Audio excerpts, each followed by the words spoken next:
Chapter 268, Everything is Insubstantial. Although everyone was shocked by Dark Knight Gaia's weakening, they were even more shocked by the person who activated Dragon's authority. Feng. Currently, raging winds surrounded Feng's body, swirling in all directions and creating a dazzling sight. Feng had now become the focus of this hall. When Feng took a step forward, his body instantly disappeared and reappeared in front of Dark Knight Gaia. Brandishing both the Abyssal Blade and the Demon Bane, Feng sent over a dozen slashes at the boss, the afterimages of his swords creating an impression of a lotus flower due to the heavenly dragon's breath. Feng's attributes were greatly increased once more. Currently, his strength had already exceeded 500 points, while his attack was well over 1,200 points.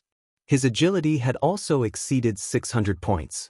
Whether it was his attack power or attack speed, both were far above the standards of even a Tier 1 swordsman. Right now, Feng could even give a Tier 2 sword master a run for his money. This was the power of a legendary item. Even though Feng only had a fragmented version of it, the increase in combat power he received could allow him to challenge enemies of a higher tier. Damages of over -1,000 appeared one after another. Some of his attacks had even dealt over -2,000 and -3,000 damage. Dark Knight Gaia, who had previously been like an immovable mountain, was currently being forced to retreat step after step by the torrent of sword slashes. He could not even enter a basic stance due to the incessant attacks. Meanwhile, Kola was having a relaxed time going against the boss, expending almost no effort on evading the boss's attacks. However, Feng's onslaught had yet to end. Thundering flash. Chop. Double chop. Earth splitter. Thunder flame explosion. Every skill dealt over -2,000 damage. Of them, the level 8 Thunder Flame Explosion had even achieved a critical hit, dealing over -6,000 damage to the boss. Feng's damage far surpassed even that of Blackie, now guild leader. What sort of potion did you take? How did you suddenly become so awesome? Kola was extremely curious about Feng's sudden transformation. Previously, Feng's single output damage was even below Blackie's and Aqua Rose's. Now, however, his damage had completely left that of the two in the dust. If Feng said it was nothing, not even a ghost would believe him. Potion? Kola, you're thinking too highly of potions. This is the trump card of our guild, Blackie said, a grin on his face. He had a fair idea of what was actually going on. After all, he had also been present when Feng obtained the Heavenly Dragon's breath. Brother Black is right. Kola, you're looking down on guild leader too much. Lonely Snow chimed in with a proud tone. The matter of the fragmented legendary item had always been a secret between the three of them. Feng had previously told them not to leak any information about it, so nobody else, other than them, knew about it. After all, just an epic-ranked item alone could entice a first-rate guild to take action. If it was known that their guild possessed a fragmented legendary item, rivers of blood might start to flow in White River City. It's not a potion? Aqua Rose was also surprised. However, after she gave it a thought, their words felt right. It should not be possible for potions to provide such a powerful upgrade. Yet, if it was not a potion, what else could allow Feng's battle strength to increase so tremendously? Suddenly, Aqua Rose started growing more confused about the guild known as Zero Wing. It was clearly a recently established guild. It could even be described as a blank slate. Yet, shortly after she had joined the guild, she received one shock after another. Aqua Rose had even begun to suspect that Feng was an elder of one of those super guilds, and that he had come to White River City to play the role of a pig to devour the tiger. Only a dozen seconds passed since the battle resumed, and already, Dark Knight Gaia had lost 5% of his HP. Currently, he only had 54% of his HP remaining. If this trend continued, his life would end before 3 minutes even passed. However, Feng was still not satisfied with this result. The reason being, along with the passing of time, Dark Knight Gaia would grow stronger and stronger. Moreover, Dragon's authority lasted for only 1 minute. After the minute was up, Dark Knight Gaia would once again be like the reincarnation of a spear god. With Kola's equipment, he would not last long under the boss's onslaught. Just as Dark Knight Gaia was about to recover his battle strength. I wonder how well this move will perform. The Abyssal Blade in Feng's hands suddenly ignited in flames, the fire-type mana within a 30-yard radius frantically gathering around the weapon. The light from the scorching flames illuminated the dark hall, while the heat evaporated the moisture in the air. Currently, the abyssal blade in Feng's hand was like a miniature sun. This was none other than Feng's ultimate move, Flame Burst. Due to his increased attributes, the current Flame Burst was much stronger than the last time Feng used it. Before anyone could react, the abyssal blade turned into a shooting star, smashing into Dark Knight Gaia's chest. Gaia's previously impenetrable armor was like tofu when it met with the abyssal blade. The abyssal blade easily pierced Gaia's steel armor and body like a hot knife through butter, creating a large hole in Gaia's chest. However, this was not the end of Feng's attack. Feng then followed up with 5 more slashes, each of his slashes dealing over -6,000 damage. Some of them had even achieved a critical hit, dealing over -13,000 damage. Meanwhile, the armor on Dark Knight Gaia's body was instantly shattered, the sundered metal fragments smashing heavily against the stone pillars at the sides of the hall. These stone pillars completely collapsed at the impact of the metal fragments. Receiving these 6 continuous attacks, Dark Knight Gaia instantly lost over 60,000 HP. This scene absolutely dumbfounded everyone in the team right now. Feng looked more like the boss here with Dark Knight Gaia as the player. The situation was so shocking that Cola and everyone else in the team even forgot to attack Dark Knight Gaia. Stop daydreaming. The boss is still alive. Feng smiled helplessly as he received everyone's fervent gazes. After Feng's reminder, Cola and Yi Wumian quickly reacted and charged at the boss. Maybe because he no longer had his armor, Dark Knight Gaia was actually receiving an additional 30% damage from everyone's attacks now. The raid progressed at a much faster rate right away. Ants have angered me. Accept the punishment of darkness. The moment Dark Knight Gaia bellowed, the entire hall turned bloody red. Immediately, 20 ferocious-looking blood fiends appeared within the hall. Meanwhile, these blood fiends each had 20,000 HP, and each of them quickly ran towards their locked targets after being summoned. Blackie. Feng said in the team chat, "Got it. It's finally time for me to show off." Blackie chuckled as he waved his staff. A gigantic magic circle appeared above the hall, and in the blink of an eye, a dazzling star emerged from the magic circle and crashed downwards. The stars of light had a very wide coverage. Hence, Blackie easily enveloped all the blood fiends within the skill. The enraged Dark Knight Gaia included. Each star caused over -5,000 damage. After over a dozen stars came crashing down, not even ashes remained of the blood fiends. As for Dark Knight Gaia, he was left in a miserable state after the duration of the skill ended. Everyone else in the team took this chance to use their most powerful moves on the boss, holding nothing back. Before even a minute passed, Dark Knight Gaia's HP fell to 30%. Instantly, the boss went into a berserk state, his body doubling in size. In this state, both his attack power and defense were greatly increased. Even when Cola had Protection Blessing activated, the skill reducing any damage he received by 50%, he lost over 3,000 HP the instant Dark Knight Gaia's spear connected with his body just in time. Feng had been waiting for this moment all along. Did he think going berserk was amazing? In front of a dragon, everything was insubstantial. Feng immediately activated Heavenly Dragon's power, increasing his HP by 300%, strength by 100%, defense by 300%, and also becoming immune to all controlling effects for 2 minutes. After the activation of Heavenly Dragon's power, Feng's body underwent a transformation. Dragon scales suddenly covered his skin, making him look as if he was wearing Dragonscale armor. With the addition of these dragon scales, Feng's originally ordinary appearance suddenly became tyrannical. Chapter 269, Violent Conclusion. Originally, everyone was still worried about how they should deal with the berserk boss. However, Feng's shocking transformation immediately attracted their attention. Leaving aside Feng's new handsome and gorgeous appearance, just by standing there, he was already giving off an insurmountable pressure. This was no longer an oppression due to strength. Instead, this pressure was the instinctive reverence for a primordial life form. Just what is going on here? Aqua Rose asked in shock. It was a known fact that players could not transform their bodies. Yet, Feng had actually transformed in defiance of that notion.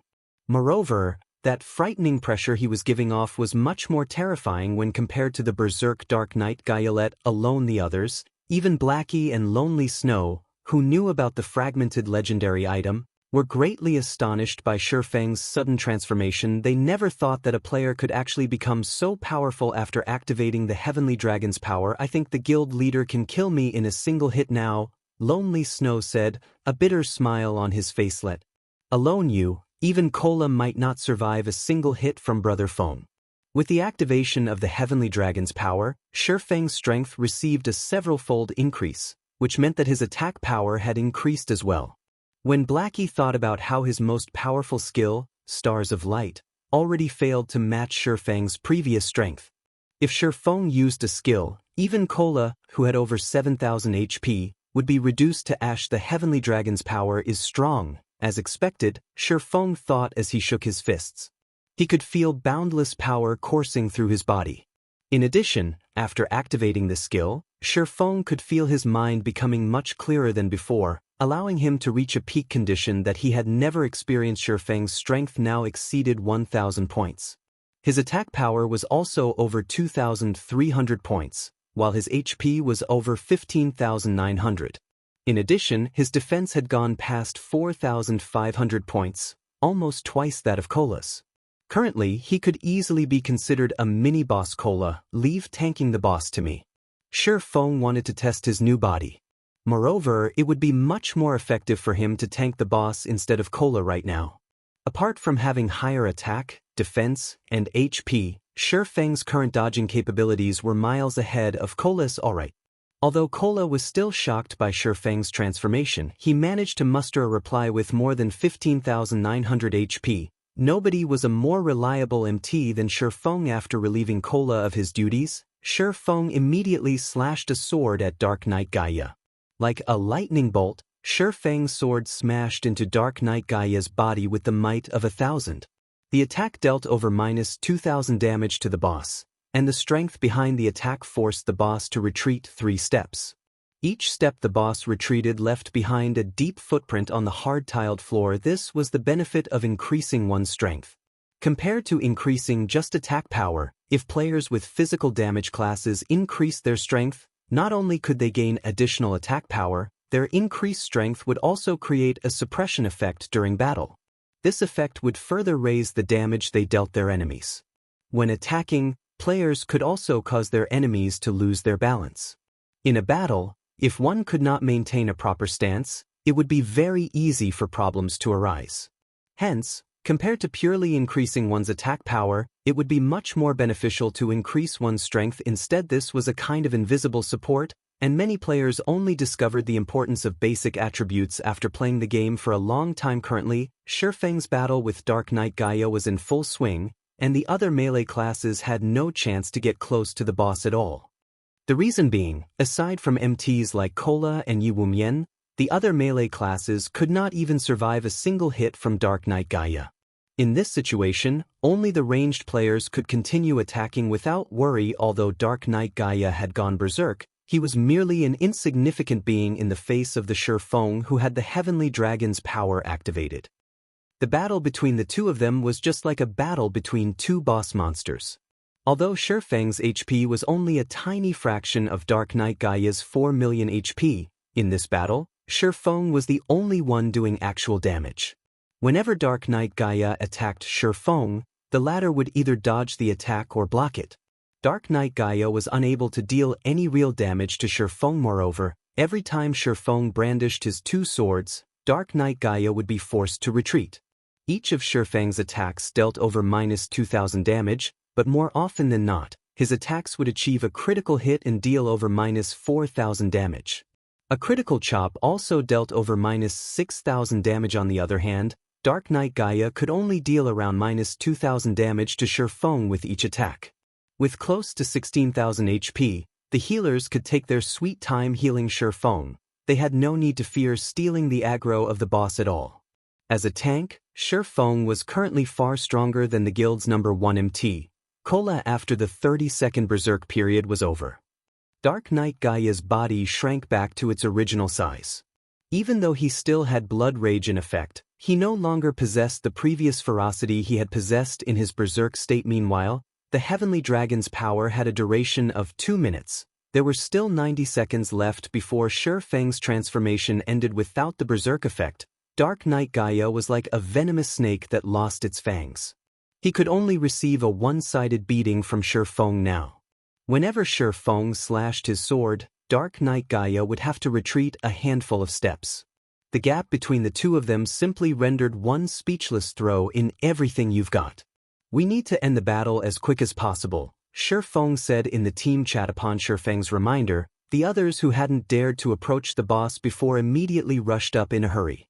As a result, the damage rate to the boss instantly soared when Dark Knight Gaia's HP fell to 15%. He used Blood Domain once more, summoning another group of Blood Fiends. However, unlike the first group of Blood Fiends, these newly summoned monsters each had 30,000 HP as expected. Even his skills have changed.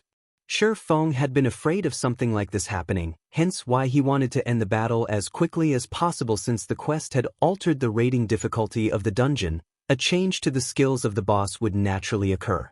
Since there wasn't much of a change in Dark Knight Gaia's Blood Rage, then the only skill that remained was Blood Domain. Everyone, gather in the center. Feng immediately shouted when Blood Domain was previously used. The team had a wide-range AoE skill like the Stars of Light to depend on. However, they had no such skill that could quickly deal with all the Blood Fiends this time. Stars of Light had a 30-minute cooldown, so there was no way of using it for the second time in this battle. Hence, they could only hope to group up and concentrate their attacks on the monsters. Everyone in the team reacted fast. Before 3 seconds had passed, all of them were already standing together, having the shape of a demonic beast. The blood-red monsters revealed malicious expressions upon being summoned.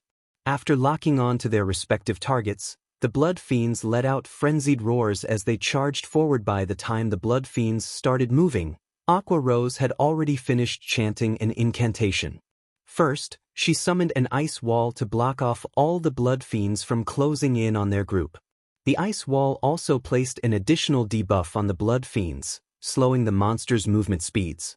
Right after that, Aqua Rose shot an ice sphere at the group of monsters, reducing their movement speeds even further. With the successive use of these two skills, the group of Blood Fiends now moved as slow as snails. However, Aqua Rose was still not done with her spells. She then followed up with a third spell called Blizzard.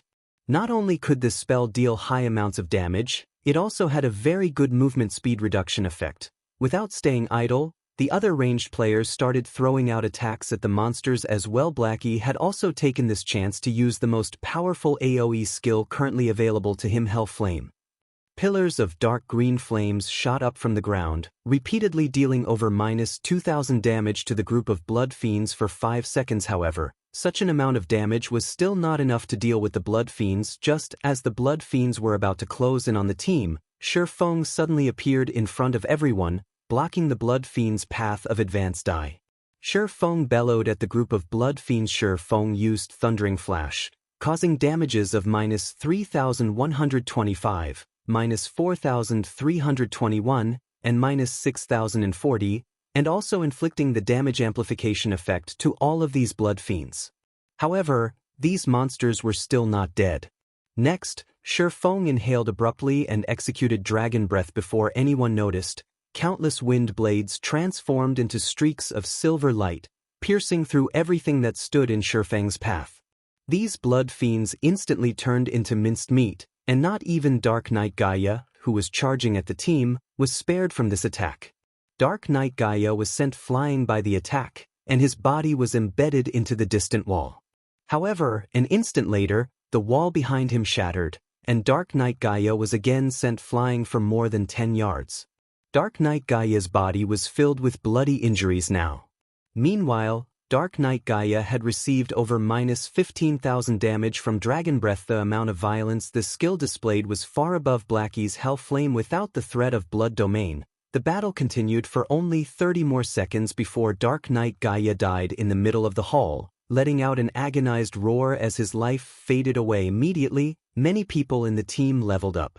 Feng had also risen from level 17 to level 18. White River City Region System announcement. Congratulations to Zero Wing for becoming the first team to conquer the Hell Mode Demon's Castle.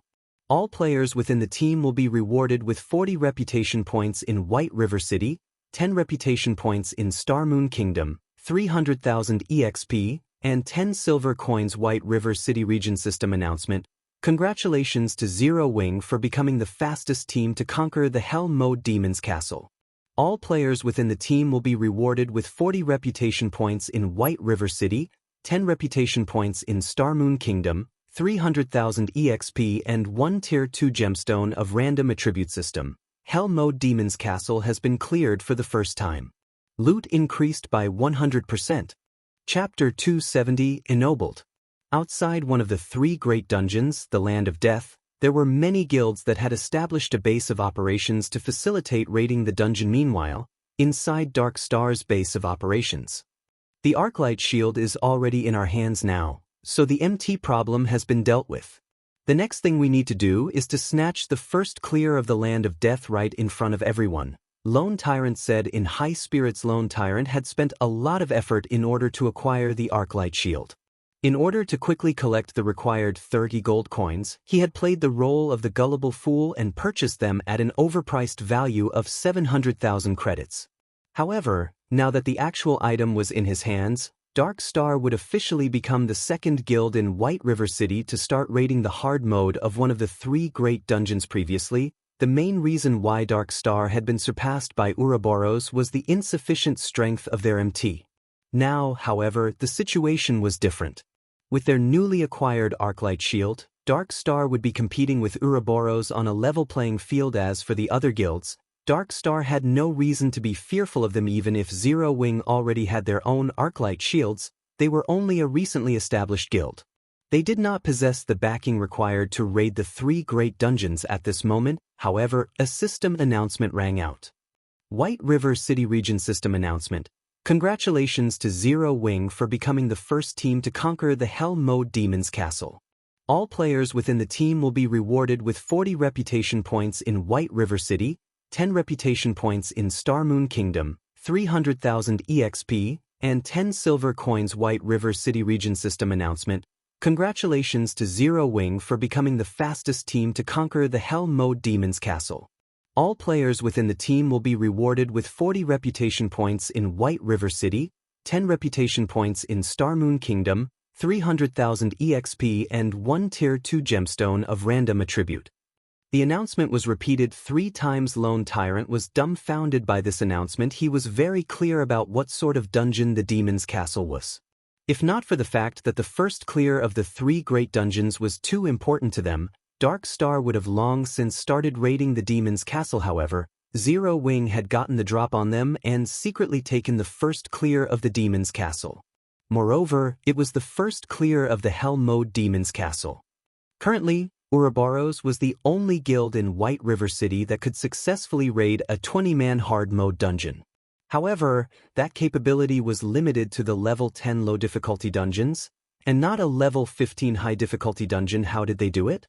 Aren't they just a recently established guild? Lone Tyrant could not make sense of the situation. Did that Yi Feng help them in secret? Even so, they still shouldn't be able to clear it. That's a 20-man dungeon. There is a limit to one person's strength. Boss, do you want us to go investigate? An assassin asked. No need. The 3 great dungeons takes priority. Zero Wing has only obtained the first clear of the Demon's Castle. By the time we obtain the first clear of the Land of Death, Zero Wing would only serve as a foil to make Dark Star look even better. Lone Tyrant shook his head, a contemptuous smile on his face. Although Lone Tyrant acted dismissively towards Zero Wing's achievement, the other guilds in White River City did not. In addition, the independent players in White River City were also greatly astonished by Zero Wing's achievement. Before, not everyone felt that Zero Wing really deserved to be ranked as one of the top 6 guilds of White River City. After all, the only real achievement of the guild was its monopoly of the top 8 positions on the ranking list. Nothing else about the guild was worth mentioning. Now that they had obtained the first clear of the Hell Mode Demon's Castle, it showed that dungeon raiding was no longer a weakness of Zero Wing. This situation had caused many gaming experts who were previously hesitant about joining Zero Wing to change their minds. The reason being, Zero Wing was the second guild in White River City to have successfully cleared a 20-man Hell Mode dungeon. Moreover, the dungeon they had cleared was a level 15 dungeon, the highest level dungeon that players could currently enter. This showed that their strength had surpassed the other guilds by a large margin. Just as the players in White River City were fervently discussing this matter, Feng's team started distributing their spoils of war originally. Aside from the Hell Mode bosses of the 3 great dungeons, Dark Knight Gaia could be considered as the strongest boss below level 20. After receiving the frightening enhancement from Feng's quest, Dark Knight Gaia had become even stronger than the final boss of the Hell Mode of the 3 great dungeons. Hence, the loot he dropped would naturally be excellent. Dark Knight Gaia had dropped a total of 27 items, 9 weapons and equipment, 1 forging design, 1 tailoring design, 1 potion recipe, 1 cooking recipe, 3 precious production materials, 10 magic crystals, and 1 demon's heart. The last item was also Feng's quest item this time around. Among the 9 weapons and equipment, 5 were of dark gold rank, and all of them were items that could level up from level 15 all the way up to level 20. Of the 5 items, 1 was a staff for clerics, and 1 was a cloth armor chest piece for clerics. Both items were given to Violet Cloud. Meanwhile, Blackie received a hat for Cursemancers, Aqua Rose received shoulder guards for elementalists, and Yi Wumian received arm guards for shield warriors. The remaining 4 weapons and equipment were of fine gold rank. The leather armor chest piece and shoulder guards were both given to Fire Dance. There was also a longbow for rangers, which was given to Sentimental Memories, one of the 5 demon generals. Lastly, the Berserker, Water Buffalo, received a greatsword. After having distributed all the equipment. The team's battle power greatly increased once again with such equipment. No other team in White River City could even hope to compare to Themas for the other items. Feng promptly kept them for himself. We've got a good harvest this time. Feng felt exhilarated when he looked at the designs and recipes in his bag. In the hands of others, these items would only be worth a small sum of money. In his hands, however, these items would be money-making machines. Most importantly, the forging design he obtained was meant to produce the gemstone buckle. This item could allow players to equip an additional gemstone onto equipment that were of bronze rank or above. Meanwhile, players could apply up to 3 gemstone buckles on their characters, meaning they could have up to 3 additional gemstones. The value of this item was no less than the advanced whetstone. As for the other recipes and designs, they were relatively valuable as well. Only, they were not as valuable as the gemstone buckle.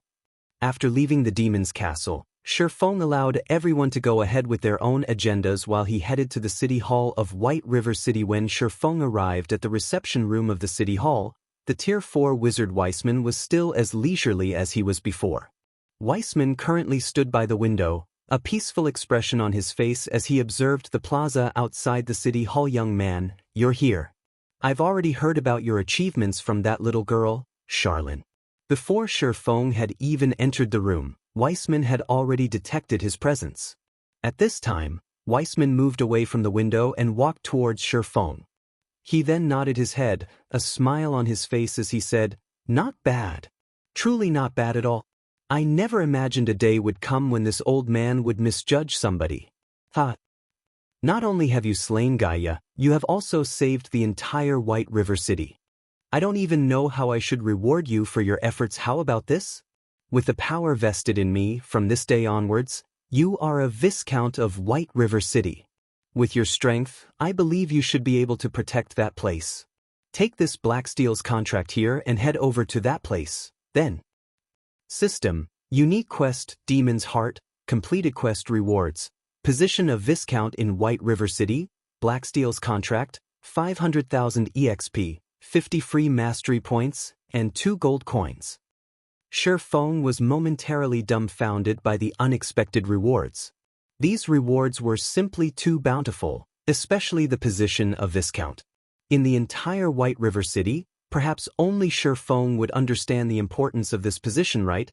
I nearly forgot to mention, that little girl, Charlene, said she has some matters that she needs to speak with you about. She is at the Stargazing Tower right now. If you have nothing else to do, you should go see that little girl. You don't want to miss out on a rare opportunity, Weissman said, giving Feng a meaningful smile. Chapter 271, Guild Residence. Lady Charlene is looking for me?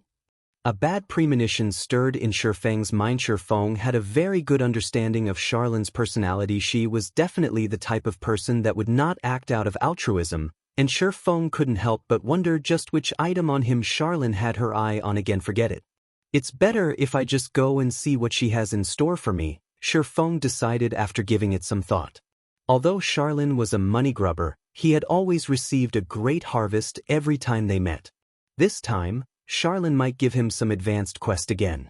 If the quest rewards were good, he would consider giving it a try. However, the stargazing tower was located in Blackwing City, and this situation puzzled Feng greatly.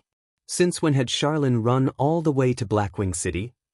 If Feng had not known the location of the stargazing tower, he would have definitely wasted much of his time blindly searching for Charlene in White River City. Moreover, it was not easy to go to Blackwing City. Without the appropriate pass, players would find it impossible to go there at all. To put it simply, if any other player wished to meet with Charlene, it would be a very difficult endeavor. Fortunately, it was a simple task for Feng. Although he had already depleted the number of uses on the 7 Luminaries gemstone, his pass to Blackwing City, Aqua Rose still had a few Blackwing passes of her own. On second thought, maybe I should postpone meeting up with Charlene. Based on Feng's many years of experience campaigning in God's domain, the quest that he could trigger by going to Blackwing City would definitely not be simple. He also had many things he needed to do right now, so it was better for him to just push this matter to a later time. After leaving the city hall, Feng called for Aqua Rose and Fire Dance to meet up with him. They then headed towards the Purple Sun Mansion located in the trade area of White River City. The Purple Sun Mansion was originally the official residence of a count. However, this count had mysteriously disappeared inside the Purple Sun Mansion over half a century ago. In the following decades, every new owner of the residence would also mysteriously disappear overnight. An answer was never found for their disappearance, and ultimately, the residence was sealed by the city more than a decade ago. Moreover, the city had even stationed guards in front of the residence, preventing anyone from entering the place. It went without saying that the area the Purple Sun Mansion occupied, as the official residence of a count, was one of the largest within the trade area of White River City. Even though Feng was now a viscount, the personal land he could purchase would be less than a third of the Purple Sun Mansion. Guild leader, why did you bring us to this abandoned residence? Aqua Rose asked in curiosity as she looked at the dilapidated residence in the distance, and also at the 8 guards stationed outside the place. Their guild had just recently obtained the first clear of the Hell Mode Demon's Castle, and the resulting fame had attracted many players to apply to join the guild right now. As a result, Aqua Rose was swamped with work. Although Blackie was also helping out with management, he was mainly focused on managing the workshop side of things. The guild within the game, on the other hand, was left to Aqua Rose to manage. As for Fire Dance, she was responsible for leading the main force of the guild. Each of them had their own respective duties. However, the management of the guild was the most onerous task out of the 3-0 wing. Had been established only recently, so there were still many problems on the management side of things. Aside from the guild perk system still being imperfect, their guild was also not prepared to recruit so many players. Therefore, Aqua Rose could only carefully select whom to allow into the guild. Meanwhile, her criteria for selection were not based on a player's level. Instead, she chose players based on how skilled they were in battle, and such strict selection criteria were very laborious and time-consuming. Aside from recruitment affairs, Aqua Rose also had to manage the daily affairs of the guild, and this, in turn, had made Aqua Rose a very busy woman.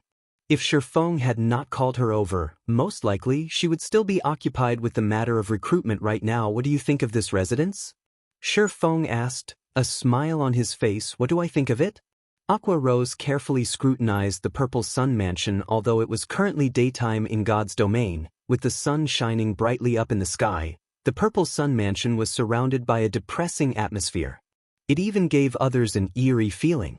However, this residence occupied a very large plot of land, and it was also situated in the heart of White River City. It was definitely prime real estate. Although it looks shabby, its location is very strategic. Both the bank and auction house are only 2 streets to the west, while the Adventurers Association is 3 streets to the east. There are only 5 such strategic locations throughout White River City, and 4 are already owned by major nobles. Only this place is left without an owner. Moreover, out of the 5 residences, the Purple Sun Mansion occupies the largest area. Unfortunately, it is not for sale, and it is also protected by guards. If a guild can establish a guild residence here, it would be very beneficial towards the guild's development in the future.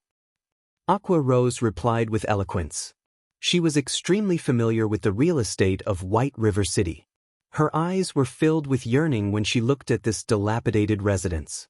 However, since they could not obtain it, there was not much point in talking about it, not to mention owning private territory within the trade area. They did not have the power to purchase land in even the outermost sectors of the city right now indeed. Within White River City, the Purple Sun Mansion could be considered the best location to establish a guild residence. Feng nodded his head in agreement. He then said with a soft chuckle, "However, from today onwards, this Purple Sun Mansion belongs to us, Zero Wing." After Feng finished speaking, both Aqua Rose and Fire Dance were instantly dumbfounded. They looked at Feng with eyes filled with disbelief. "Guild leader, what did you say?" Aqua Rose couldn't believe the words she just heard. This prime real estate belonged to Zero Wing from now on. No matter how she thought about this matter, it was simply impossible for it to be true. This Purple Sun Mansion will be Zero Wing's guild residence from now on. Feng said with a smile. "Guild leader, stop joking around. For such prime real estate, not to mention now, even if another month passed by, it would still be impossible for anyone to obtain it." Aqua Rose had a clear understanding about guild residences. Currently, not a single guild in White River City possessed a guild residence of their own. Yet, Feng was saying that this hot property was now under the ownership of Zero Wing? If what Feng said was indeed true, then it would be even more shocking than Zero Wing obtaining the first clear of one of the 3 great dungeons right this instant. It was simply unbelievable. "I knew you wouldn't believe me, which is why I brought you over to take a look." Feng shook his head and laughed. If Zero Wing wished to develop rapidly, a guild residence was a must. Meanwhile, Aqua Rose was the manager of the guild, so Feng naturally had to bring her over to take a look at their future guild residence. It would allow Aqua Rose to better plan for the future. After all, it was one thing to obtain the land for the guild residence. Actually establishing it was an entirely different matter.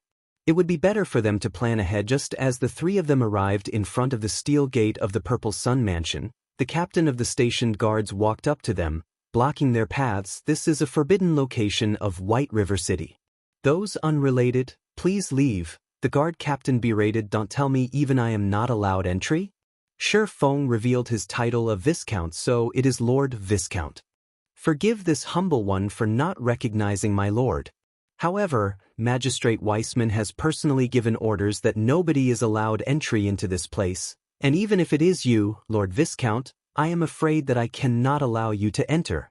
The guard captain suddenly grew respectful when speaking to Feng. "What about this?" Feng took out the Black Steel's contract this time. The guard captain was shocked after seeing this piece of paper. After all, this paper was the deed to the Purple Sun Mansion. In other words, from this moment onwards, the Purple Sun Mansion was the private territory of the Viscount before him. Since Lord Viscount has already become the owner of this place, of course this humble one would not stop my lord from entering, the guard captain said carefully. He then added, "However, there is something very strange about this Purple Sun Mansion.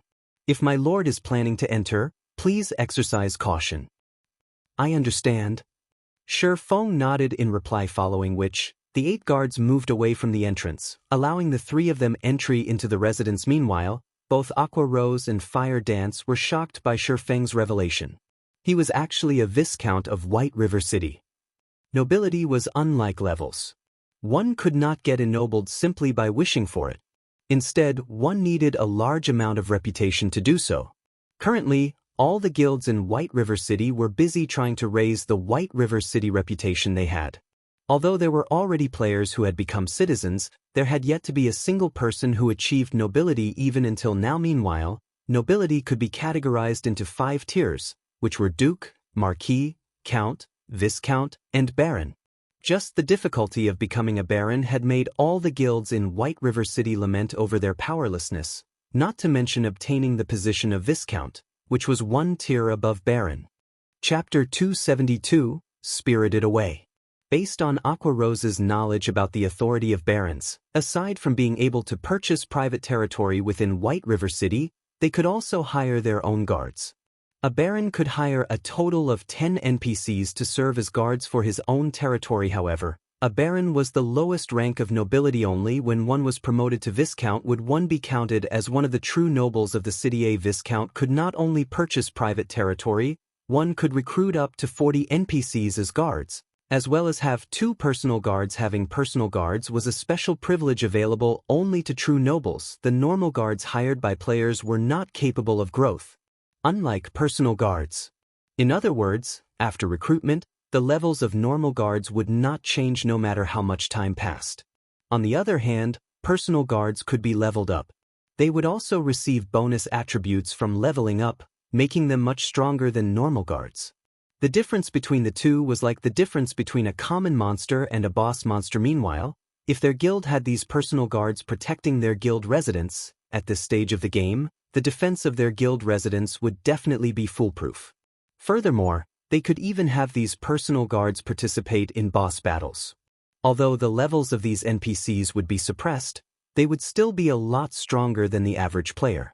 With these personal guards, Zero Wing would have a greater advantage over other guilds when contesting for field bosses. Thinking up to this point, Aqua Rose couldn't help but re-evaluate her opinion of Feng. Once again, guild leader, the more I get to know you, the less I actually understand about you. Not only have you managed to obtain such an excellent location for a guild residence, you are also a viscount of White River City. If other guilds were to find out about this matter, they would definitely go insane. Aqua Rose giggled, blinking her shining large eyes. Indeed, they will definitely hunt me down like maniacs. Feng laughed. The moment a guild possessed their own residence, they would be like a seedling that had finally set down roots. They would no longer be at the mercy of the winds and rain. Only by growing roots could a plant thrive and have the possibility to grow into a towering tree. In the past, a player had once joked that a guild without their own guild residence was like a gang of mountain bandits, while a guild that had their own guild residence was like the lord of a region. The reason being, only with a guild residence could a guild gradually perfect the many benefits they provided. It was especially true for guild quests. At this stage of the game, as nobody possessed their own guild residence yet, the NPCs within the city were unable to privately publish quests to the guilds. Hence, players could only accept some daily quests from the Adventurers Association to earn guild reputation. In comparison to the individual quests that players received from the Adventurers Association, the private guild quests published by NPCs rewarded much higher guild reputation. If a guild was sufficiently powerful, there was even the possibility that a quest rewarding an epic ranked item would appear. Moreover, unlike at the Adventurers Association, the number of quests available to guild members was not just limited to 2 or 3. As long as a guild was sufficiently powerful, there would be several hundreds, even thousands of guild quests being published in the guild residence every day. With so many quests available, players would be able to level up and upgrade their equipment more efficiently than if they were limited to grinding monsters. Also, statistical analysis made by professionals in the past showed that guilds with guild residences made at least double, or even triple, the amount of money of guilds without guild residences. Moreover, only with a guild residence would a guild officially have a stable source of income. The reason being, whenever a guild member completed a guild quest, the guild would automatically collect 15% of the quest reward as processing fee. The fees collected would then be stored inside the guild bank to serve as funding for the guild. This was the reason why guild residences were so important. The location of the guild residence was also very important, as this correlated to the number of guild quests a guild would receive. A newly established guild residence would be an unknown existence in White River City. To be precise, it would be unknown to the NPCs of White River City, and that anonymity would prevent many of these NPCs from commissioning quests with such newly established guild residences. If, however, a guild residence was established in a high-traffic location like the trade area, it would be easily noticed by NPCs.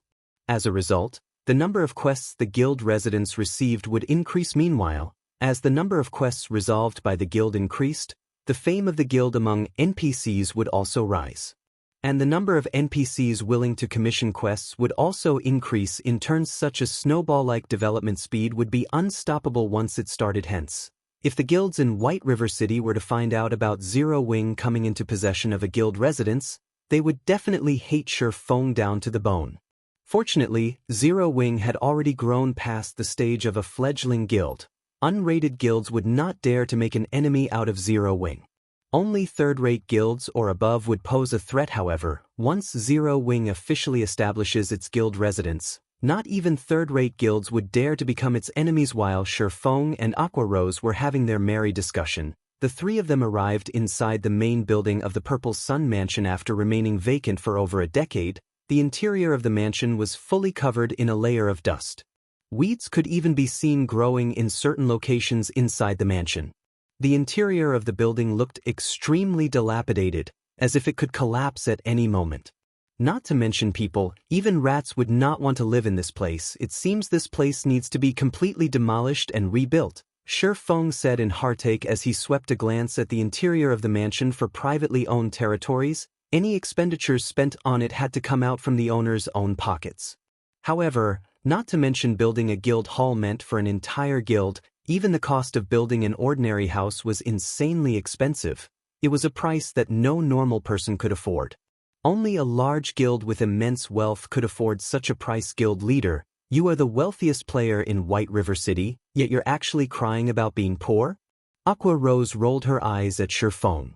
She knew for a fact that Feng had spent over 100 gold coins without even blinking when he bought the Arclight shield forging design. Feng could only shake his head and bitterly smile in reply to Aqua Rose's teasing. What Aqua Rose did not know was that a fee of 200 gold coins was required in order to construct even the most common guild hall.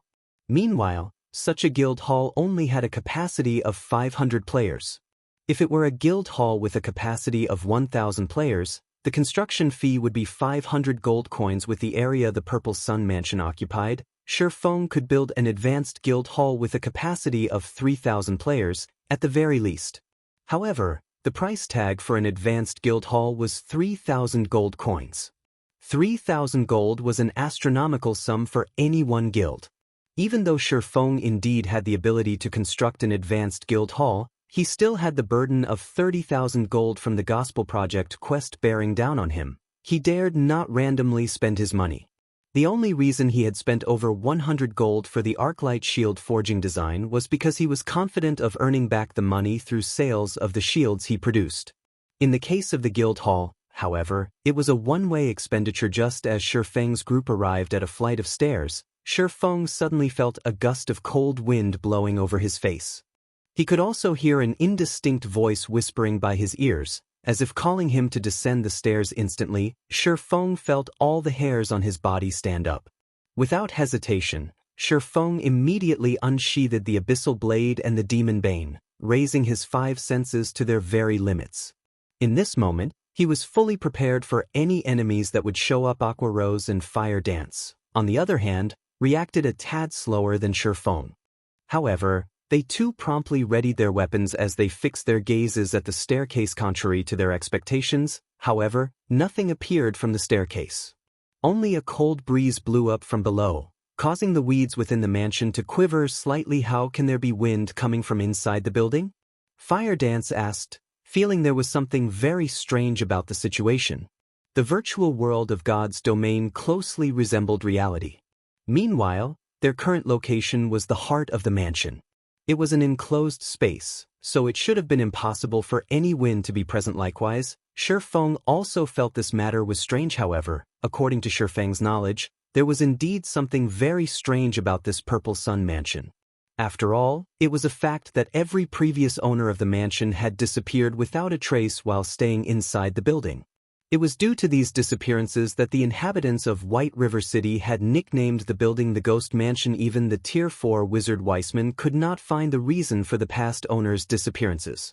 The only solution he had was to send out a team of guards to prevent anyone from entering the mansion. Feng also had not learned anything about the Purple Sun Mansion in his past life. Hence, he could only rely on himself to resolve this matter. Only, he never expected to feel such a great pressure just by standing at the entrance of the staircase. It felt as if he was standing in front of a ferocious beast. Moreover, this kind of pressure had a sense of familiarity. However, Feng could not recall where he had felt this pressure before. The cold wind seems to be coming from the basement. Let's go have a look at it for now. Feng shook his head. He decided to first discover the source of this mysterious wind before making any further decisions. Chapter 273, Forgotten Lands. After entering the basement of the Purple Sun Mansion, Feng took a look around, finding nothing special about the place. The entire room was empty. There was none of the cold wind from before, neither was there the oppressive feeling that could shock even one's soul. There's nothing here? Were my senses playing tricks on me? When Fire Dance discovered no monsters in the basement, she promptly put away her daggers, sheathing the weapons back into their scabbards. I don't know, but it is indeed true that there is no danger here, Feng said, shaking his head. As players experienced more and more battles in God's domain, their sensitivity towards danger would also gradually improve. It was especially true for an expert of God's domain. Moreover, this ability of players to perceive danger was usually not wrong. Let's take a closer look around, Feng said. If they could not resolve this mysterious situation whereby the mansion's inhabitants were spirited away, should something actually happen, it would be a tragedy if the incident scared away the NPCs that came to commission quests with the guild. If players were the ones to get caught up in this mystery, they would at worst die once, losing a level and some skill proficiency. However, it would be different if an NPC were to get entangled in this matter. If they died, then it would be a true death for them. The main god system would not revive them. Hence, it was imperative for Feng to resolve this mystery as soon as possible. Otherwise, this prime real estate would be worthless. After the trio searched for more than 10 minutes, they found no problems with the place. Not to mention a monster. They couldn't even find a mouse in this place. However, Feng did not think that the enormous pressure he felt before was an illusion, especially since he had also felt this pressure previously in his past life. It was just that he could not recall when he had felt it exactly. After searching for a long time and getting no results, Feng's group had no other choice but to return upstairs. What's going on here? The moment the group arrived upstairs, Aqua Rose immediately called out in shock when she saw the scene before her. Aqua Rose wasn't the only person who was shocked. Even Feng was taken aback by what he saw. They had simply returned to the hall on the first floor. Yet, the scene here was completely different from before. No longer was it the empty, dilapidated hall they had seen. Instead, the sight that greeted the three after they exited the staircase was an intricate labyrinthine corridor. It was as if they had arrived at an entirely different place. It was definitely not the former Purple Sun Mansion they had been in. At this moment, a notification sounded from the system. Players have discovered the Forgotten Lands. All communications to the outside world are temporarily disabled, so it turns out to be something like this. Feng suddenly came to a realization. He finally knew why the previous owners of the mansion had all disappeared one after another. It turned out that all of them had been transported to this location. Guild leader, I can't use my return scroll, Fire Dance said, her eyebrows wrinkled. This is just like the time in the trial of God. It seems that this place isn't ordinary at all. Feng began observing his surroundings. Feng had encountered numerous such situations in his previous life. It was just like the lost lands he had encountered shortly after entering God's domain in this life. He had even obtained the Abyssal Blade from that place. Although the Forgotten Lands was different from the Lost Lands, both still had their similarities. Most likely, players trapped in this place would be released after they completed a certain quest.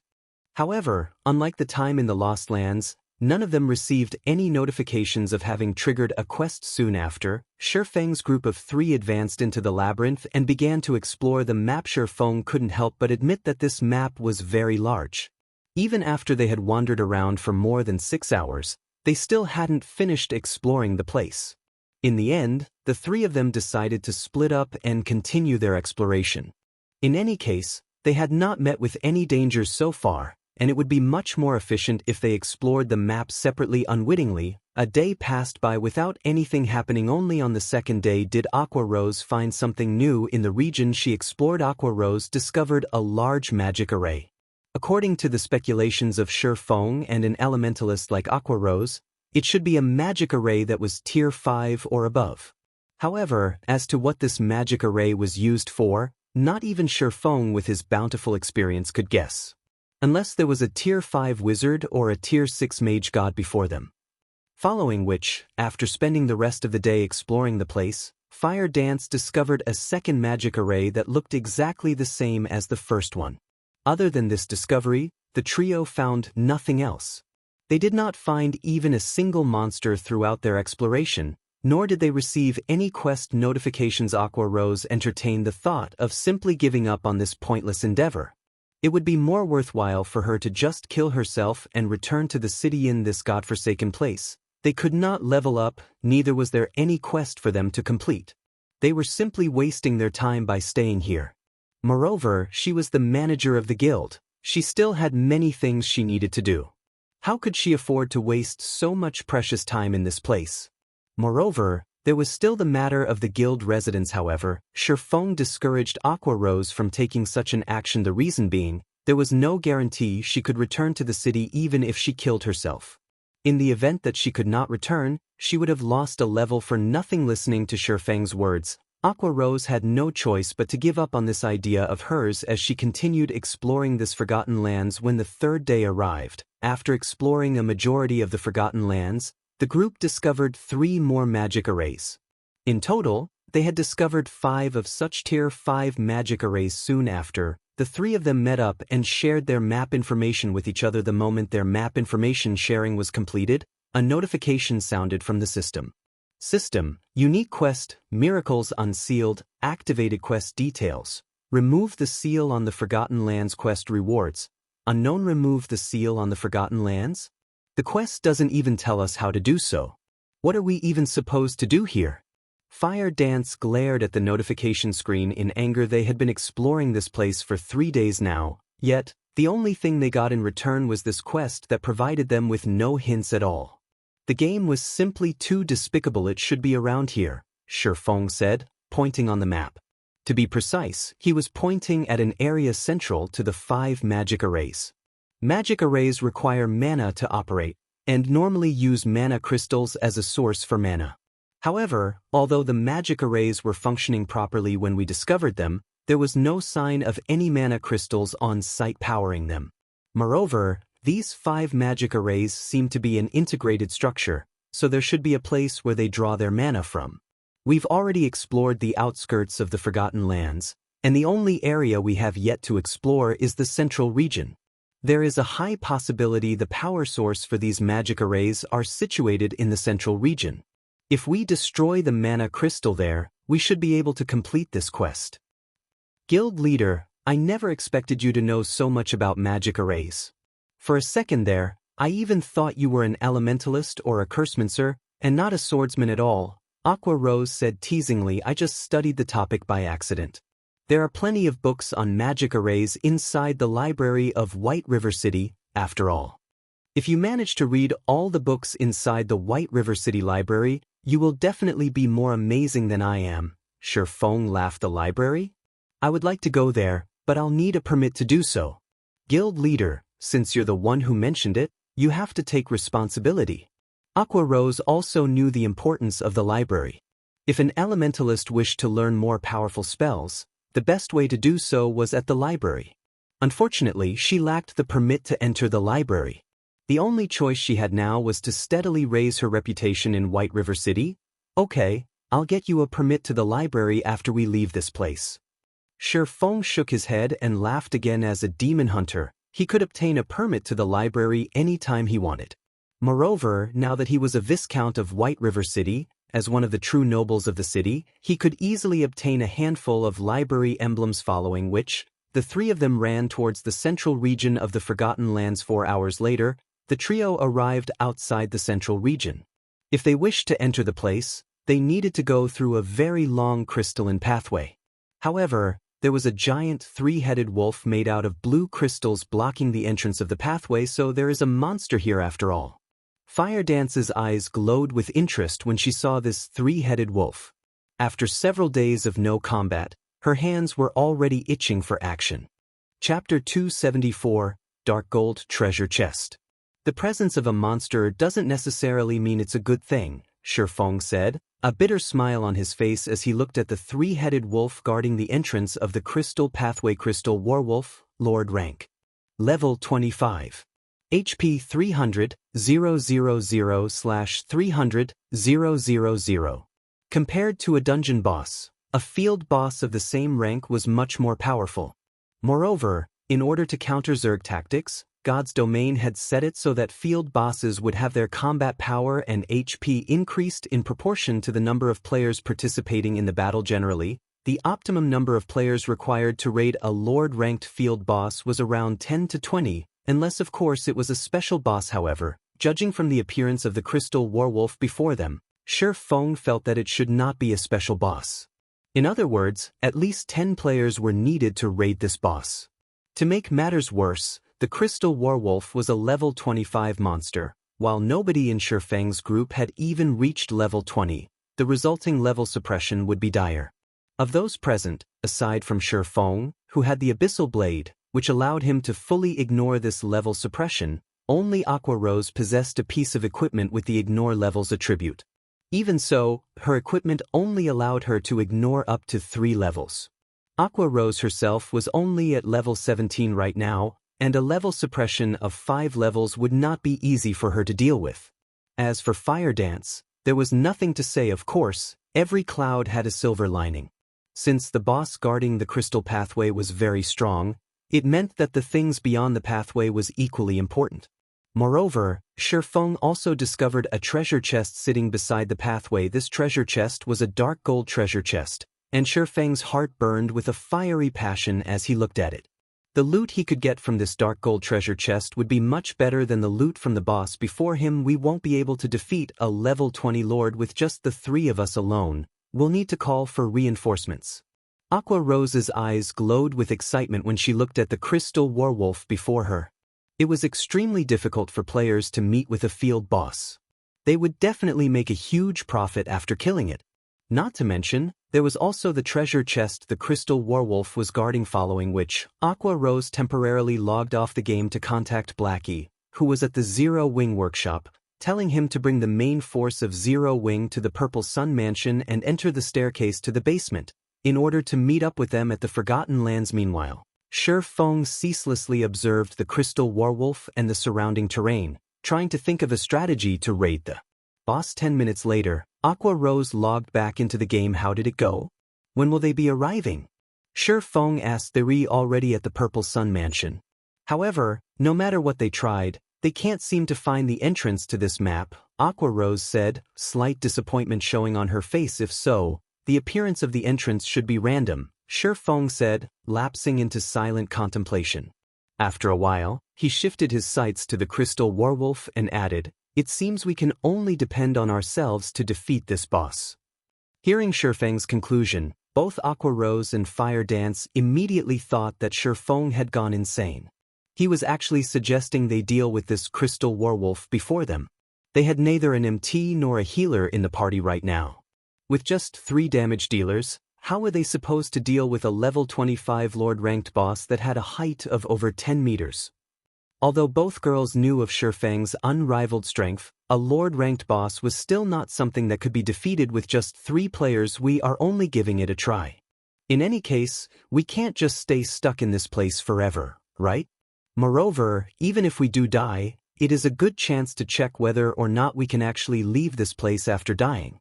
We'll be killing 2 birds with 1 stone, Feng joked. Guild leader, you decide what we should do then, Fire Dance said with high spirits. Aqua Rose sighed helplessly. Alright then, I'll join in as well. We can't just fight this Crystal Warwolf head-on. The only choice we have is to kite it. I'll act as bait. Aqua Rose, you'll be the main damage dealer. Fire Dance, you'll be responsible for restricting its movements as much as possible. After some consideration, Feng settled on this strategy. Although he could no longer equip the Heavenly Dragon's Breath, his agility was still over 200 points. Moreover, his equipment also provided additional movement speed. His movement speed was definitely faster than a level 25 lord. Combining those with his keen reactions, out of the 3 players in the party, he was definitely the most suited to be the bait, following which, Feng gave Fire Dance plenty of basic frost grenades and intermediate frost grenades, letting her use them as she saw fit. Fire Dance never thought Feng would possess such good items. With the frost grenades, Feng would have a much higher chance of success at kiting the boss. After the three of them were in position, Feng retrieved the blazing meteor from his waist. Standing at a distance of 40 yards from the crystal werewolf, Feng aimed the throwing weapon at the boss and threw it shio. The blazing meteor streaked through the air and pierced the crystal werewolf's eye, causing -651 damage to it. Compared to a one-handed sword, Feng's damage with the throwing weapon was much higher. The crystal werewolf let out an agonized wail with bloodshot eyes. The crystal werewolf glared at the direction where the throwing weapon came from. As a result of its actions, however, the blazing meteor, which was still lodged in its eye, damaged the visual organ even further, causing an additional burst of -1,300 damage. The crystal werewolf was utterly angered now, and using its powerful hind legs, it leaped and charged at Feng immediately. Feng turned around and ran. Everything was just like Feng had guessed. His speed was just a tad faster than the crystal werewolf's. However, in order to avoid having Aqua Rose's and Fire Dance's aggro on the boss exceed his, which would in turn lead to the crystal werewolf attacking the two girls, Feng needed to constantly send attacks at the boss to strengthen his aggro on it. As a result, the crystal werewolf would oftentimes catch up and attack him. The crystal werewolf's attacks were extremely powerful. A single swipe from its paws could easily shatter the floor, resulting in fist-sized rubble flying everywhere. Fortunately, Feng always managed to nimbly evade the crystal werewolf's razor-sharp claws at the very last second, before pulling away from the boss and attacking it once more. Feng's attacks were only meant as a provocation. Aqua Rose was the true damage dealer this time around. After the Demon's Castle raid, Aqua Rose had 2 dark gold ranked items on her person. Of the two, one was even a dark gold ranked staff of the finest quality. Aqua Rose's damage right now was already considerably high. If not for Blackie outshining her with the epic ranked Mavis's Guard, Aqua Rose would definitely have the highest single output damage in the guild. As Feng ran around the perimeter with the crystal werewolf chasing after him, Aqua Rose stood in the center and blasted frost arrows and frost spears on the crystal werewolf's body. Not only could these spells reduce movement speed, each of these spells also dealt over -500 damage to the boss. If not due to the level suppression of 5 levels, her spells would definitely deal over -800 damage. Fortunately, unlike Feng who could only attack intermittently, Aqua Rose could attack continuously and deal a constant stream of damage to the boss. On the other side, Fire Dance kept inflicting the bleeding debuff and using poisons that reduced movement speed on the boss. With the 2 movement speed reduction effects stacked together, the crystal werewolf slowed down significantly. Also, whenever the crystal werewolf got too close to Feng, Fire Dance would immediately throw a frost grenade at the boss, freezing it. However, as the crystal werewolf was a Lord-ranked boss, the freezing effect of the frost grenades was greatly diminished, lasting no more than 3 seconds. Sometimes it lasted for only 1 short second. However, when experts exchanged moves, it took only an instant to reach a conclusion, so 1 second was more than enough for Feng to pull a great distance away from the boss. Although the 3 of them dealt only a small amount of damage, the HP of the crystal werewolf continuously rose and fell. After more than a dozen minutes passed, the crystal werewolf had only 30% of its 300,000 HP remaining. By simple estimates, the boss would die in less than 10 minutes. So, the crystal werewolf went berserk. Just like a deflated balloon, its towering body, which was over 10 meters in height, suddenly shrank. Within moments, the boss became much smaller than it was before. Not good. This is the type of berserk that discards power for speed. Feng had encountered plenty of such bosses in the past. Hence, the moment he witnessed the crystal werewolf's transformation, he immediately recognized the boss for what it was. Fire Dance, keep on using the frost grenades to slow it down. Understood. Fire Dance knew that this was a crucial period.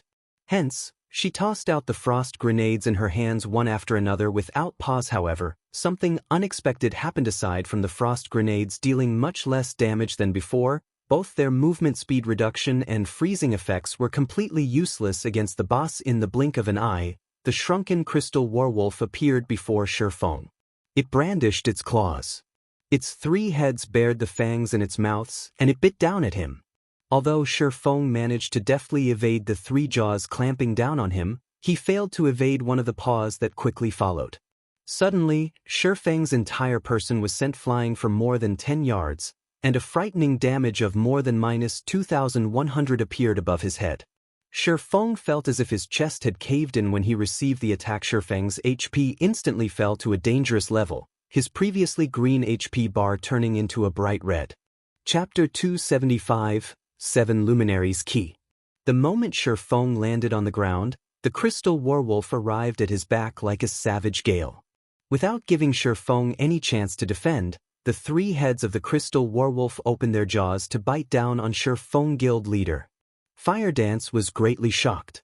Immediately, she closed in on the crystal werewolf, sending a 3-star kidney strike to its body. However, even a controlling skill like kidney strike had no effect on the crystal werewolf. Just as the fangs of the crystal werewolf were about to close on Feng's head, Feng managed to cross his swords and execute parry in the nick of time. Boom. The floor beneath Feng instantly cracked from the force. What a strong fellow. Feng laughed bitterly. Although parry allowed players to block the physical damage of an attack, it did not neutralize the force of the impact. There was no healer in the party right now. If Feng ate another attack, he would definitely lose his life from this brief exchange. Feng had also gotten a general understanding of how much more powerful the crystal werewolf had become. In Feng's estimation, although the crystal werewolf had not received much of an increase in terms of strength, its current speed was at least 30% faster than before it went berserk. At this moment, only by equipping the Heavenly Dragon's Breath could Feng have a chance at grasping victory. Otherwise, he would only receive unilateral abuse from the boss. Unfortunately, although reaching 200 points in agility was a simple task, it was not easy for a swordsman like Feng to attain 120 points in intelligence. Moreover, very few plate armor equipment meant for swordsmen had the intelligence attribute on it. Those that did would be considered garbage equipment. Seeing that its attack had failed to kill its prey, the crystal werewolf immediately rotated its body, its diamond-like tail whipping at Feng as it did so. As parry was still on cooldown, Feng had no choice but to activate one of his life-saving skills. Defensive Blade was currently at level 4, and it protected Feng from 9 ranged attacks or 4 melee attacks. Defensive Blade was a skill that provided complete immunity to any attack, be it damage or the resulting impact. It was one of the must-have basic combat skills for swordsmen. As for why Feng had chosen to use parry first instead of defensive blade, it was for the sole purpose of determining the combat power of the berserk crystal werewolf. Only by experiencing the force of the impact could Feng make the best judgment. Meanwhile, the conclusion Feng arrived at was to face the crystal werewolf head-on. If he tried to escape, he would only die faster, following which, he raised the abyssal blade up in the air. Green electric arcs surrounded the body of the sword as it moved to meet with the snowy, sharp claws of the crystal werewolf. Thundering flash. The green electric arcs pierced the crystal werewolf's body, causing -572, -1,623, and -1,204 damage to it. Although only 1 out of the 3 arcs achieved a critical hit, the attack also managed to trigger the curse of the abyssal blade, inflicting the doom curse on the crystal werewolf. Immediately, all of the crystal werewolf's attributes were reduced by 20%. Suddenly, the berserk crystal werewolf that had had its agility increased by 30% was weakened greatly. However, Feng was still not done with his attacks. He activated Phantom Kill right away, his doppelganger appearing beside the crystal werewolf. Shortly after, Feng's doppelganger started sending a barrage of attacks at the crystal werewolf as well. Although the doppelganger only had 50% of Feng's attributes, it had fully inherited the skills Feng had learned. Yet, despite having greatly reduced the crystal werewolf's speed, Feng still did not have an easy time evading its attacks. Having no other choice, Feng activated Gravity Liberation. Feng's body instantly became as light as a feather, and like a spirited monkey, he dodged the originally unavoidable attack Wind Blade. Immediately, Feng's attack speed increased even further. Double Chop. Earth Splitter. Thunder Flame Explosion. Skills blasted on the Crystal Werewolf one after another, each dealing over -1000 damage. Although the Crystal Werewolf's attacks became stronger and its speed much faster after going berserk, these improvements came at the price of its defense being weakened. Combined with the 20% damage amplification effect of Thundering Flash, the damage the Crystal Werewolf received became a lot higher than before. Fire Dance's and Aqua Rose's attacks also landed at this point, so the Crystal Werewolf's HP fell sharply.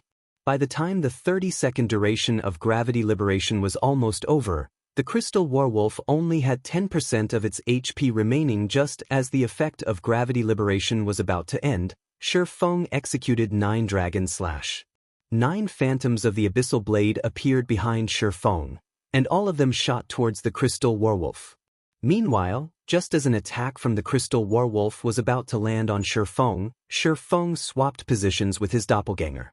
Upon being relocated, the doppelganger immediately used parry and defensive blade to repel the Crystal Werewolf's attacks. Each phantom of the Abyssal Blade had high attack power, and each of them could deal over -150 damage every time they struck at the Crystal Werewolf.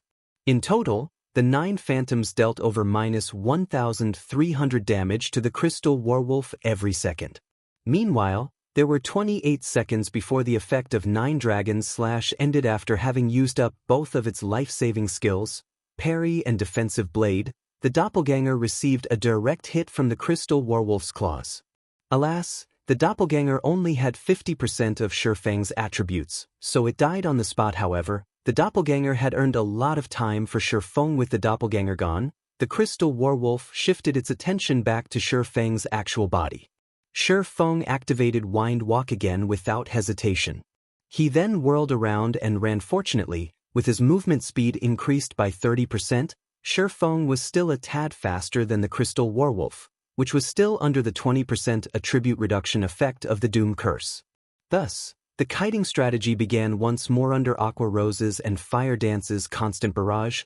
The Crystal Werewolf's HP fell lower and lower. 9%, 8%, 7%. By the time the effect of Feng's Windwalk was about to end, the Crystal Werewolf only had 3% of its HP remaining. It should be about time. At this moment, Feng stopped running. He then turned to face the Crystal Werewolf, pointing the Abyssal Blade at the monster Abyssal Bind. 9 snake-like chains suddenly surfaced from the floor, instantly binding the Crystal Werewolf. Although the Crystal Werewolf had been immune to the control skills used on it before, its movements were still bound by the pitch-black chains in God's domain. The so-called immunity to control skills did not necessarily make one immune to all control skills. Instead, it simply made one immune to control skills that were below a certain tier. Skills such as Frost Arrow, Ice Sphere, and Kidney Strike were all considered basic skills. In other words, they were Tier 0 skills. As these skills were of the lowest tier, the Crystal Werewolf was completely immune to their effects. As a level 25 Lord, the Crystal Werewolf was immune to any control skills that was below Tier 2. However, Tier 2 or Tier 3 control skills could still restrain it. Although Feng did not know which tier the Abyssal Bind belonged to, it was a skill attached to a magic weapon. In Feng's estimation, it should be at least Tier 3 or above, meaning that it would be effective against all bosses that could possibly appear at this stage of the game. With the Crystal Werewolf completely restrained, Feng took a step forward as he activated his ultimate skill, Flame Burst, which could only be used around once every 4 minutes. Feng's 2 swords were just like miniature suns with the activation of Flame Burst. In the blink of an eye, Feng slashed the Crystal Werewolf's body 6 times with his swords, 238, -4452, -2198, -2212, -4408, -216. The 6 attacks dealt a total of more than -17,000 damage, instantly wiping away the Crystal Werewolf's remaining 3% HP system. Level 25 Crystal Werewolf killed. Level difference of 7. EXP obtained increased by 700%.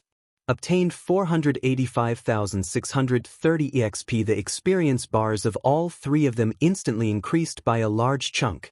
Aqua Rose even advanced to level 18. As for Feng, he had only recently reached level 18, so he was still at level 18 even after killing the Crystal Werewolf. If he could kill several more of such Lord rank bosses, he would definitely level up very quickly. I never thought a Lord ranked boss could be killed in such a way as well. This battle was an eye-opener for Aqua Rose in truth, however, if not for Feng being capable of holding a stable aggro on the Crystal Werewolf. In addition to consistently evading its multitude of attacks, they definitely could not have killed it. Guild leader, quickly check the loot. As a huge fan of Feng, Fire Dance was not surprised by Feng's ingenuity. She had always believed Feng could lead them to victory. Moreover, Fire Dance was hoping to reach Feng's standards one day. How could she allow herself to falter when faced with a Lord-ranked boss? Feng nodded in reply, promptly going ahead and checking the loot left behind by the Crystal Werewolf. It can't be right. How could this boss be so cheap? How could it drop only one key and one piece of equipment? Aqua Rose immediately grew unhappy when she saw the information shared by Feng. What was even more annoying was that the equipment dropped was only a level 20 fine gold ranked plate armor wrist guard. It wasn't even dark gold rank. Not bad.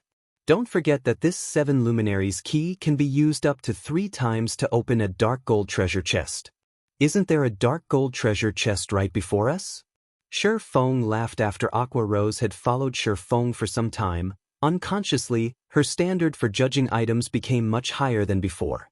If it was in the past, Aqua Rose would definitely have forgotten herself in joy if she saw a fine gold equipment. Now, however, unless an item was of dark gold rank, it would not even pique her interest. That's right.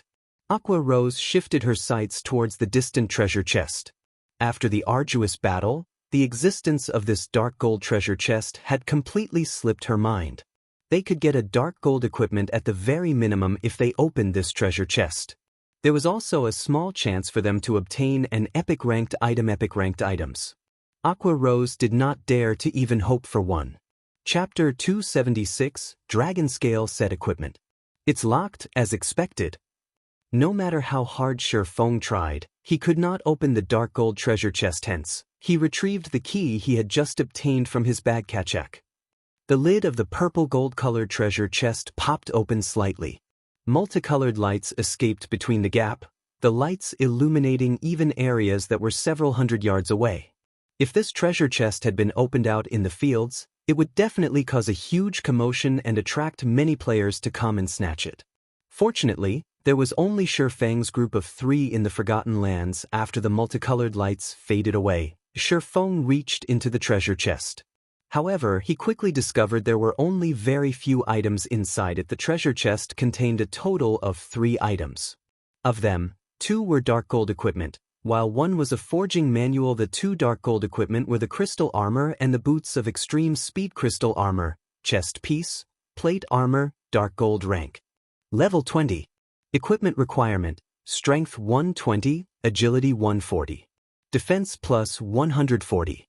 Strength plus 24, agility plus 21, endurance plus 20. Restricted to swordsman. Additional passive skill dash. Smart Outbreak. Every time user receives damage, strength and agility increased by 2% for 15 seconds.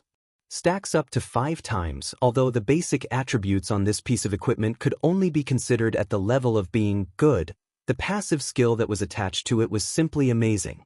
After all, the passive skill could potentially increase a player's strength and agility by 10%.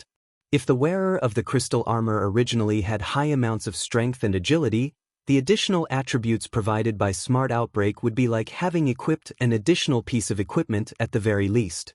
The only downside to this passive skill was its need for the user to take damage up to 5 times. Although such a condition had made it relatively useless in boss battles, when used in grinding monsters and PK, it would definitely provide the wearer of the crystal armor with unspeakable advantages. Boots of extreme speed, shoes, leather armor, dark gold rank. Level 20. Equipment requirement, strength 90, agility 130. Defense plus 143. Strength plus 20, agility plus 26, endurance plus 18. Movement speed plus 10. Evasion plus 7. Additional passive skill dash. Rapid movement. Increases movement speed by 12% and agility by 8% in regard to assassins and rangers. The most sought-after attribute for these two classes was agility, followed by strength. Meanwhile, this pair of boots increased the wearer's agility to the extremes. One could even argue that no other level 20 dark gold ranked shoes could increase agility as much as the boots of extreme speed could. Although these two pieces of dark gold equipment were excellent, they were worth barely a fragment of the true value of this dark gold treasure chest. After all, the item that reflected the true value of the dark gold treasure chest was none other than the forging manual. In addition, it was even a fine gold ranked forging manual. Forging manuals were different from forging designs. In the case of forging designs, only one particular piece of equipment could be made using it. In the case of forging manuals, however, an entire set of equipment could be made using it. This forging manual was meant to produce the level 20 Dragonscale set equipment. There were a total of 6 pieces in this set, and it could be worn by any class that could use plate armor. Previously, Feng had spent over 100 gold at the Blackwing auction house just to purchase the forging design for the Arclight shield. However, the value of the Arclight shield was far from being comparable to the Dragonscale set equipment. After all, the Dragonscale set equipment was a fine gold-ranked set equipment throughout the entire Star Moon Kingdom. Not a single guild had managed to obtain a secret silver-ranked set equipment up to now. One could simply imagine the value of a fine gold-ranked set equipment if Feng could forge a few sets of the Dragonscale set equipment and give them to the plate armor classes in the guild's main force. When these players walked on the streets wearing the Dragonscale set equipment, one could simply imagine the shock on the other players' faces when they see the set equipment. The members of other guilds would definitely tremble with fear. Just the thought of such a scene was simply exhilarating. However, it would definitely be extremely difficult to forge the Dragonscale set equipment. As it was a set equipment, the difficulty of producing the entire set would be no less than producing a piece of dark gold equipment. Feng was only an advanced forging apprentice right now.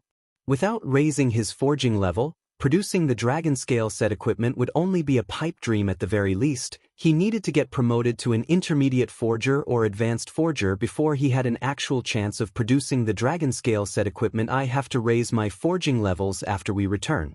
Feng formed a plan in his mind as he looked at the Dragonscale forging manual. Feng then handed the boots of extreme speed to Fire Dance. Now that Fire Dance had reached level 19, she was only a short distance away from level 20. As for the crystal armor and Dragonscale forging manual, he kept both of them for himself. After resting for a short while, Feng's group of 3 entered the crystal pathway. The crystal pathway was so long that one could not see the end of it in a single glance. Moreover, the elemental mana present in this pathway was extremely dense, so much so that it was even visible in the form of an aurora. It was an absolutely stunning sight to behold.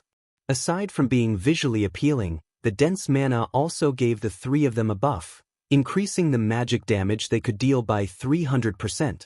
One could simply imagine how dense the elemental mana was in this pathway before they knew it. Feng's group of 3 had walked for more than an hour inside this crystal pathway. When they finally emerged, they were at the base of a huge mountain. When the 3 of them laid eyes on this mountain, they were immediately stunned. This entire mountain can't be made out of 7 Luminaries crystal, right?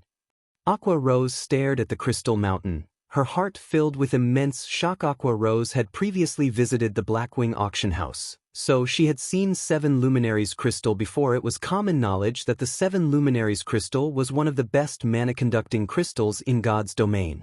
Not only was it extremely rare, its price was even more impressive.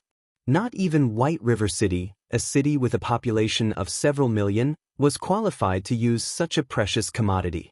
Throughout the entire Star Moon Kingdom, only the palace and Star Moon auction house at the capital city could afford to use a floating platform made out of 7 Luminaries crystal. Previously, Aqua Rose had believed that the crystal pathway was actually made out of mana crystals.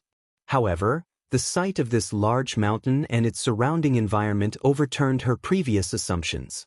The reason being, it was simply impossible for mere mana crystals to fill their surroundings with such dense elemental mana, resulting in even the formation of 7-colored mana clouds. It should be. Feng nodded blankly. Feng's mind grew heated at the thought of having so much 7 Luminaries crystal on the market, A 7 Luminaries crystal the size of a small residential house could be used to purchase a large town with a population of 50,000, with plenty to spare. Meanwhile, the 7 Luminaries crystal before him was in the form of a mountain, and in terms of size, this mountain could rival even White River City, a city made entirely of 7 Luminaries crystal. Just what sort of concept was this? Even if the entire Star Moon Kingdom was sold, it would not be enough to purchase so much 7 Luminaries crystals. Unfortunately, none of these crystals could be taken away. It was not even possible to pick some to take back if they wished to mine these 7 Luminaries crystals. At the very least, they needed to reach master level in mining. Feng was only at basic apprentice level in mining right now, and not even in his dreams could he mine these 7 Luminaries crystals. 7 Luminaries crystal was even more valuable than gold. Yet, even though so much 7 Luminaries crystals were sitting right before him, he could do nothing but look at it. Feng's heart simply bled at this thought. However, this couldn't be helped. Who would have ever thought there would be so much 7 Luminaries crystals at this place? Feng shook his head, banishing his thoughts. He then moved his sights towards a flight of stairs a short distance away that led to the peak of the mountain, saying, "Let's go up and take a look. We might discover how to unseal this place up there." Fire Dance did not know the true value of 7 Luminaries crystal, hence she barely reacted to it. She had simply been mesmerized by the beauty of this mountain. Aqua Rose, on the other hand, knew full well the value of this mountain. If Fire Dance had not given her a shove, rousing her from her stupor, Aqua Rose would definitely still be immersed in her shock. After all, this entire mountain was a mountain of money. If she could nick even a tiny piece of this mountain, the coins converted from it would be enough to sustain even a first-rate guild for a long time. As the trio traversed the stairs up the mountain, Feng suddenly felt an oppressive pressure bearing down on him. Moreover, this pressure was exactly the same as what he had felt at the Purple Sun Mansion, only a lot more powerful. The pressure only grew stronger and stronger as they climbed further up the mountain. By the time Feng arrived at the mountaintop, he was already drenched in sweat. His body also felt extremely heavy, as if it were made out of lead. Meanwhile, the two girls, Fire Dance and Aqua Rose, fared much worse than Feng. At this moment, both girls were sprawled on the ground, their bodies refusing to move even an inch. Unable to help his teammates, Feng decided to walk towards a monolith visible at a distance by himself. Just by looking at this semi-transparent sky-blue monolith, Feng could immediately sense that it was the heart of this land. It was obvious that this standing stone was the thing that filled the surrounding environment with such dense elemental mana, and not the mountain-sized 7 Luminaries crystal. Arriving before the monolith, Feng discovered many golden divine runes engraved on the bottom of the standing stone. They were by far the most complicated divine runes Feng had ever seen. Also, Feng had actually discovered a figure flickering in and out of existence within the semi-transparent monolith. When Feng took a closer look at this figure, his eyes immediately widened in shock. He simply couldn't believe what he was seeing was real. The reason being, Feng had seen the figure inside the stone before. However, Feng was confused. Why would this person appear here? Chapter 277, A God's Grave. While Feng was still in a daze, Fire Dance and Aqua Rose caught up with him, having recovered from their exhaustion. Guild leader, did you find anything? Fire Dance asked out of curiosity when she saw Feng lost in thought. Aqua Rose, on the other hand, did not notice any difference in Feng's demeanor, because the moment she arrived before the monolith, her attention was completely caught by something else. As an elementalist, she was much more sensitive to magic power than players of other classes. The frightening magic power radiating from the monolith was definitely the purest form of magic power Aqua Rose had ever felt, as if it was the master of all elemental mana. When Aqua Rose noticed the figure inside the monolith, she, too, froze on the spot. How is it possible? Aqua Rose could not believe what she saw. She rubbed her eyes, thinking they were playing tricks on her. Aqua Rose's reaction baffled Fire Dance. What has gotten into the two of you?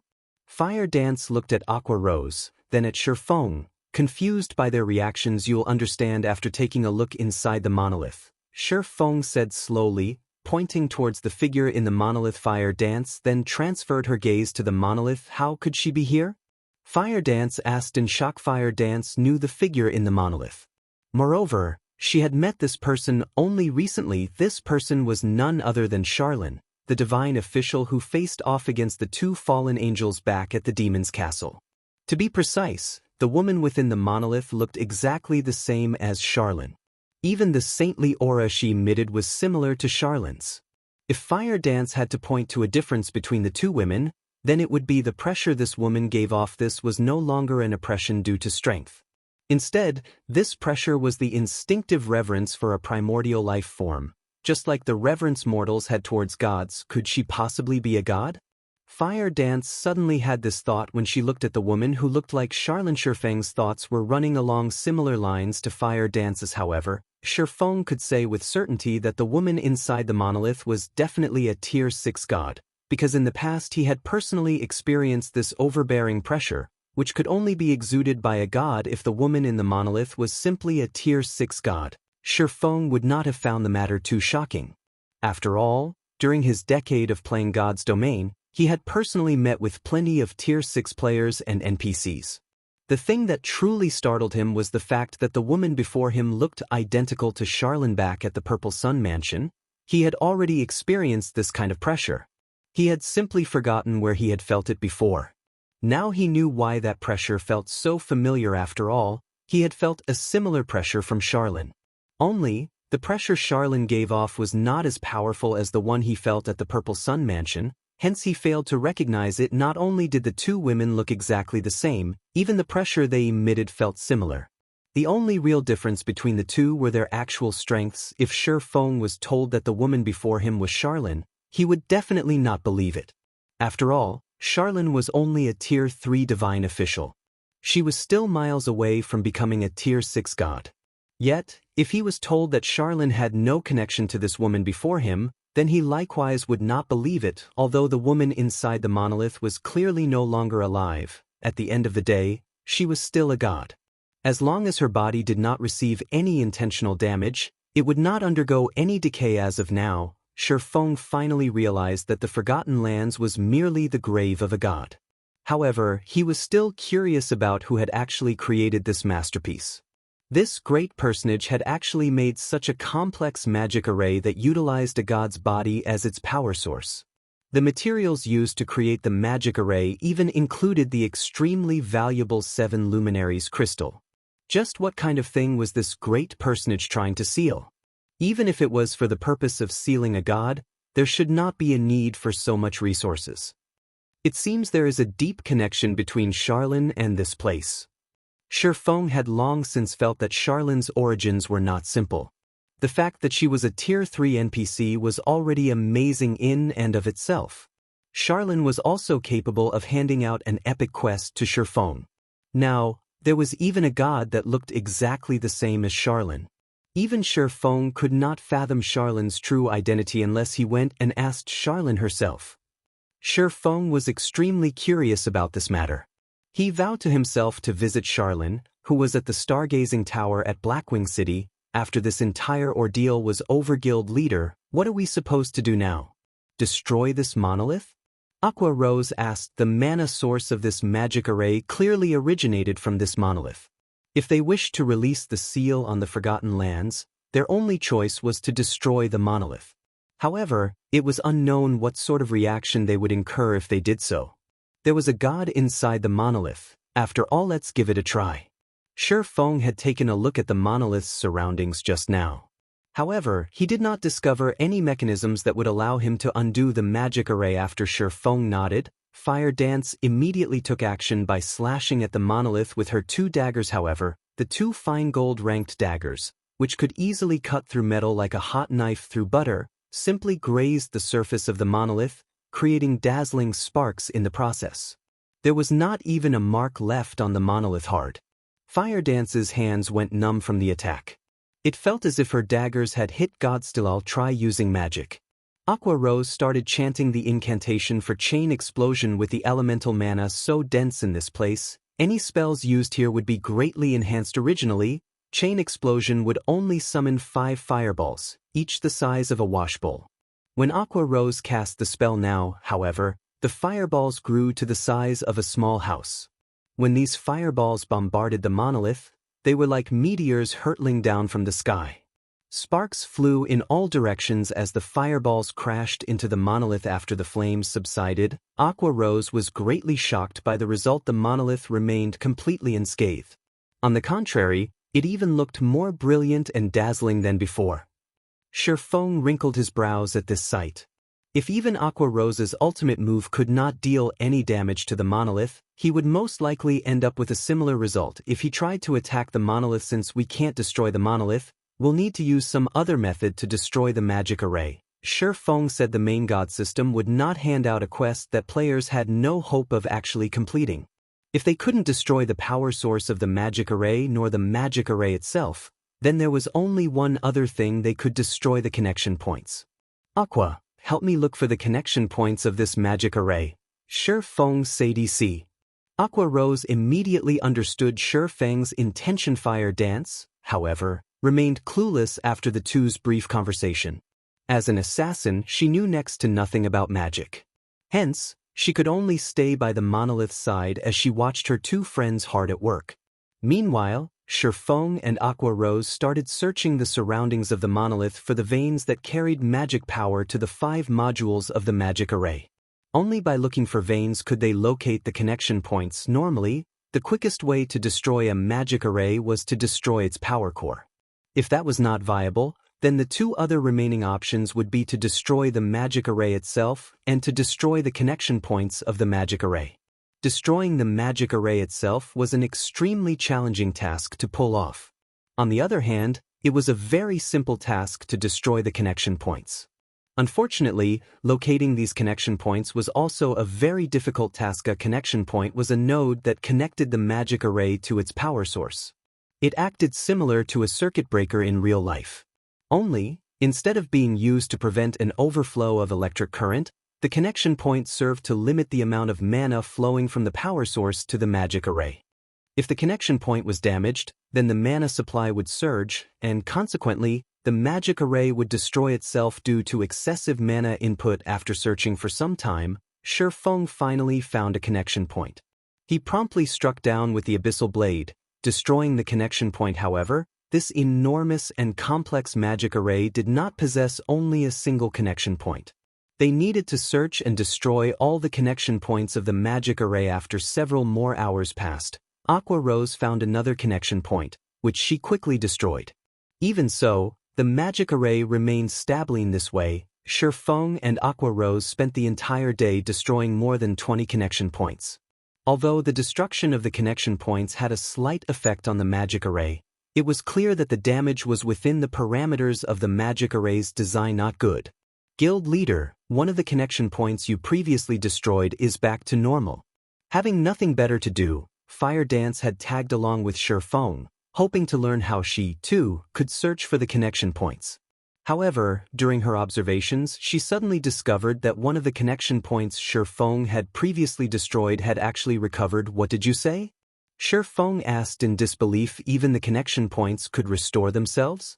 Feng started to suspect that this was no longer an ordinary magic array but a magic array that had already cultivated into a demon. Feng had seen plenty of Tier 5 magic arrays in the past. He had even seen Tier 6 magic arrays before. However, he had never once heard of a magic array that was capable of repairing itself. Chapter 278, The Great Catastrophe. By no means can we continue like this. There might be hundreds of connection points in this magic array.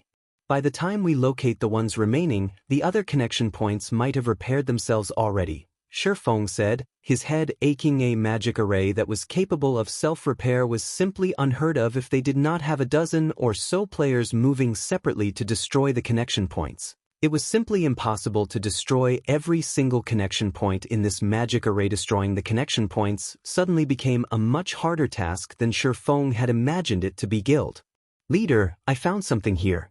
Come over and take a look, Aqua Rose said through the party chat. Hearing that there was a new discovery, Feng immediately hurried over to Aqua Rose's location. Aqua Rose was currently situated in the middle of this 7 Luminaries mountain, inside an extremely obscure cave.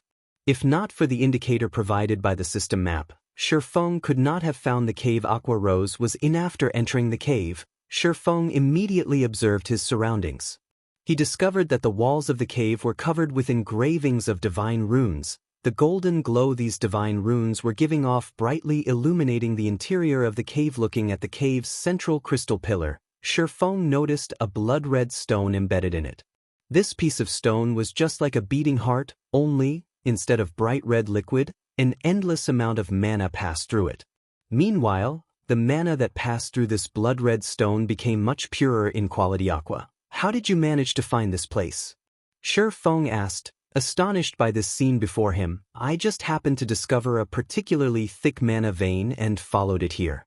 Aqua Rose beamed a proud smile at Feng. If they demolished this place, then the magic array would definitely be finished. Guild leader, I'll start destroying this place, alright? Aqua Rose could wait no longer. She had been trapped in this godforsaken place for so many days now. During this period of time, she had no option but to keep contact with her subordinates through the phone in order to make arrangements for the daily affairs of the guild. She had also instructed them to prepare for the establishment of their guild residence.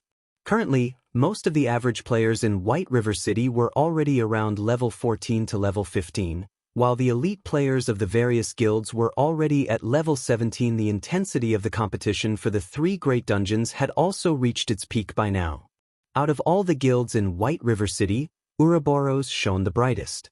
They had already managed to take down the second boss of the hard mode Land of Death, and they were currently in the midst of challenging the third boss of the dungeon. Meanwhile, Dark Star, which ranked after Ouroboros, was still attempting to raid the second boss. As for the other guilds, they had also passed through normal mode and were currently preparing to raid hard mode. Furthermore, as players started raiding the hard mode bosses of the 3 great dungeons, they soon discovered the astonishing benefits they could obtain. Aside from dropping level 15 secret silver ranked set equipment, the bosses also dropped plenty of recipes and designs. Players could also obtain the guild task order that could not be obtained from 20-man team dungeons or lower. These guild task orders could be used to accelerate the promotion of a guild. Otherwise, it would take ages for guilds to get promoted if they simply relied on the meager guild reputation their members obtained by completing daily quests. Yet, as one of the top 6 guilds in White River City, Zero Wing had actually remained inactive all this time. Not only had it accomplished nothing during this period of time, it did not even set foot in any of the 3 great dungeons. It had simply focused its attention on raiding level 15, 10 and 20-man dungeons, and its decision to do so had greatly confused the masses. Even though Zero Wing clearly had the strength to challenge the 3 great dungeons, it had chosen not to take action. Instead, the guild's behavior had caused many of the new members to grow dissatisfied, and a majority of these players had chosen to leave the guild one after another.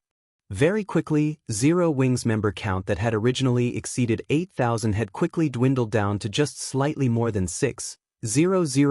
This situation had panicked Aqua Rose somewhat. In reply to Aqua Rose's panic, Feng had simply said, if they wish to leave, then let them leave. You don't need to stop them. The guild is too bloated right now, so this is a good chance to rid ourselves of those that joined solely with the intention of taking advantage of us. The guild would become much purer after those players are gone. Hearing Feng saying so, Aqua Rose had no choice but to turn a blind eye to all the players withdrawing from the guild. However, she did make sure to record the names of those who left.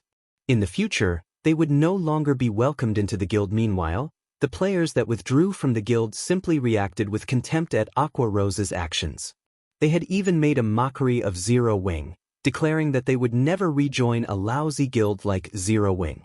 Moreover, as if to rub salt into the wound, Dark Star had also been secretly killing many players from Zero Wing, causing even more players to withdraw from the guild. As of this moment, there were only around 4,000 members remaining in Zero Wing. Not to mention a third-rate guild, they were not even comparable to a large unrated guild right now. Hence, Aqua Rose was in a rush to break out of this place. She wanted to quickly return and rectify the guild. Hold on a minute, Feng hurriedly said when he noticed a large fireball already appearing in Aqua Rose's hand. We don't really need to destroy it. But, how are we supposed to leave this place if we don't destroy it, then? Aqua Rose asked. I have my own ways. Feng revealed a faint smile as he looked at the blood-red stone embedded inside the crystal pillar. Feng truly had not expected to find this piece of blood-red stone here. Instead of calling it a blood-red stone, it would be more appropriate to refer to it as the Philosopher's Stone. Previously, Feng had obtained a fragment of the Philosopher's Stone back at the Sun Temple. Now, he had stumbled upon another fragment. The Philosopher's Stone was an alchemy treasure. Despite being fragmented into 5 pieces, each of these individual pieces still contained the strength of an epic-ranked item. Also, when Feng discovered the Philosopher's Stone at this place, he quickly understood just how the connection points of the magic array had managed to repair themselves. It turned out it was all because of the Philosopher's Stone. Although I can't take away any of these 7 Luminaries crystals, it is still not bad if I can return with this piece of the Philosopher's Stone. Feng arrived before the crystal pillar. He then inserted the tip of the abyssal blade into the crevice in the crystal pillar where the Philosopher's Stone was set. With a light tap on the pommel of the abyssal blade, the Philosopher's Stone easily popped out from the crystal pillar. Feng promptly retrieved the item and stored it in his bag. Shortly after the Philosopher's Stone was removed from the crystal pillar, the cave started fading away. Moreover, the rate at which it disappeared was visible to the naked eye. The dense elemental mana that filled the air and land also gradually dispersed, becoming thinner and thinner. As for the incomparably hard 7 Luminaries crystals, they too had began turning into ash. Not good. This place is about to collapse. We need to leave immediately. Feng shouted through the party chat as soon as he noticed this change. Feng's group of 3 rushed down the 7 Luminaries mountain, and before long the entire mountain started imploding. The magic array that sealed the Forgotten Lands also lost its effectiveness. As for the monolith that had previously been standing on the mountaintop, it remained floating high up in the sky. Gradually, the monolith rose higher and higher, before suddenly releasing a rainbow brilliance. The monolith was like a miniature sun at this moment. Soon after, the dazzling glow disappeared, along with the gigantic monolith itself. After the 7 Luminaries mountain collapsed, a bottomless pit appeared in its place. The pit was just like a black hole, devouring everything that entered it.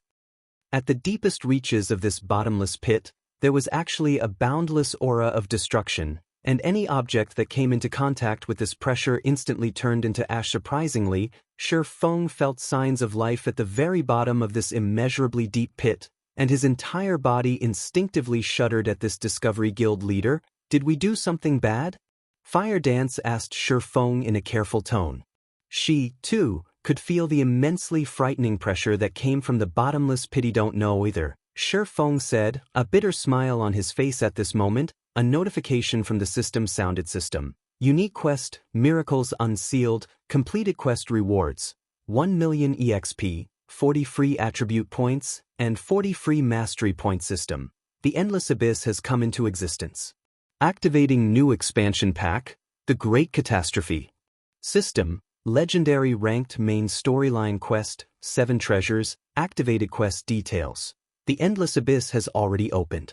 You are required to immediately notify the War God's Temple in order to have them reseal the Endless Abyss. After reading these notifications, Feng finally had an inkling of what was going on. Inadvertently, they had actually opened the door of taboos.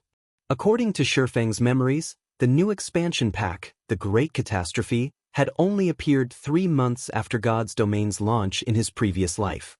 Now, however, because of him, The Great Catastrophe had appeared in advance. Chapter 279, Quality over Quantity. When Aqua Rose and Fire Dance read the notifications they received, both of them were immediately sent into a Days A legendary quest. Moreover, it was a main storyline quest, a quest that was capable of changing the history of God's Domain. The reward for such a quest would definitely be luxuriant. According to rumors, the minimum reward for completing an epic quest was an epic-ranked item, or an item of equivalent value. In other words, if they completed a legendary quest, then the minimum reward they could obtain would be a legendary ranked item. They had never even seen an epic ranked item before, much less a legendary ranked item.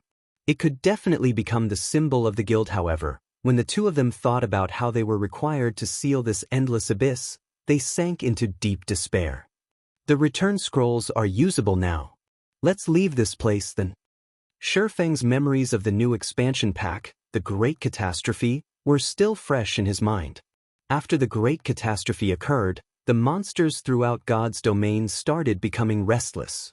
Towns, especially, would randomly come under attack from demonic beasts, resulting in chaos. According to Feng's memories, some of the weaker border towns had even been conquered by the demonic beasts, turning those into demonic beast towns. Among the biggest changes made to the game were to the knights in God's domain. After the new pack was implemented, the number of monsters that would appear during nighttime was much higher than before. Moreover, monsters corrupted by the endless abyss would also appear. These corrupted monsters would all be transformed into demonic beasts, and even the weakest of demonic beasts were Tier 1 monsters. Which was to say, if players had still not received their promotion into a Tier 1 class, it would be tremendously difficult for them to fight against these monsters. Instead of being the ones doing the killing, players would have a much higher chance of getting killed by these demonic beasts. Hence, after the new expansion pack, players would find it very difficult to grind and level up during nighttime. In contrast to the shock Aqua Rose and Fire Dance felt, the revelation of the new pack caused a sensation throughout the entire Starmoon Kingdom. Players could not help but feel excited after finding out about the Great Catastrophe expansion pack. The official developers of the game had already revealed information about this new expansion pack. In the future, demonic beasts would randomly launch assaults on towns, and in response to such attacks, towns would issue defense quests to players. As long as players managed to defend the town, they would receive bountiful rewards. Of these rewards, there would even be secret silver-ranked items and many more valuable items. In addition, players would also receive city reputation from completing the defense quest. These defense quests would undeniably allow average players to quickly improve themselves, hence the excitement of many of the average players over the arrival of this new expansion pack. Meanwhile, the atmosphere in White River City had also suddenly cooled down, as many players had chosen to head out to the towns instead. They intended to grind for some levels while they awaited for a demonic beast assault to occur. If luck would have it, they might even happen upon a demonic beast assault, making a huge profit from completing the resultant defense quest. Guild leader, should we arrange for a few members to head towards various towns and keep an eye out for a demonic beast assault? Aqua Rose suggested, her brows wrinkled slightly when she looked at the deserted streets of White River City. The other guilds were currently busying themselves with raiding the 3 great dungeons. They definitely would not have the time to pay attention to these demonic beast assaults. Hence, this was a good chance for Zero Wing to shine. Let's not participate in the demonic beast assaults. Focus on leveling up. Level 20 is the time when our guild will shine. Feng shook his head, a knowing smile on his face. In the past, Feng had experienced many assaults launched by demonic beasts. Hence, he knew very well how difficult it was to actually receive the reward of a defense quest. The reason being, even the weakest demonic beast was a Tier 1 monster. They would all be level 30 or above. Feng had even once encountered a Tier 3 demonic beast during an assault. If they were to try and defend a town right now, it would simply be suicide. Naturally, Feng would not let the members of his guild die a pointless death. One could say that towns were extremely dangerous locations right now. If players were to truly meet with a demonic beast assault, then it was not luck but fate. Currently, the safest places in God's domain were cities, since there would be high-tier NPCs guarding them. Take White River City for example. There were 3 Tier 4 NPCs guarding it, so demonic beasts would not dare to casually approach the city itself. If we don't participate and make some achievements, many more of the remaining members might choose to withdraw from the guild. Aqua Rose could not understand what was going through Feng's mind before. They had given up on competing over the 3 great dungeons. Now, they were also going to give up such a good chance to earn precious equipment and reputation. Just what were they supposed to do? Let them leave that. Our guild is only capable of handling 3,000 members right now, and we are still well above that number. It would be even better if they do leave. Feng smiled without care. What Feng was trying to pursue was quality, not quantity. God's domain was a game, and the resources available to players were limited. Meanwhile, the more members they had in the guild, the more resources the guild needed to spend. However, if the resources available in the guild only amounted to so much, having more members in the guild would mean that each member would receive less resources. As a result, Their development speed would also fall in the past. Shadow had conducted a mass recruitment of players, recruiting all kinds of players into the guild. In the end, the guild had bitten off more than it could chew, causing its development to slow to a crawl. In this life, Feng would not repeat the same mistakes Shadow made in the past. The members in the guild could just leave for all he cared. He definitely would not try to stop them from leaving. Talent was very important if one wished to become an expert in God's domain. However, truly talented people were limited. In the past, a majority of the experts in God's domain had participated in one battle after another, gradually learning and accumulating the experience needed to become an expert. Instead of relying on talent, instead of cultivating some two-faced talented guild members, Feng would rather invest his resources in nurturing normal, but loyal, guild members. In the past, a super guild called Black Tower had sent over 200,000 of their members to attack a second-rate guild called Solitary Rulers. Meanwhile, Solitary Rulers had less than 80,000 members in total. The guild was believed to have the fewest members among all second-rate guilds. Before the battle between the two guilds had even started, everyone had already expected Black Tower to easily obtain victory. However, the end result was far from what others had imagined it to be. Although both guilds clashed tens of times, Black Tower hadn't succeeded in destroying the city governed by Solitary Rulers.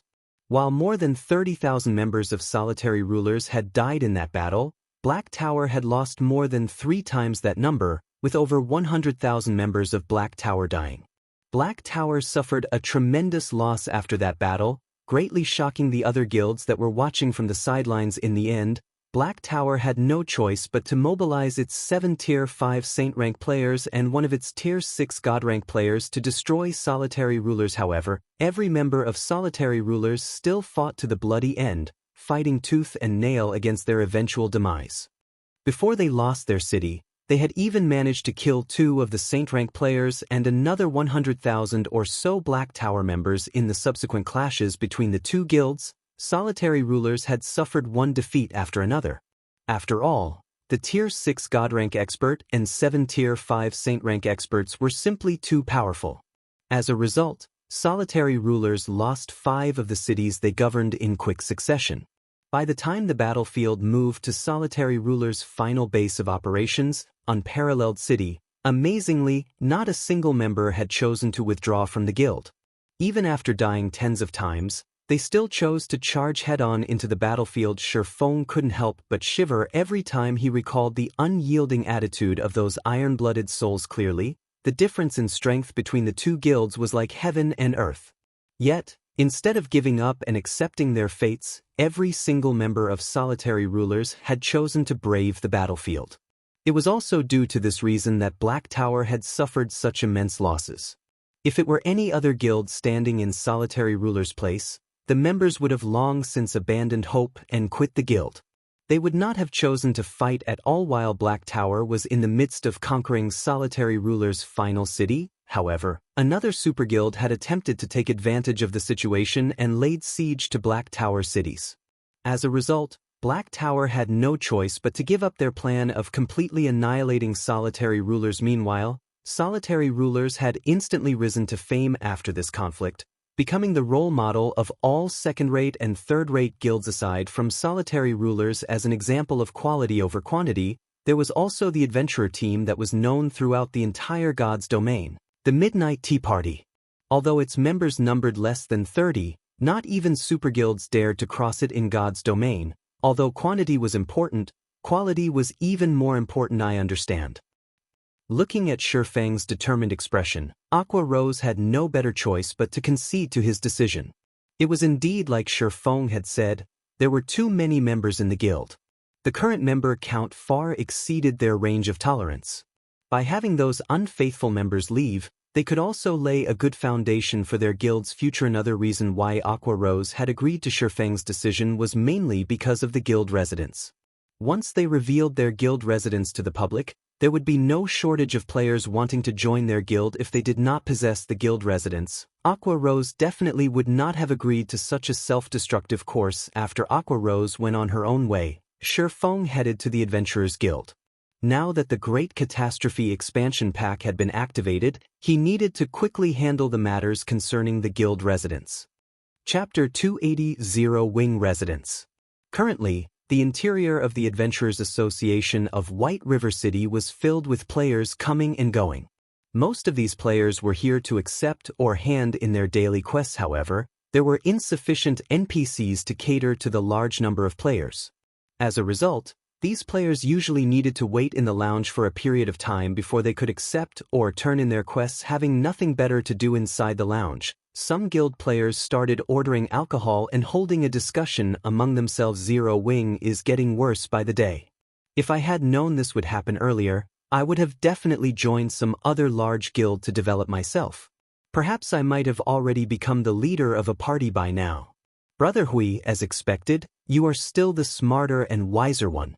You joined Dark Star from the very start, and now, you've already become the vice leader of a 15-man team. Now that I have left Zero Wing, I will be relying on Brother Huey's guidance from now on.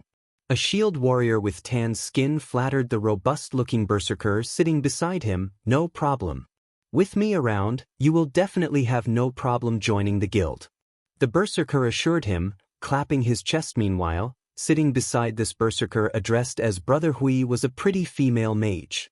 Although her face looked average, she had an excellent figure.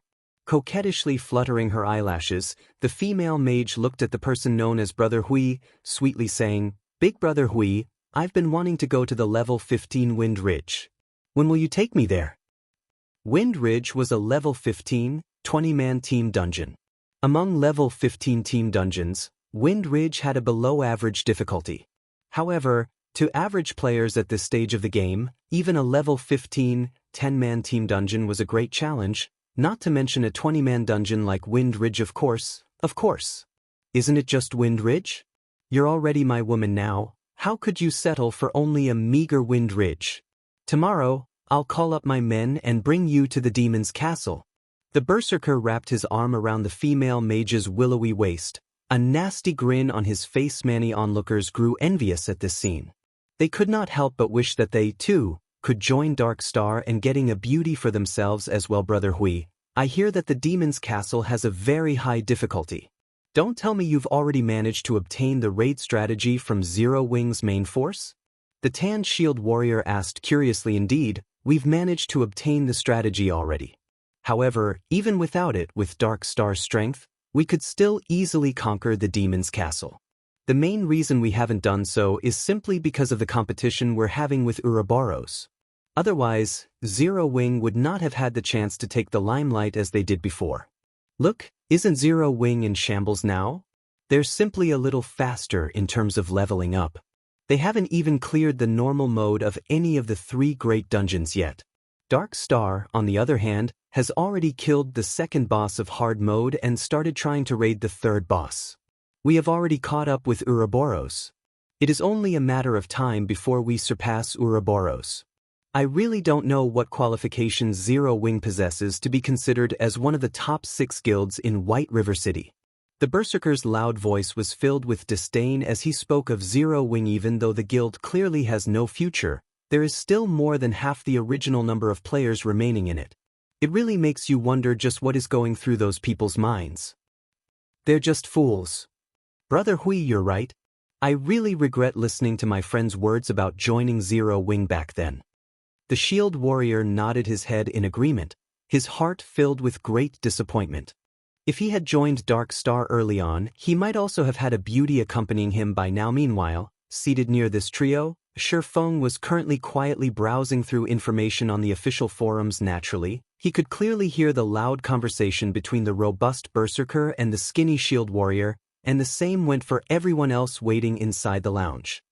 However, Feng made no comment on their mocking words. After all, everyone had the freedom to make their own decisions. As for the shield warrior's regret at joining Zero Wing, Feng simply revealed a calm smile. If the shield warrior knew that Zero Wing was about to establish their very own guild residence, just what sort of emotions would he have? At that time, even the words, earth-shattering, would not be enough to describe the amount of shock he would feel. However, Feng really could not be blamed for this.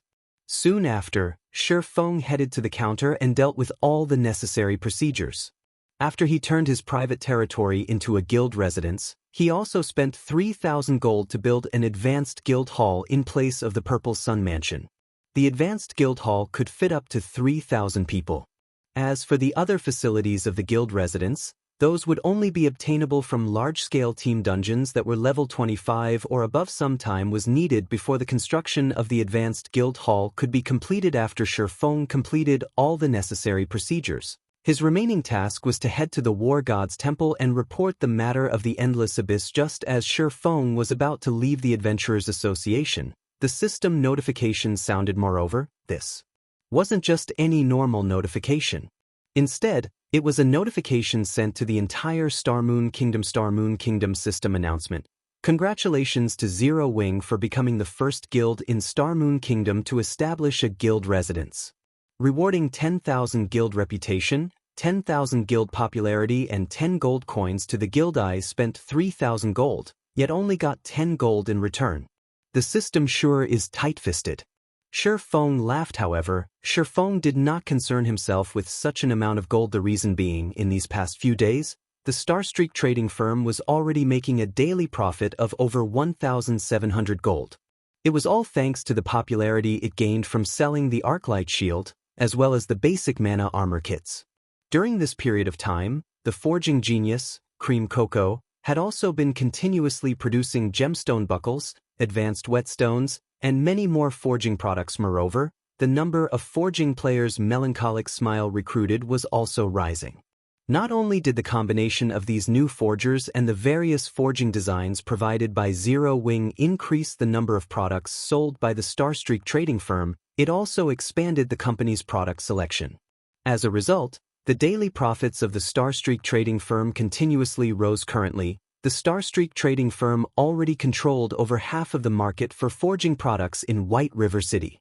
Moreover, such a situation wasn't limited to just White River City. It extended to the 7 surrounding cities. Hence, Feng was not lacking in money at all. Compared to having spent 3,000 gold coins, Feng was more interested in the 10,000 guild popularity points.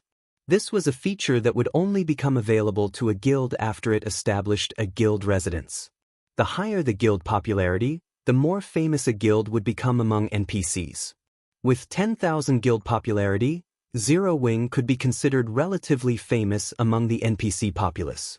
Compared to starting from scratch, having this 10,000 guild popularity made things much simpler for him. It should be known that, when a guild member completed a quest commissioned by an NPC, the guild would normally receive only 1 to 3 guild popularity. Only quests with high difficulty would reward 5 to 10 points.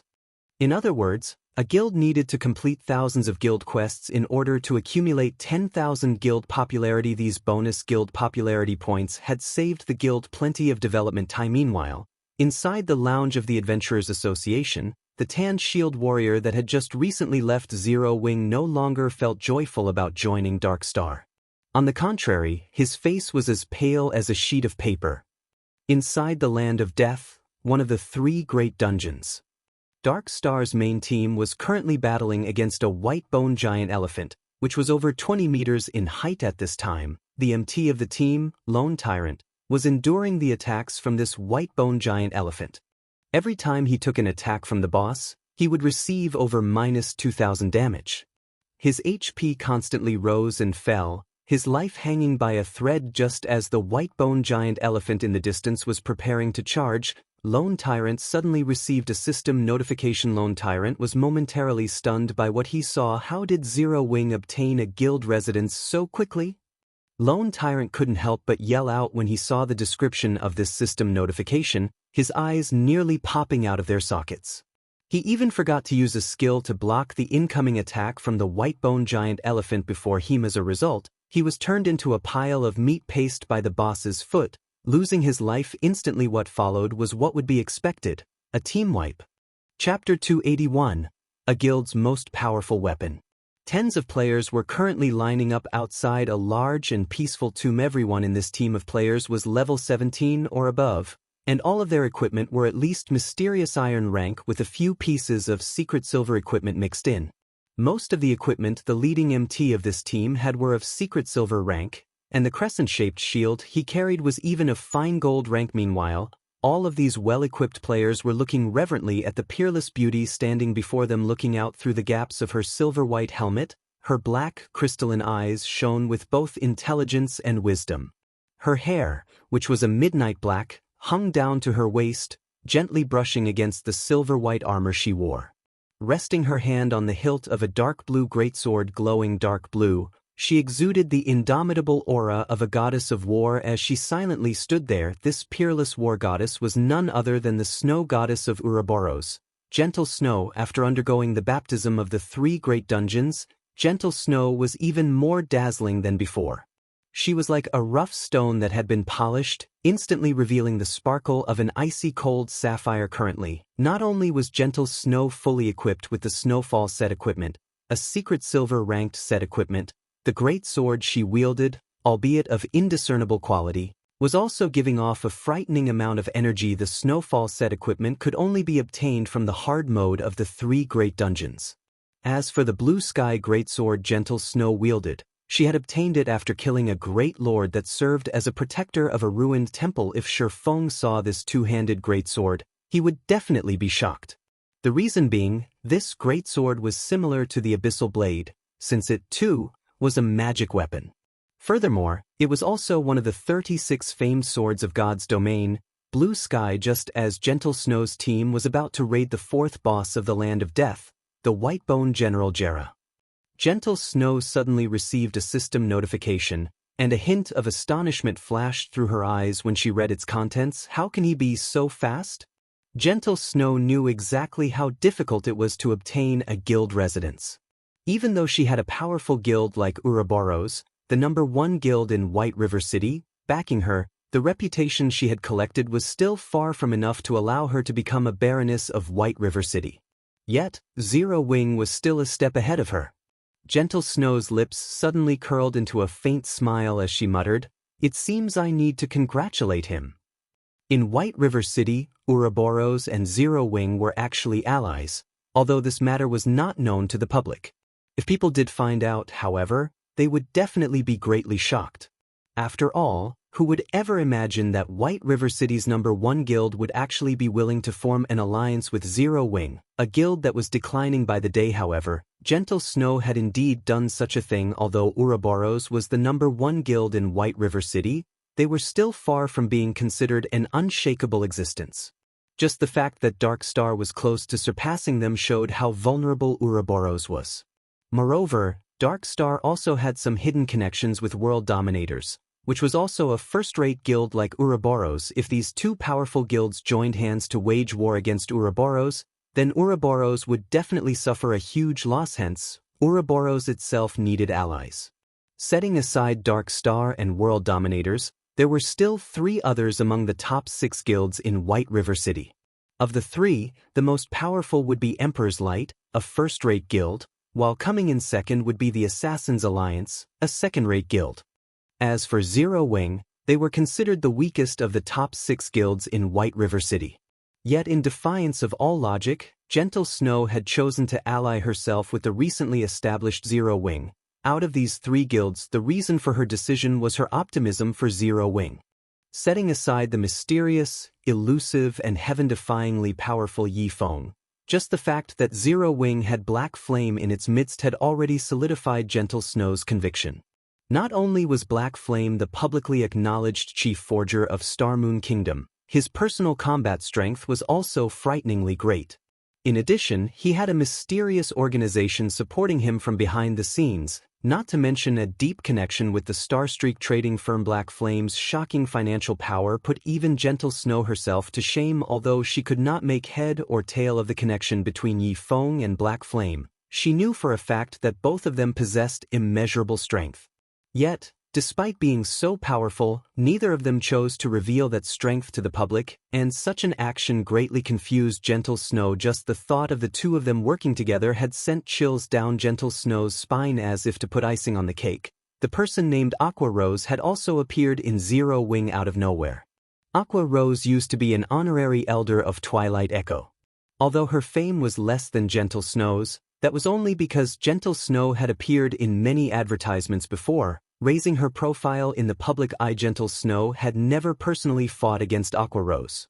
However, based on the video recordings of Aqua Rose's battles, in terms of combat techniques, should they ever have a fight between themselves, Gentle Snow felt she only had a 50% chance of emerging victorious in any case. Just the presence of these three powerhouses in Zero Wing made it worthwhile for Gentle Snow to ally herself with them.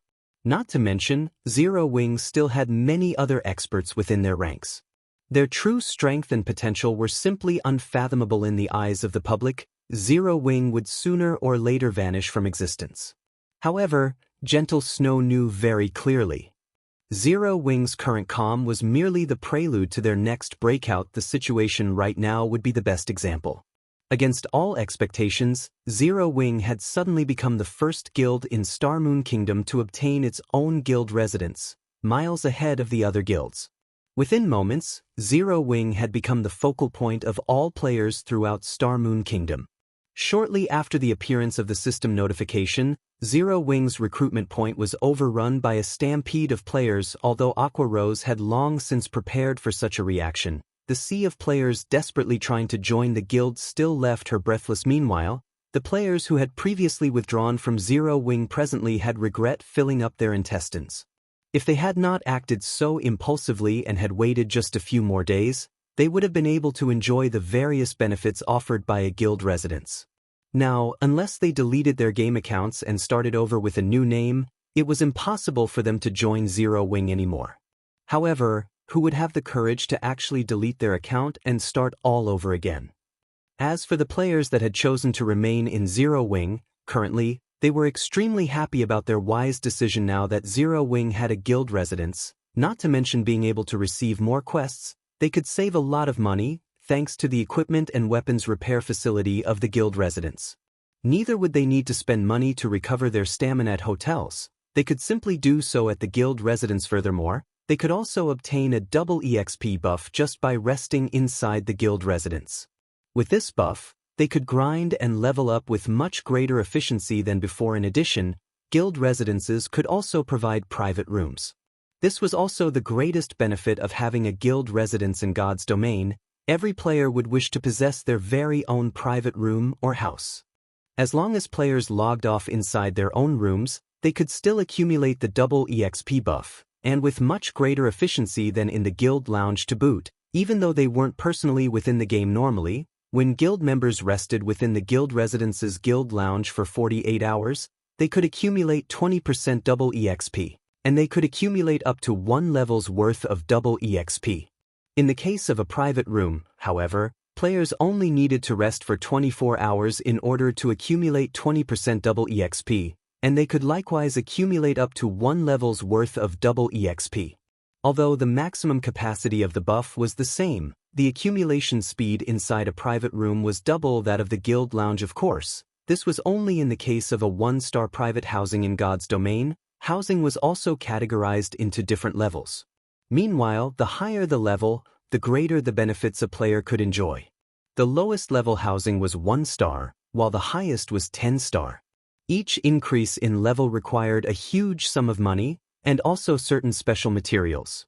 It would not be easy for players to upgrade their private housings. For a 1-star private housing, every 24 hours, players could accumulate 20% double EXP, up to a maximum of 1 level's worth of double EXP. For a 2-star private housing, every 24 hours, players could accumulate 25% double EXP, up to a maximum of 1 level's worth of double EXP. For a 7-star private housing, every 24 hours, players could accumulate 50% double EXP, up to a maximum of 1 level's worth of double EXP.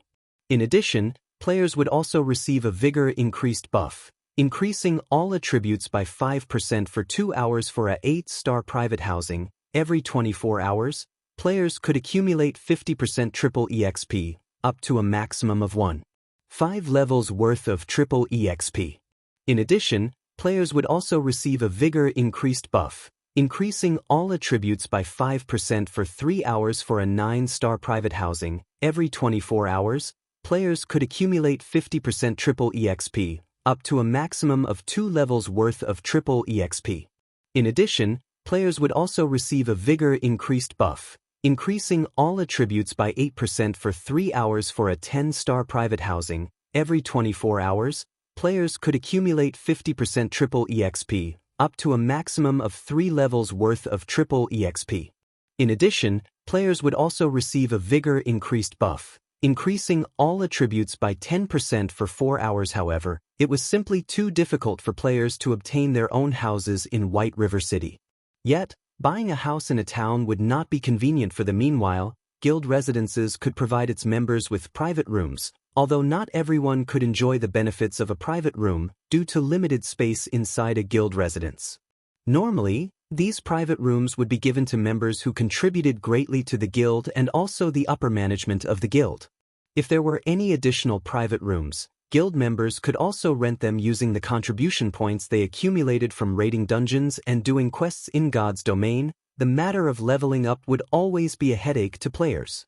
Moreover, the further into the game a player went, the harder it was for them to level up. It would not be strange for players to level up only once every 3 to 4 days. If players died out in the fields, they would also lose an entire level as a penalty. Hence, a tool that could aid players in leveling up quicker would definitely be well received. This guild benefit alone already held a fatal attraction for all players. And that was in addition to the large number of guild quests available for choosing, which would dramatically accelerate players' leveling speed. Chapter 282, Dark Wind.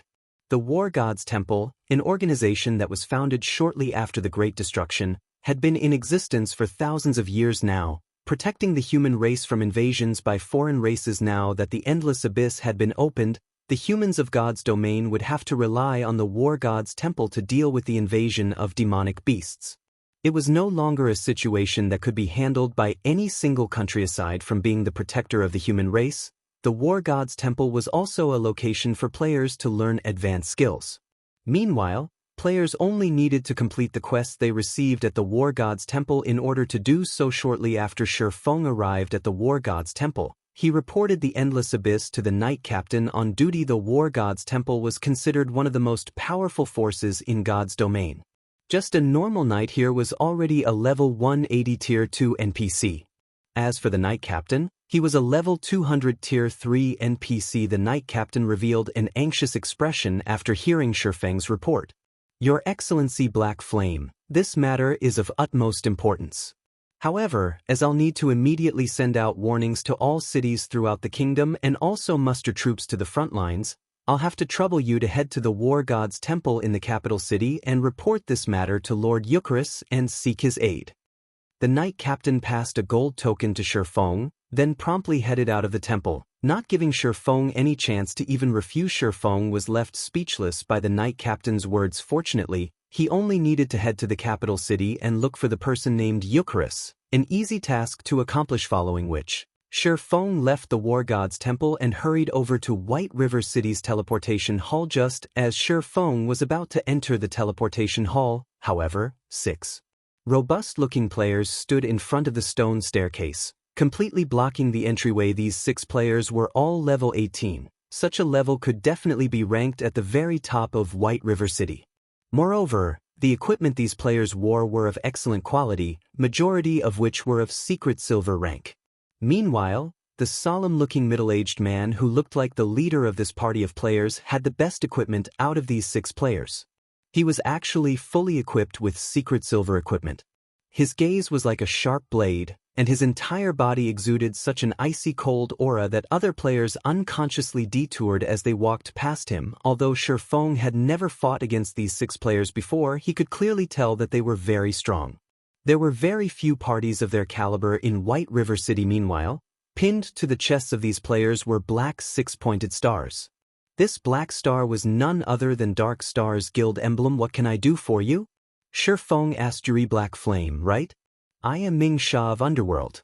I am here to give you a piece of good news, the middle-aged man said in a condescending tone. Although Black Flame had been titled as the chief forger of Starmoon Kingdom, in Ming Sha's eyes, he was merely a clown prancing on the stage. Whether it was in reality or in God's domain, only strength truly mattered. A forger that only knew how to stay hidden inside a room was nothing more than a tool for strong players like them, if not for the matter of the guild residents astonishing the upper echelons of Underworld. Ming Sha would not even be here trying to make contact with Black Flame. Instead of Black Flame, The person Ming Sha was interested in was Yi Feng, the player widely acclaimed a god-ranked swordsman. Ming Sha really wished to meet him. Moreover, young Master Feng had also given orders to get rid of that Yi Feng and obtain the epic-ranked item in Feng's hands. Unfortunately, Yi Feng proved simply too elusive. No matter how many men Ming Sha had sent out, they still could not find a trace of that Yi Feng. Ming Sha was very disappointed by such a result, as he never imagined that Yi Feng would be such a coward, not having the courage to even come out and fight. Good news? Then why do I feel that you guys are coming with bad intentions in hand? Feng revealed an indifferent smile as he sent a glance at the other 5 menacing players. Master Black Flame, it is our fault for behaving too rashly. However, we truly do have great news for you. Only, I hope that you can take a trip with us. After all, this place isn't exactly suitable for discussions of such an important matter. At this moment, another person walked up from behind the 6 players. This person was similarly a middle-aged man.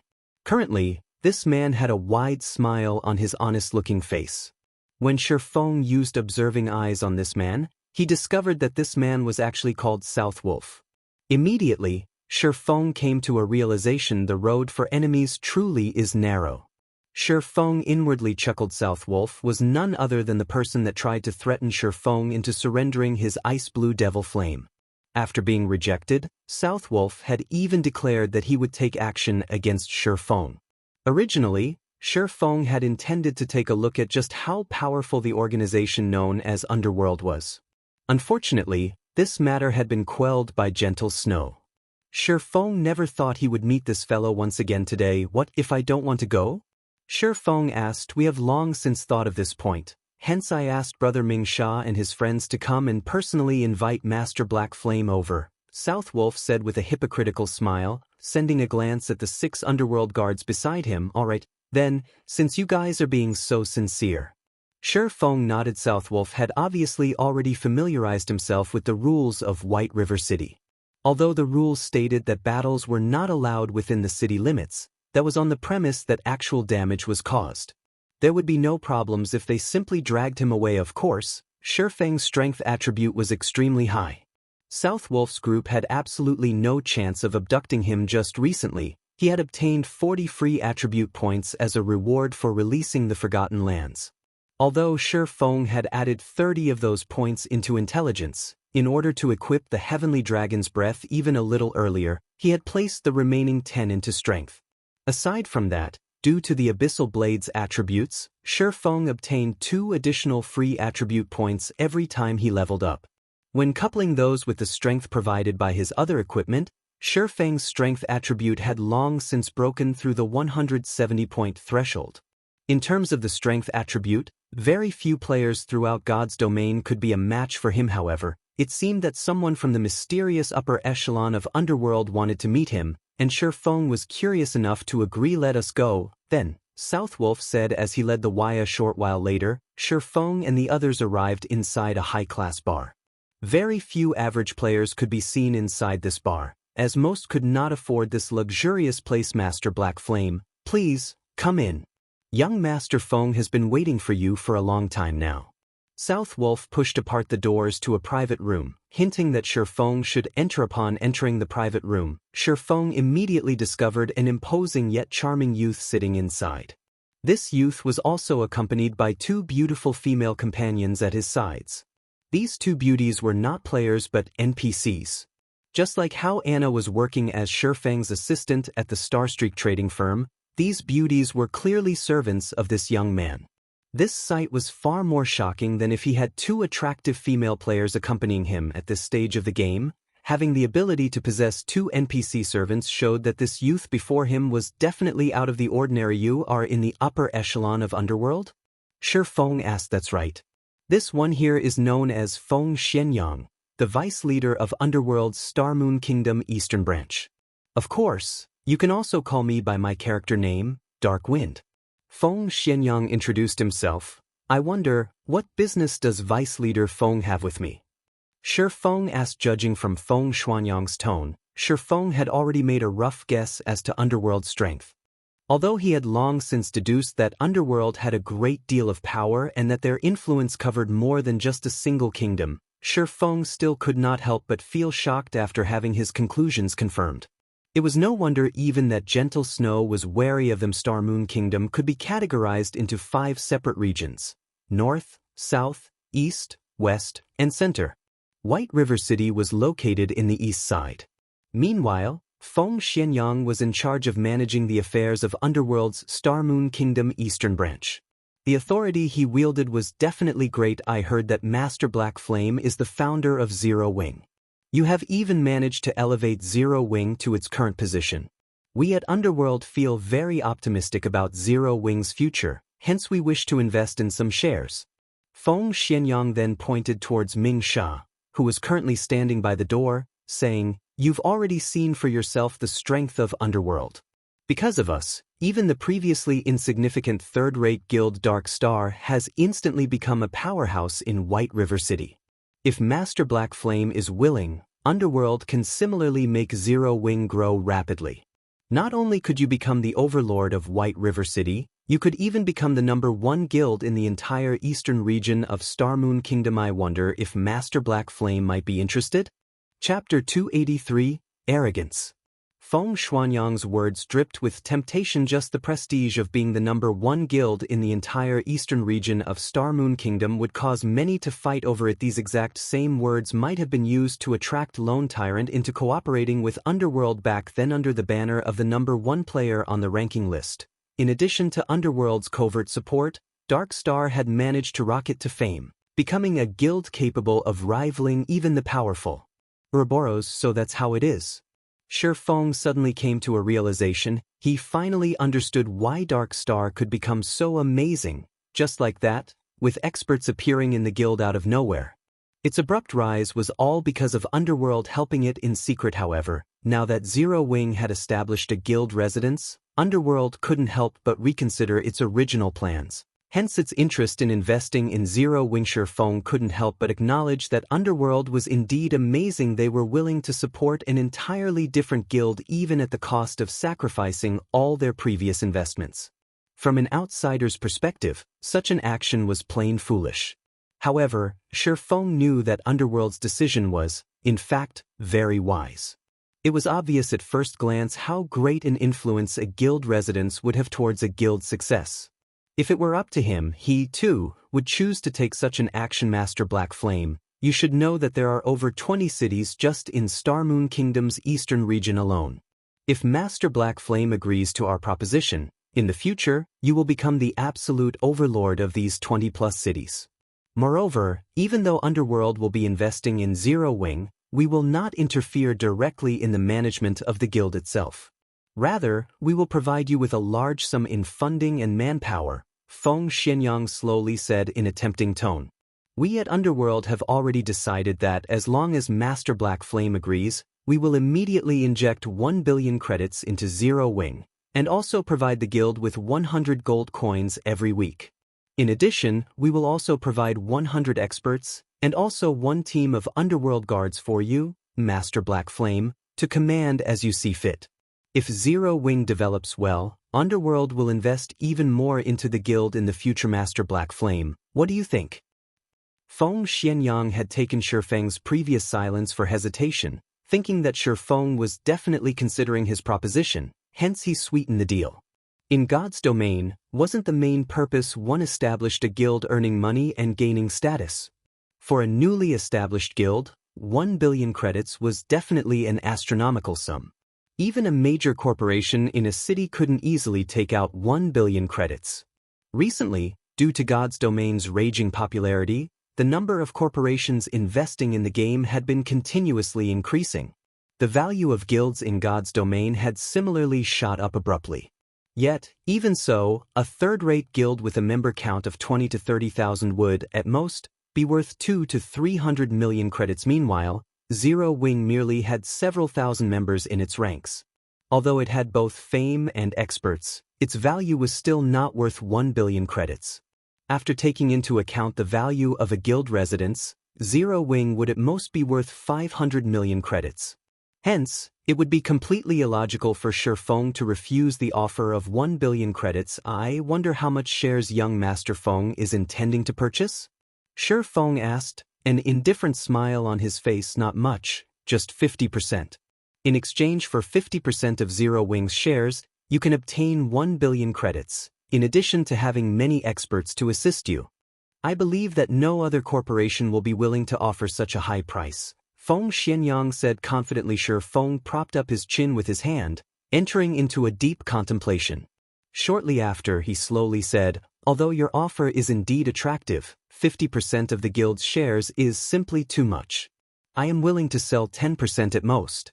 Although Feng Xuanyang's offer of 50% seemed as if both sides would be wielding half of the guild's shares, it was simply a trick to make sure Feng drop his guard.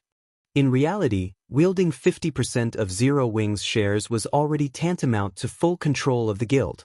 After all, when Feng established his guild, he hadn't claimed the full 100% shares of the guild. He had given a small portion to Aqua Rose. If Feng Xianyang purchased 1% of Zero Wings shares from Aqua Rose, then he would have 51% of the guild's shares.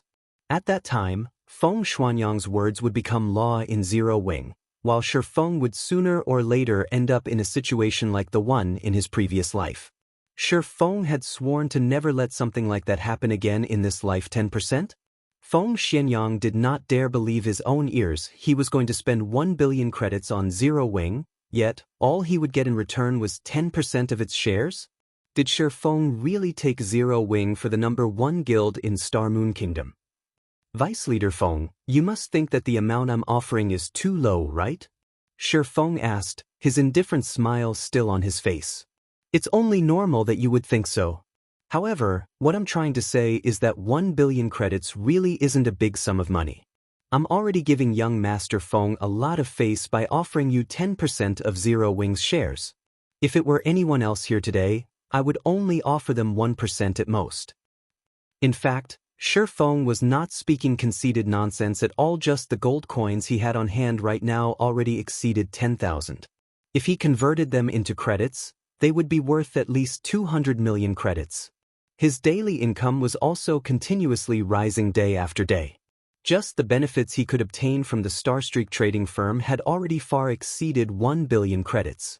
Not to mention, Zero Wings Guild residence was also built on a strategic location like the Purple Sun Mansion. The Purple Sun Mansion was the best location for players to establish a guild residence in White River City. It also occupied a broad tract of land, larger than even a football field, which could contain 50,000 people. Not to mention the current state of White River City, where every square inch of land was worth its inch in gold. Even after a decade passed since God's Domain's official launch, the land of the Purple Sun Mansion would still be worth more than 10 billion credits. Although 1 billion credits was indeed an astronomical sum, it was truly not worth 10% of Zero Wings shares. Even 1% was an overestimation, not to mention 10%. Master Black Flame, there has to be a limit even to jokes. By toying around with me like this, do you take me for someone easily bullied? Feng Xuanyang's expression suddenly changed. His tone turned cold as well. Vice Leader Feng, what I speak is the truth. If Vice Leader Feng feels wronged, then let's just forget about this matter entirely. Feng shook his head and laughed. After this meeting, he, too, started thinking of looking for an investment partner. The falling flowers are yearning for love, but the heartless brook ripples on. If Feng had rejected Feng Xuanyang's investment proposal from the very beginning, or had argued that Feng Xianyang was asking for too high a percentage of Zero Wings shares, Feng Xianyang might still have accepted Feng's answer with a smile. This was the atrocity of the truth. Hence people would often prefer to hear a lie than the truth. The reason being, the truth was much crueler than a lie. If Aqua Rose were here right now, she would definitely scold Feng for speaking the truth. Soon after, Feng departed from the private room, leaving behind a thoroughly incensed Feng Xuanyang. Southwolf, get in here. Feng Xianyang roared. Southwolf hurriedly entered the private room, asking, young Master Feng, why are you so angry? Did that brat Black Flame fail to appreciate your kindness? Tell Lone Tyrant that he can take action immediately. I don't wish to see the guild called Zero Wing in White River City anymore. Feng Xianyang no longer had his elegant appearance from before. Instead, he revealed his sinister nature, saying, since he isn't willing to cooperate with Underworld, then we will just remove him, one way or another. White River City does not need a guild that Underworld cannot control. Yes, I'll notify Lone Tyrant immediately, Southwolf said with excitement as he licked his lips.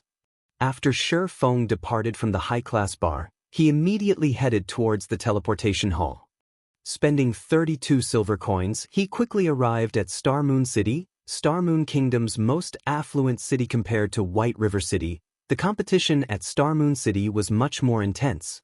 Just the number of first-rate guilds present in the city already surpassed 5. The second- and third-rate guilds were even more numerous. Meanwhile, the player population at Star Moon City was over 3 million.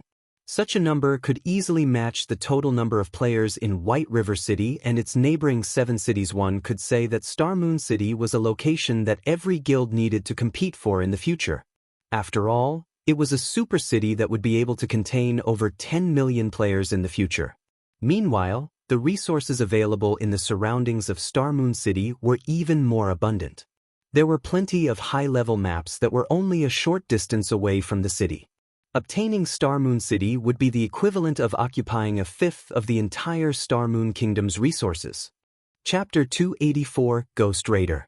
As the capital city of Star Moon Kingdom, beneath the flourishing appearance of Star Moon City were piles and piles of pearly white bones. The moment Feng arrived at the city, he could already sniff out the strong smell of blood when Feng walked the bustling streets of Star Moon City. None of the players he saw belonged to small and unknown guilds.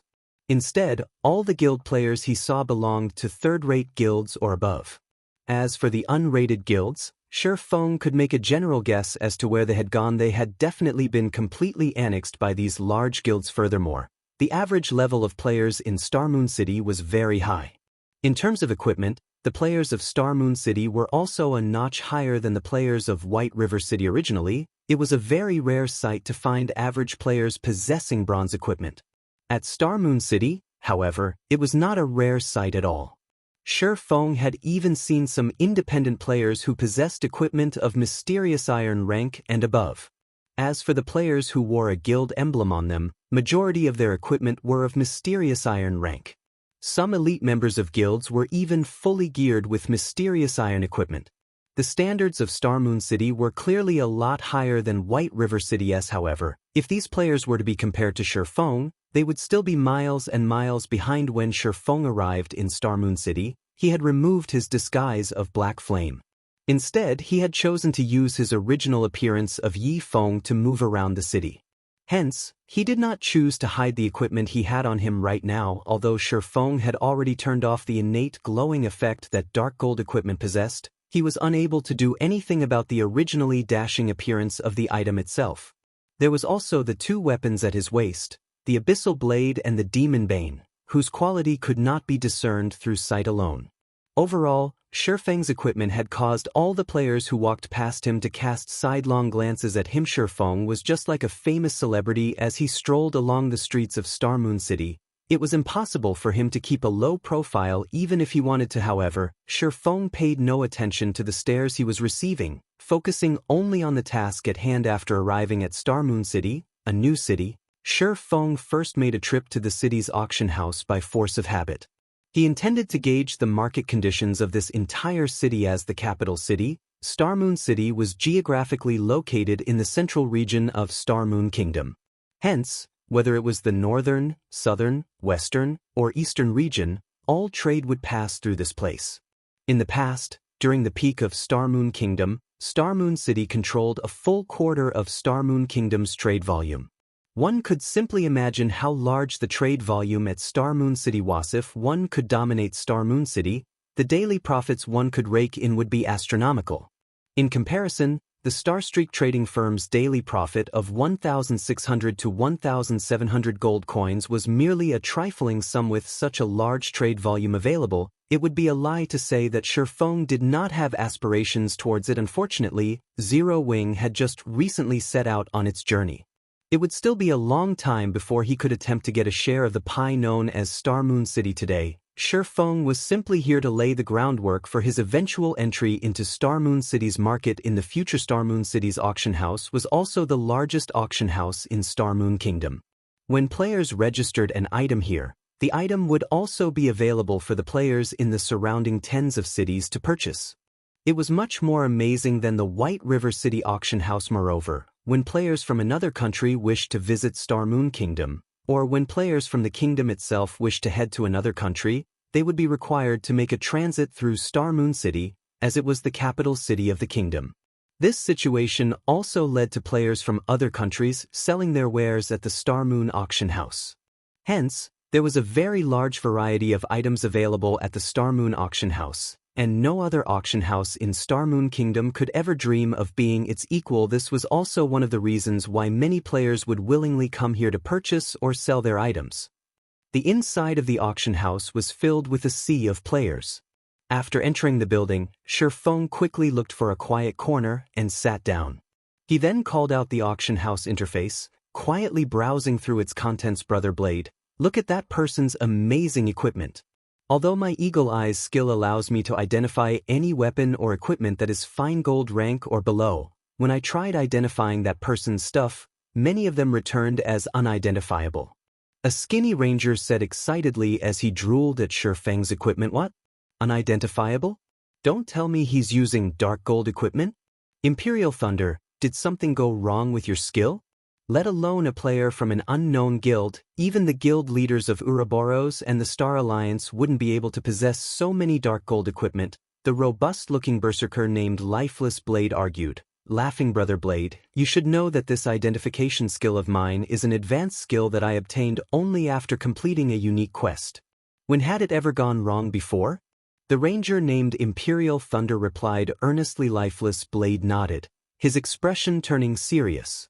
He then looked towards Feng, who currently sat on a stone chair, noticing that he was actually unfamiliar with this person. Feng. He isn't an expert of Star Moon City. He should have come from some other city. After Lifeless Blade used an identification skill on Feng, he immediately knew that Feng was not a player belonging to Star Moon City. Lifeless Blade could be considered a somewhat famous person in Star Moon Kingdom. He had met many players before, and he had also met majority of the experts that could be found in the city. As for the experts he had yet to meet, he knew what they were called, at the very least. Even so, he had never heard of an expert called Feng before, and yet I seem to recall hearing this name Feng from somewhere. Lifeless Blade drifted into deep thought. I recall seeing this name on the official forums before. I wonder if I can still find it now.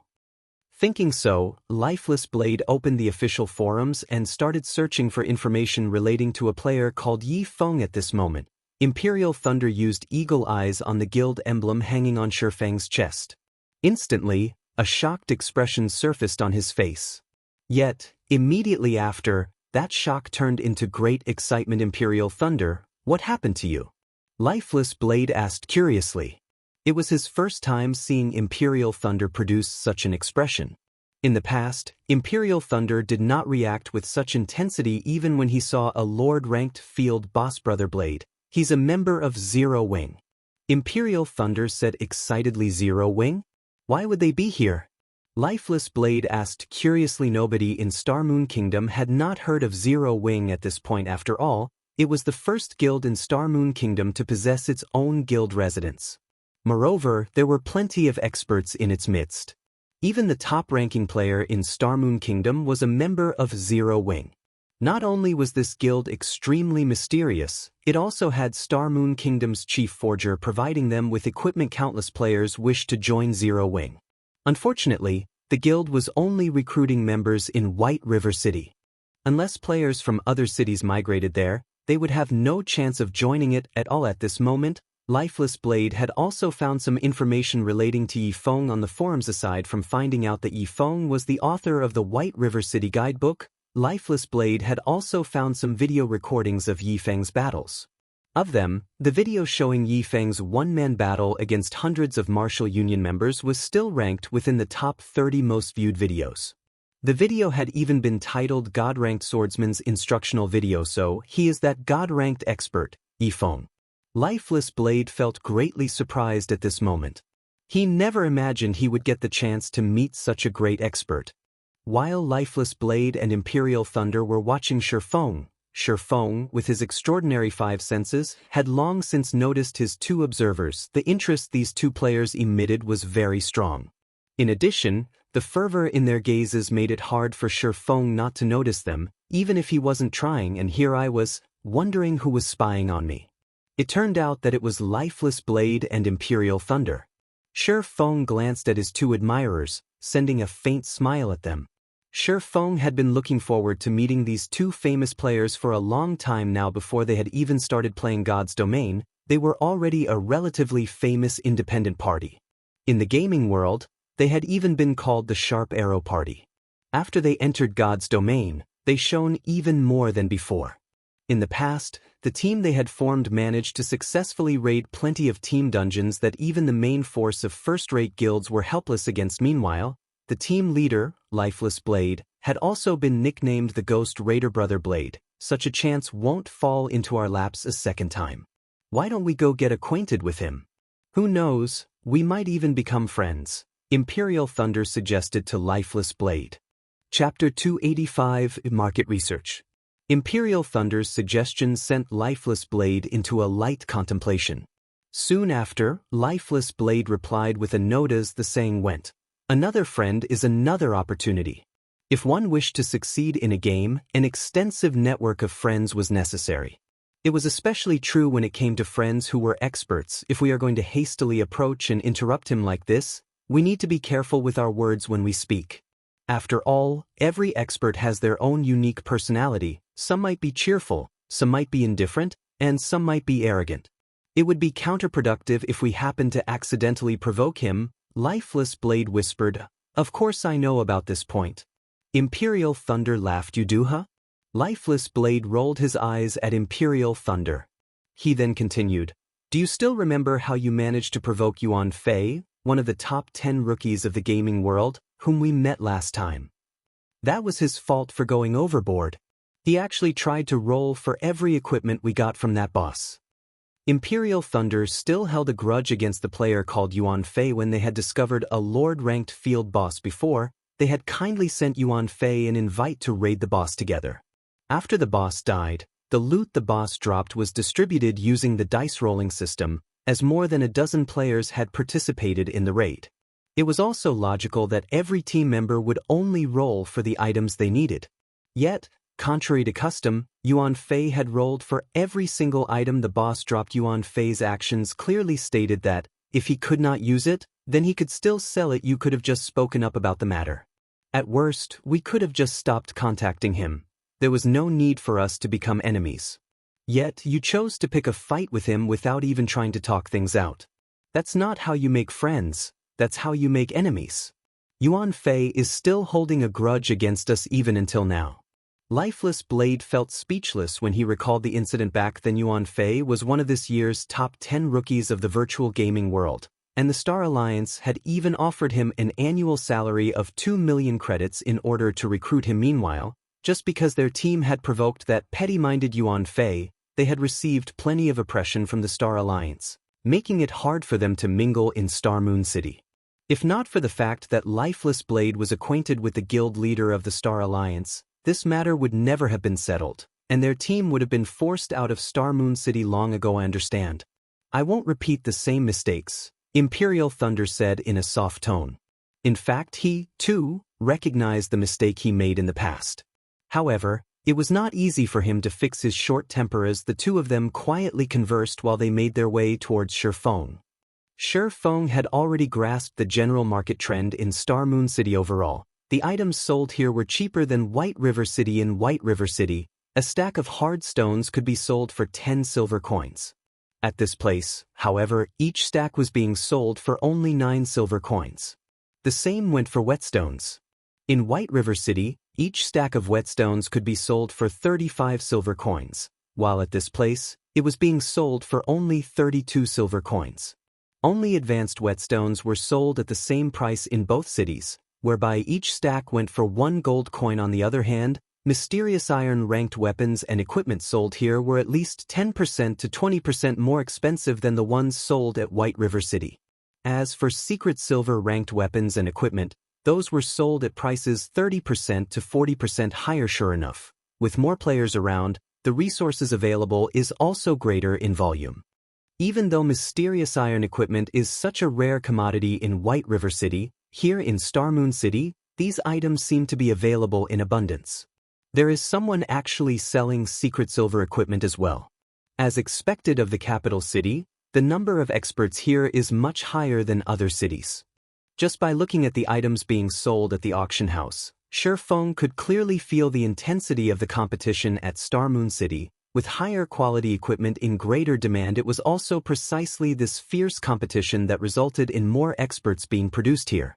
In order to survive in this city, one had to rack their brains and constantly think of ways to improve themselves, gradually climbing up the ranks of this prosperous city. Otherwise, what other explanation would there be for a precious secret silver equipment to appear at the auction house? It was simply impossible for guilds to sell any weapons or equipment that were of mysterious iron rank or better. After all, these items were strategic material for a guild. At most, they would sell the equipment produced by their own forgers. However, where would they find a forger who was capable of producing secret silver equipment? Even Feng, who possessed plenty of support items, could not easily produce them. It went without saying that other forgers should only be able to produce bronze equipment, or at best, mysterious iron equipment at this stage of the game. Hence, the secret silver ranked weapons and equipment being sold at the auction house were definitely the offerings of independent teams. Meanwhile, their purpose in selling was simply to bolster their team's strength and obtain the funds necessary to cover their expenses. The number of independent teams that could obtain secret silver ranked weapons and equipment at White River City could definitely be counted using one's fingers.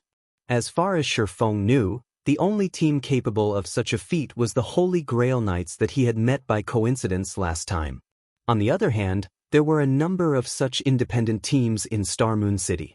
One could just imagine the difference between the two cities. If I am going to try to enter Star Moon City's market, it seems that selling high-end equipment would be the most effective way to do so. At this moment, the fine gold-ranked Dragonscale set equipment popped up in Feng's mind. He felt that it might not be a bad idea to rely on the Dragonscale set equipment to break into Star Moon City's market. However, his current forging standards were still too low. Cream Coco was also only an advanced forging apprentice right now. She was still in the midst of striving to get promoted into a true forger. Moreover, another condition needed to be met if Feng wished to enter Star Moon City's market. Currently, Feng's guild was based only in White River City. If he were to establish a branch guild at Star Moon City at this period of time, that branch guild would immediately be annihilated by the many large guilds of Star Moon City. Hence, what Feng needed right now to enter Star Moon City's market was a shop to do business with. However, not to mention a shop, even if Feng wished to set up a stall, he first needed to become a minor noble of Star Moon City.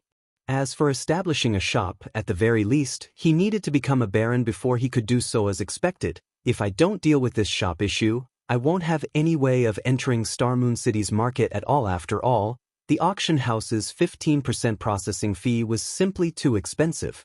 More importantly, placing items at the auction house was something only independent teams or players would do. If one wished to have any sort of development and earn large sums of money and fame, a shop of their own was essential. Hello there, friend. I am called Lifeless Blade. Seeing that you have come to the auction house, I'm guessing that you are here to sell some equipment, right? I am somewhat well known in Star Moon City, and I have plenty of sales channels. If you wish to sell your equipment at a good price and its attributes are good, I can lend you a hand with selling them, Lifeless Blade said as he walked over, a smile on his face. Selling equipment? Feng took a look at his own getup, discovering that the weapons and equipment he had on him were far better than what anyone else present inside the auction house had. From an observer's point of view, he definitely would not have any demands for the items sold at the auction house. In which case, the possibility of him coming to the auction house to sell some of his unwanted equipment was very high. After all, with so many good equipment on hand, there were bound to be some obsolete equipment that he needed to dispose of. Immediately, Feng shook his head, saying, "No, you misunderstand. I'm just here to take a look." "Sorry, it's my fault for misunderstanding," Lifeless Blade quickly said in embarrassment when he realized that he had acted too rashly. "In truth, I'm not trying to earn some middleman's fees. I'm just trying to make your acquaintance. This here is a brother of mine, Imperial Thunder." Imperial Thunder nodded in reply, his mind still slightly dazed, completely mesmerized by the elegant appearance of the Abyssal Blade and the Demon Bane when seen at such a close distance dark gold weapons. Even the guild leader of the Star Alliance, a first-rate guild, did not possess such powerful weapons. Imperial Thunder wondered just what kind of attributes such weapons could possess. Just how much did they surpass the secret silver weapon he wielded? Seeing his companion constantly staring at the weapons hanging at Feng's waist, the drool in Imperial Thunder's mouth nearly overflowing, Lifeless Blade immediately clapped Imperial Thunder's back. He then let out an awkward laugh as he said to Feng, "Please excuse him. He doesn't normally act this way."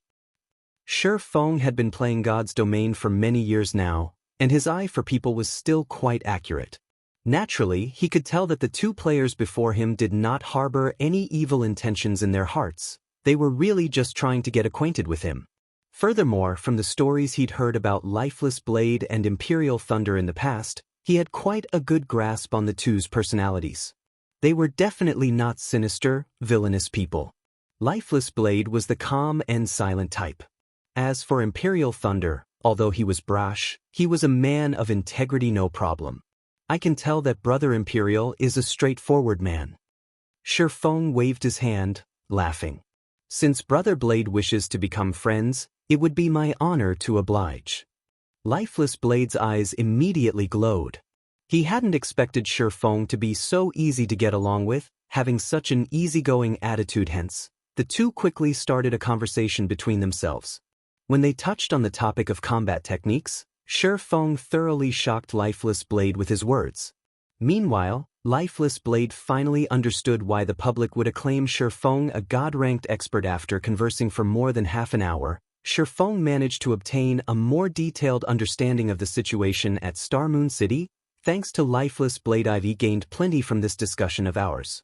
If not for Brother Feng, I'm afraid I wouldn't even know such a combat technique existed. This knowledge is simply priceless for dungeon raiding, Lifeless Blade said earnestly. He then retrieved a special tool from his back and presented it to Feng, saying, "This ring is the only item I can offer you as thanks. Brother Feng, please accept it. Otherwise, my conscience won't let me rest." Chapter 286, The Eternal Throne. Feng had not expected Lifeless Blade to be such a forthright person. Although Lifeless Blade had only taken out an ordinary-looking silver ring, Feng knew exactly how precious this item was. The reason being, not only had he seen this ring in the past, he had even owned one before. The ring was a space ring. It was a storage item. One could not judge it simply based on its mysterious iron rank. The space ring could store up to 200 slots of items. It was a very significant amount. It also did not impart any additional weight to the user, regardless of the number of items stored in it. However, this was still not the most important point about this ring. Instead, the space ring excelled the most when used during battle. Although it did not have many uses in a normal battle, when used in a fight between experts, a battlefield, or a boss battle, it could bring about game-changing effects. For example, if players wished to use magic scrolls or support items during a battle, they needed to first place their hands into their bags and search for their items before pulling those out. This entire process would waste much time. However, it was a different story if players possessed the space ring. With a simple thought, the item specified would instantly appear within the player's hands. The space ring was much more convenient than a begging reply to Lifeless Blade's offer. However, Feng shook his head and said, "This item is too valuable. I cannot accept it. Brother Feng, I am a man who never takes advantage of his friends. I'll feel extremely guilty if you don't accept it. Moreover, this ring is merely a storage item. It's not particularly valuable, so please accept it," Lifeless Blade said. "How about this? I have a favor to ask of Brother Blade. I wonder, how many reputation points does Brother Blade have at Star Moon City right now?" Feng whispered, sighing. Lifeless Blade grew confused at Feng's question, failing to understand why Feng would ask him such a thing.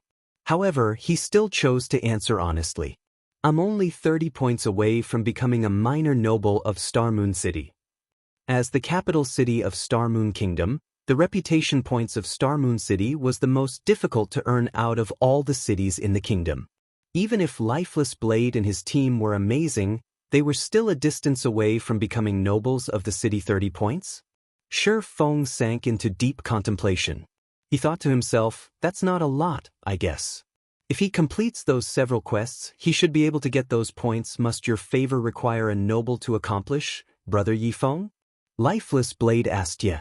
Feng nodded. Only by becoming a noble could one purchase a stall in Star Moon City also. Exchanging of stalls could only be conducted between nobles of Star Moon City. In order to prevent players from taking advantage of any loopholes, however, Feng was a demon hunter. No matter where he went, he would still be treated like a noble. Hence, after Lifeless Blade purchased the stall, there would be no problems if he simply transferred ownership of the stall to Feng. In this way, Feng would have a stall in Star Moon City to officially sell his items. Originally, Feng had thought to complete a few quests in Star Moon City to increase his reputation here. However, it would not be easy to obtain 100 Star Moon City reputation points.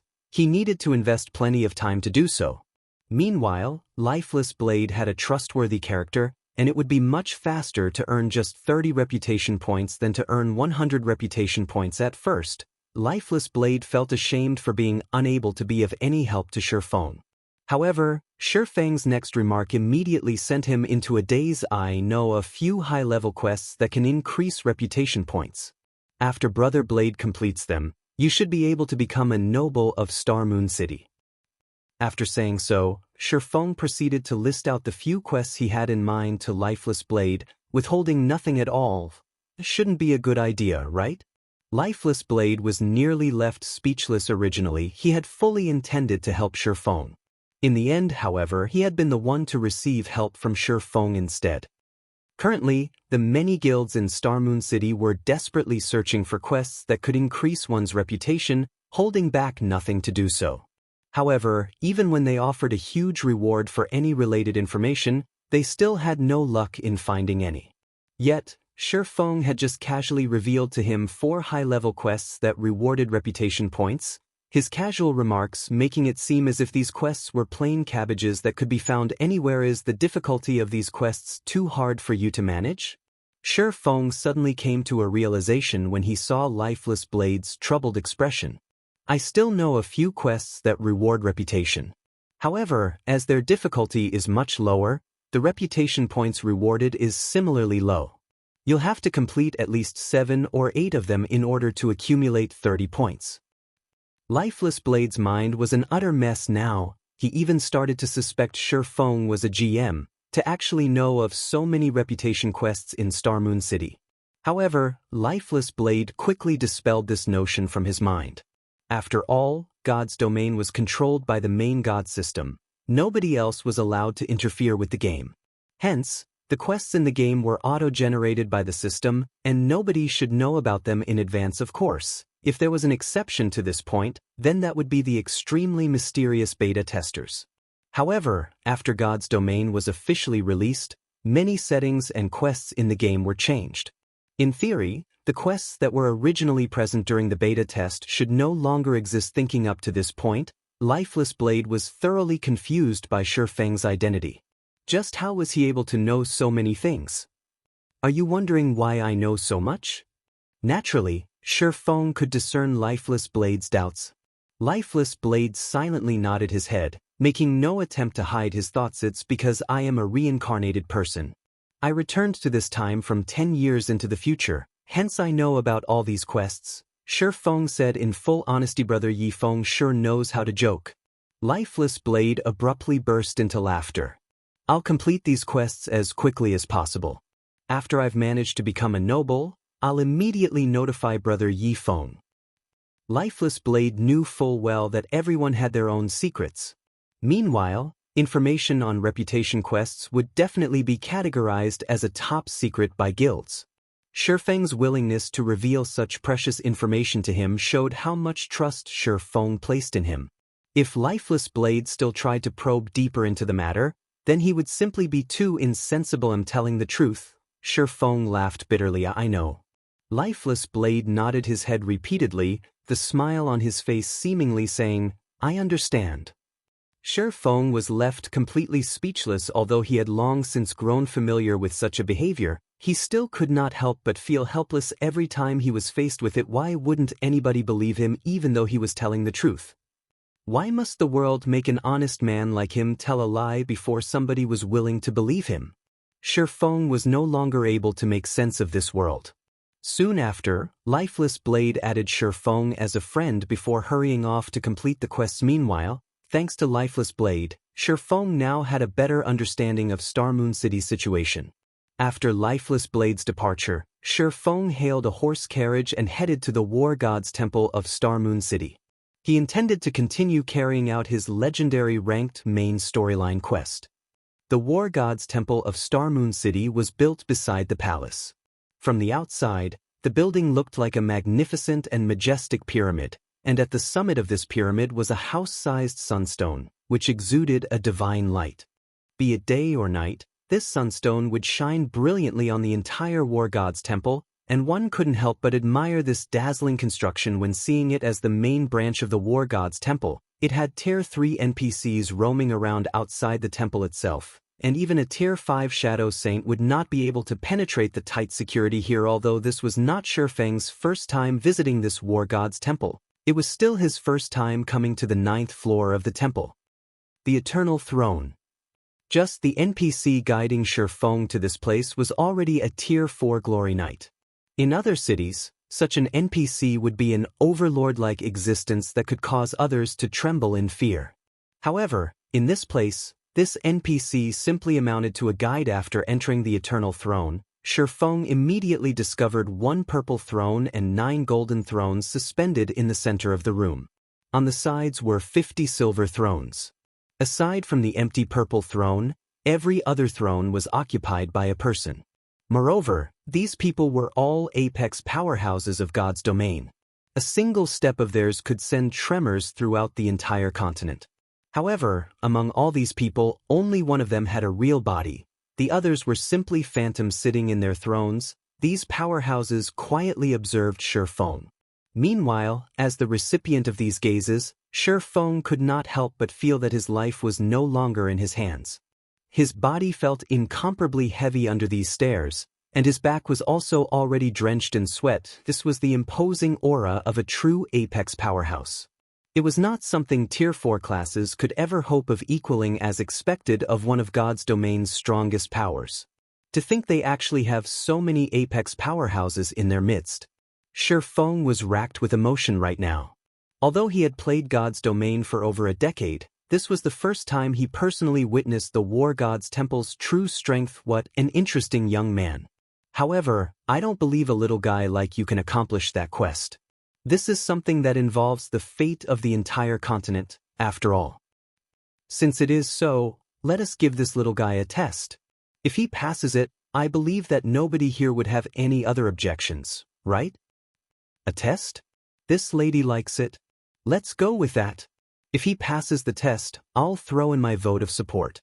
If he fails, well, he'll already be dead at that point, so no punishment will be necessary. How are we going to test him?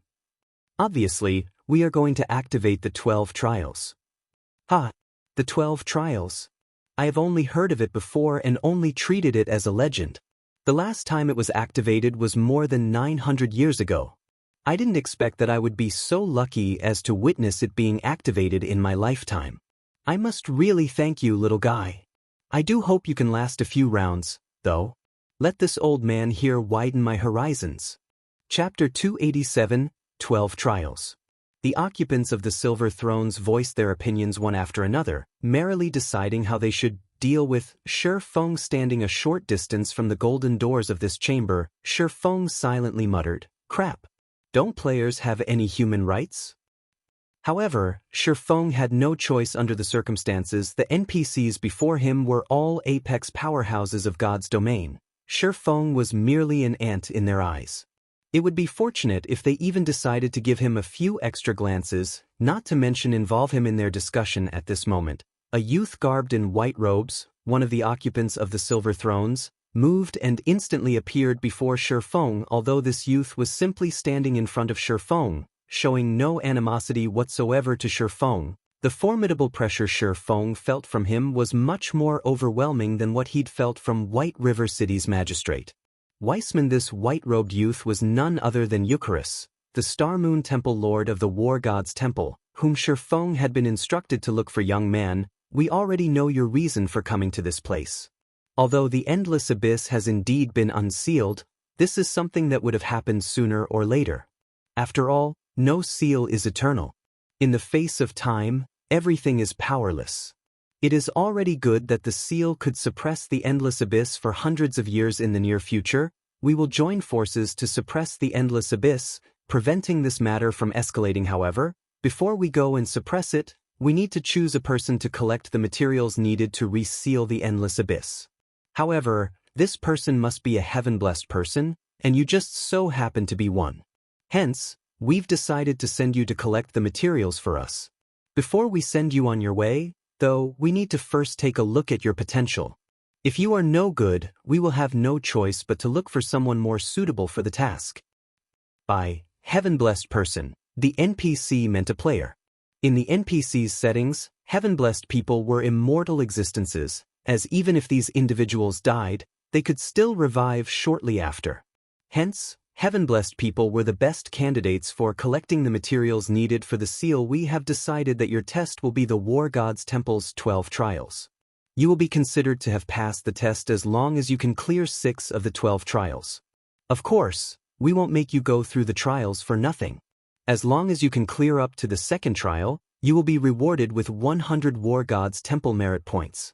Also, the rewards will be doubled with every subsequent trial you clear. After you're done with a trial, you can use the treasury of the War God's Temple to exchange your merit points for treasures. You should know that the treasury of the War God's Temple contains the most treasure throughout God's domain.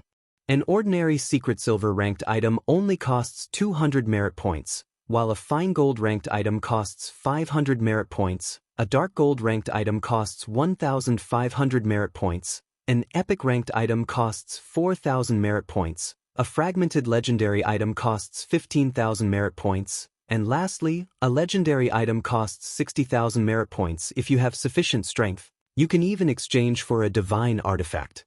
However, that would require 200,000 merit points. While Eucharis was giving his explanation with a smile, Feng's heart was already pounding madly with excitement. Feng couldn't help but admit that a legendary ranked main storyline quest was indeed amazing. The highest ranked item Feng had seen before was only of legendary rank. He had only heard rumors about divine artifacts. He had never personally seen one before. Now that he had the chance to actually see one, his gains from this trip to the War God's Temple was already plenty. However, Feng knew his own limits. Even a legendary item was already a luxury for him, not to mention a divine artifact. Feng did not even dare fancy the notion of owning one. He would be satisfied as long as he could take a look at it, just as Feng was imagining what a divine artifact looked like. Eucharis started chanting some incantations, while drawing complex divine runes with his fingers. After Eucharis finished chanting, a pair of large golden doors appeared before him. There were 12 scenes carved into the dazzling golden doors, and each scene told of a cruel battle. When the doors parted, a very ancient and violent aura gushed forth from within, as if there was a ferocious primordial beast housed beyond those doors. Young man, the 12 trials lies beyond these gates. Go ahead, Eucharis said slowly as he pointed towards the golden door. Feng nodded in reply. Step by step, he slowly walked towards and beyond the doors, soon vanishing from the eternal throne. That little guy sure is brave. Doesn't he know that the 12 trials is the cruelest trial of the War God's Temple? Eucharis, you're a devious bastard yourself as well. You actually used such a temptation against that little guy. Moreover, you've only mentioned the abundant rewards he could gain, but not the penalty for death. The merit points needed for the divine artifact. Even after saving for an entire lifetime, this old man still hasn't collected the necessary amount. If he wishes to obtain the divine artifact, at the very least, he needs to clear the 11th trial.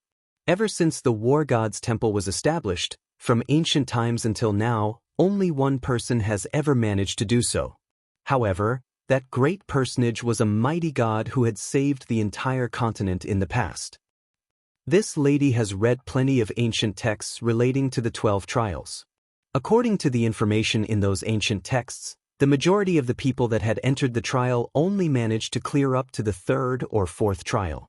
Meanwhile, the ones that were capable of clearing up to the sixth trial were as rare as a phoenix's feather and a cheelin's horn. Eucharis, your requirement for him sure is high. Collecting the 7 treasures is a matter of great importance. Without sufficient strength, how can he expect to gather all of them? Besides, we can't afford to waste any energy on a weak little ant. Just as the occupants of the silver thrones were having another round of discussions among themselves, one of the occupants of the golden thrones, who had remained silent throughout the prior discussion, finally spoke. This matter is decided. Just as Eucharis has said, the old monsters sealed within the endless abyss are becoming restless. We can't afford to waste too much energy on a single weakling. If he can pass the 6th trial, I will lend him a hand as well. As you command, my lord. The occupants of the silver thrones could not help but feel astonished when they heard one of the lords of the golden thrones speak. They never expected that this great personage would take action as well. This was a fortune that could not be obtained even if one begged for it. Soon after, Eucharis waved his hand, summoning a water screen into the eternal throne. The water screen that was suspended in midair showed the image of Feng, who was currently facing the first trial. Feng's current location was at the summit of a precipice. Aside from the 100-yard or so plateau available to him, he was surrounded on all sides by deep cliffs. In addition, the winds here were extremely violent, and a single misstep could send him plunging into the endless abyss. Feng quietly sat on a platform paved with stone slabs. Immediately, he discovered that, aside from the weapons and equipment he had on him, everything else he possessed was unusable. The powerful frost grenades could only lie quietly inside his bag. Even the magic scrolls Feng had prepared beforehand were completely useless, and the same went for recovery potions. Instantly, Feng's combat strength had been reduced sharply. It seems that these trials are meant to purely test my combat power. I wonder who my opponent will be? Feng took a look at his surroundings and failed to discover any monsters. He then thought to himself in bewilderment, don't tell me the monster is invisible? Having thought up to this point, Feng immediately extended his 5 senses to their limits. Invisible monsters were not unusual in God's domain. In fact, some of the truly powerful monsters were even capable of serial teleportation. Meanwhile, inside the eternal throne, the big shots of God's domain were excitedly observing Feng's trial. After all, it had been close to a millennium since the 12 trials had last been activated. None of the occupants of the silver thrones were that old yet, so they were naturally very curious about the 12 trials. I wonder who will be his first opponent? Though there are no records about it in the ancient texts, I did hear that the creatures inside the 12 trials are all primordial beasts that are extremely ferocious. However, this is only the first trial. That little guy isn't even a Tier 1 swordsman yet, so the monster's strength should be barely within the Tier 1 realm. Look, something's flying over. Chapter 288, Continuous Clearance. Primordial beasts. In the God's domain of today, these creatures were either extremely rare, or had long since gone extinct. They were beings that one would not normally see. Now that the 12 trials had been activated, Feng would also have the fortune of meeting one. If he were at any other location, it would be extremely hard for him to meet a primordial beast. Above the stage of the first trial, a blurred figure slowly descended from the skies, remaining unperturbed even in the face of the turbulent winds of this realm. This gigantic figure landed at the center of the stage, towering over the tiny Feng with the upper body of an eagle and the lower body of a lion. This monster was none other than the King of the Skies, a Griffin, elite rank. Level 20. HP 30,000/30,000.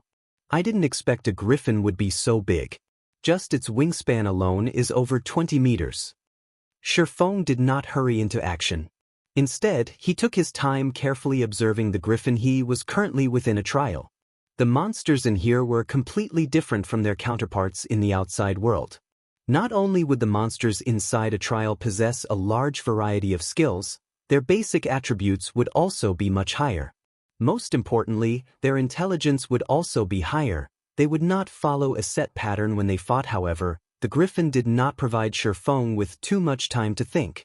With a piercing cry, the griffin flapped its wings, generating a violent gale instantly. 2 tornadoes over 3 meters in height swept toward Feng, and where the blades of wind passed, everything shattered using a skill right off the bat.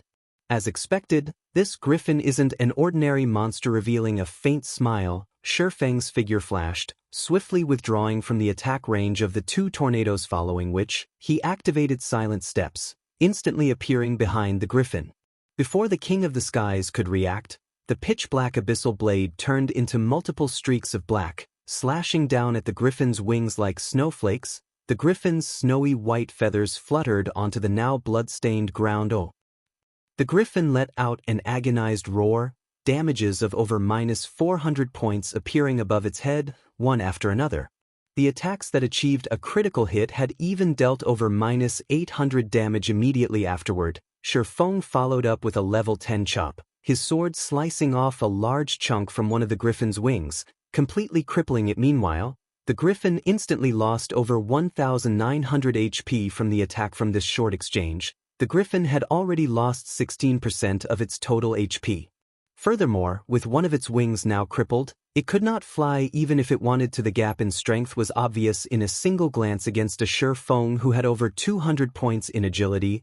A flightless griffin would only amount to a sitting duck, following which, Feng constantly shuttled around the griffin, sending streak after streak of black radiance stabbing into the griffin's body.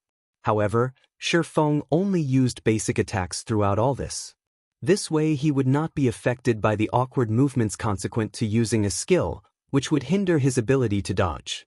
Moreover, Feng's attacks were extremely accurate. Every one of his attacks would land either on a vital point of the griffin or at a joint that would affect the griffin's movements, making it even harder for the griffin to strike him. Although every hit Feng landed only caused around -400 damage, after a dozen or so seconds passed, the ferocious griffin fell. System, griffin defeated. First trial completed.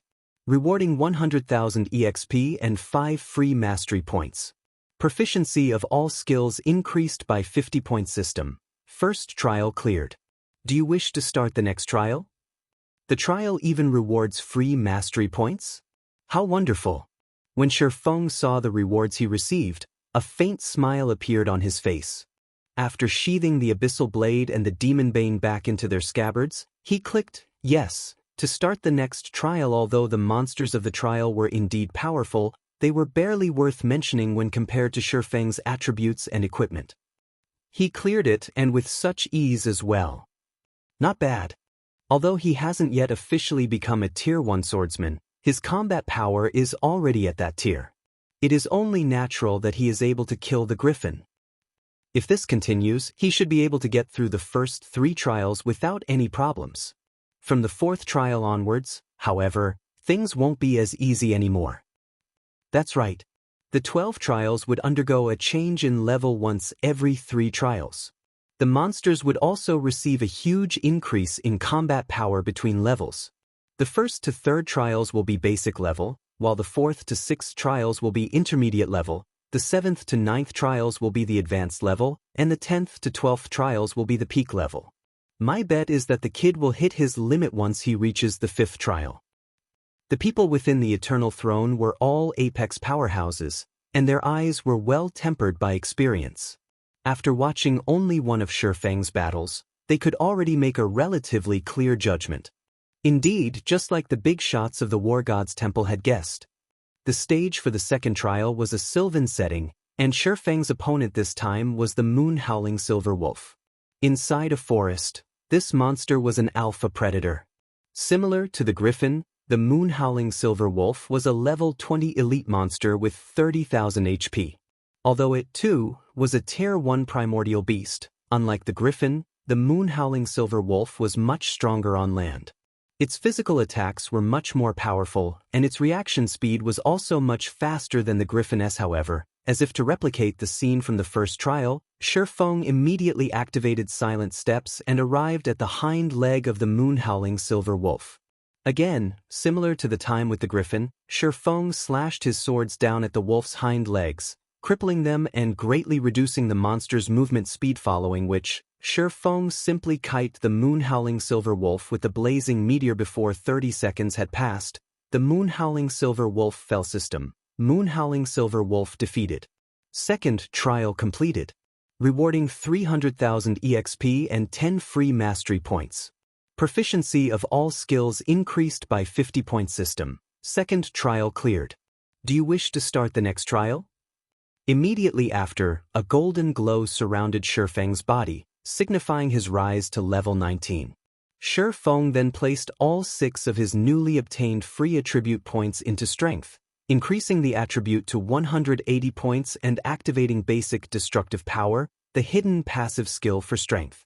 Now, Feng's bare hands were capable of destroying a bronze-ranked item. In other words, Feng's unarmed attacks could damage bronze-ranked weapons and equipment, reducing their durability and eventually destroying them. Originally, Feng had intended to place all 6 of his free attribute points into intelligence. However, he wanted to increase his combat power for the sake of the trial, even if it was only by a small amount. Soon after, Feng clicked yes and started the next trial. The third trial's monster was a blue-eyed spider, while the stage for the third trial was a location completely befitting a spider, inside a dark cave. Fortunately, there was no change to the blue-eyed spider's level despite Feng's rise to level 19. Similar to the previous 2 monsters, it was a level 20 elite monster with 30,000 HP. However, the blue-eyed spider was much stronger than the moon-howling silver wolf, though not in terms of attack power and movement speed. Instead, the blue-eyed spider had its highly potent venom and its tough and sticky silk. It also possessed superb eyesight. Even if its surroundings were pitch black, the blue-eyed spider would still be able to see clearly, as if it were daytime. Moreover, its eyes also provided it with a 360-degree field of vision without any gaps in between. Feng carefully looked around. Even if he possessed extraordinary strength, his range of visibility was limited to a maximum range of 5 yards. Meanwhile, the blue-eyed spider could easily spot any attempt Feng made to attack from a distance of 30 to 40 yards, making the situation extremely unfavorable for Feng. Interesting. However, Feng did not show any signs of panic. On the contrary, his lips curled up slightly. If it were any other player here, they might have to fight a bitter battle if they did not possess any supportive tools. Unfortunately, not me. Suddenly, a deep blue flame appeared in Feng's hand, lighting up the surrounding area. The scorching flame also caused the freezing temperatures inside the cave to rise sharply. Nevertheless, this was still not the end. The ice blue devil flame in Feng's hand quickly expanded and enveloped his body, completely covering him in a layer of deep blue flames. At this moment, Feng looked just like a god of fire, the flames on his body brightly illuminating the entire cave. Meanwhile, the blue-eyed spider's position had also been clearly revealed. Chapter 289, Silver-Eyed Lion King. The blue-eyed spider lived in darkness all year round. Hence, its eyes, which were accustomed to the dark, could not adapt at all when the dazzling flames suddenly illuminated the entire cave. The blue-eyed spider was just like a frightened little rabbit. Suddenly, the blue-eyed spider, which had previously had the upper hand, was placed in an unfavorable situation. On the other hand, Feng, who had summoned the ice blue devil flame, could now deal 20% more damage, and his fire and ice-type attacks would also have an additional 40% damage, instantly breaking out of his disadvantageous position. While the blue-eyed spider was still incapacitated, Feng used silent steps and arrived over 20 yards behind the 8-legged monster. With the power of thunder and flames coating its length, the abyssal blade smashed into the blue-eyed spider's body. 1:8:36. A frightening amount of damage appeared above the blue-eyed spider's charred head. The attack had also placed it in a fainted state for 4 seconds. Feng then followed up the attack with a thundering flash and a normal attack. 6:34, -1751, -1087, -1, 169. After suffering this series of attacks, the blue-eyed spider finally broke out of its stupor. However, it only had 72% of its HP remaining. Now the blue-eyed spider was furious. Rotating its body, it spat a stream of dark green venom at Feng. Having long since anticipated such an attack, Feng swiftly dodged to the side, avoiding the attack completely. He then activated Windwalk and escaped. Feng knew full well how frightening the blue-eyed spider could be. Its venom attack just now was merely the tip of the iceberg. The deadliest feature of the monster was the poisonous gas emitted by its venom. If he stood his ground to fight the blue-eyed spider, the end result would be obvious. He would inevitably die of poisoning. Meanwhile, Feng's purpose in using Thundering Flash on the blue-eyed spider was simply to inflict the damage amplification effect on the monster. He would then kite it using the blazing meteor. Shortly after, one by one, fiery red needles streaked through the air and pierced the blue-eyed spider's body. Although the blue-eyed spider was very skilled at dodging and blocking attacks, Feng still managed to land 2 out of every 3 hits thanks to precision throw, the special skill he obtained back at the Steel Fortress Barusha. Moreover, his attacks would occasionally trigger the quadruple phantom effect of the blazing meteor, instantly causing 4-600 damages to appear above the blue-eyed spider. When his luck was good, he would also trigger the burning flames effect. When the effect stacked up to 5 times, combined with the amplification effects of the ice blue devil flame, the debuff caused -1,600 damage every second to the blue-eyed spider. The damage of this debuff was even higher than Feng's melee damage. However, such an occurrence was only natural. Although magic weapons were amazing, before they were fully released, they would still be far from comparable to a pseudo-extraordinary item. Meanwhile, aside from venom attack, the only other ranged attack the blue-eyed spider possessed was Silk Bind. However, these 2 skills were simply superfluous when used against Feng. Feng simply made an effortless sidestep to dodge these attacks, and with a flick of his wrist, he would send yet another needle into the blue-eyed spider, following which, the blue-eyed spider's HP bar constantly decreased 62%, 45%, 33%, 20%. Within a few moments, the blue-eyed spider died at Feng's hands as well. System, blue-eyed spider defeated. 3rd trial completed. Rewarding 1 million EXP and 10 free mastery points. Proficiency of all skills increased by 100 points. System, 3rd trial cleared. Do you wish to start the next trial? 1 million EXP just for clearing the 3rd trial? The system sure is generous. The difficulty for the first 3 trials isn't that high, though. It seems that the truly difficult part would start from the 4th trial onwards. I should take a rest and get my mental state back to peak condition for now. Despite having effortlessly cleared the first 3 trials, Feng did not believe, even for a second, that a legendary ranked main storyline quest could be so easily completed. Although Feng did not possess a good understanding of the 12 trials, it was still established as one part of a legendary quest. Its difficulty would definitely be high. The passing requirement was for Feng to clear up to the 6th trial. Yet, the difficulty of the first 3 trials was not particularly high. According to combat power, the monsters Feng had faced were only at the basic level of a Tier 1 monster.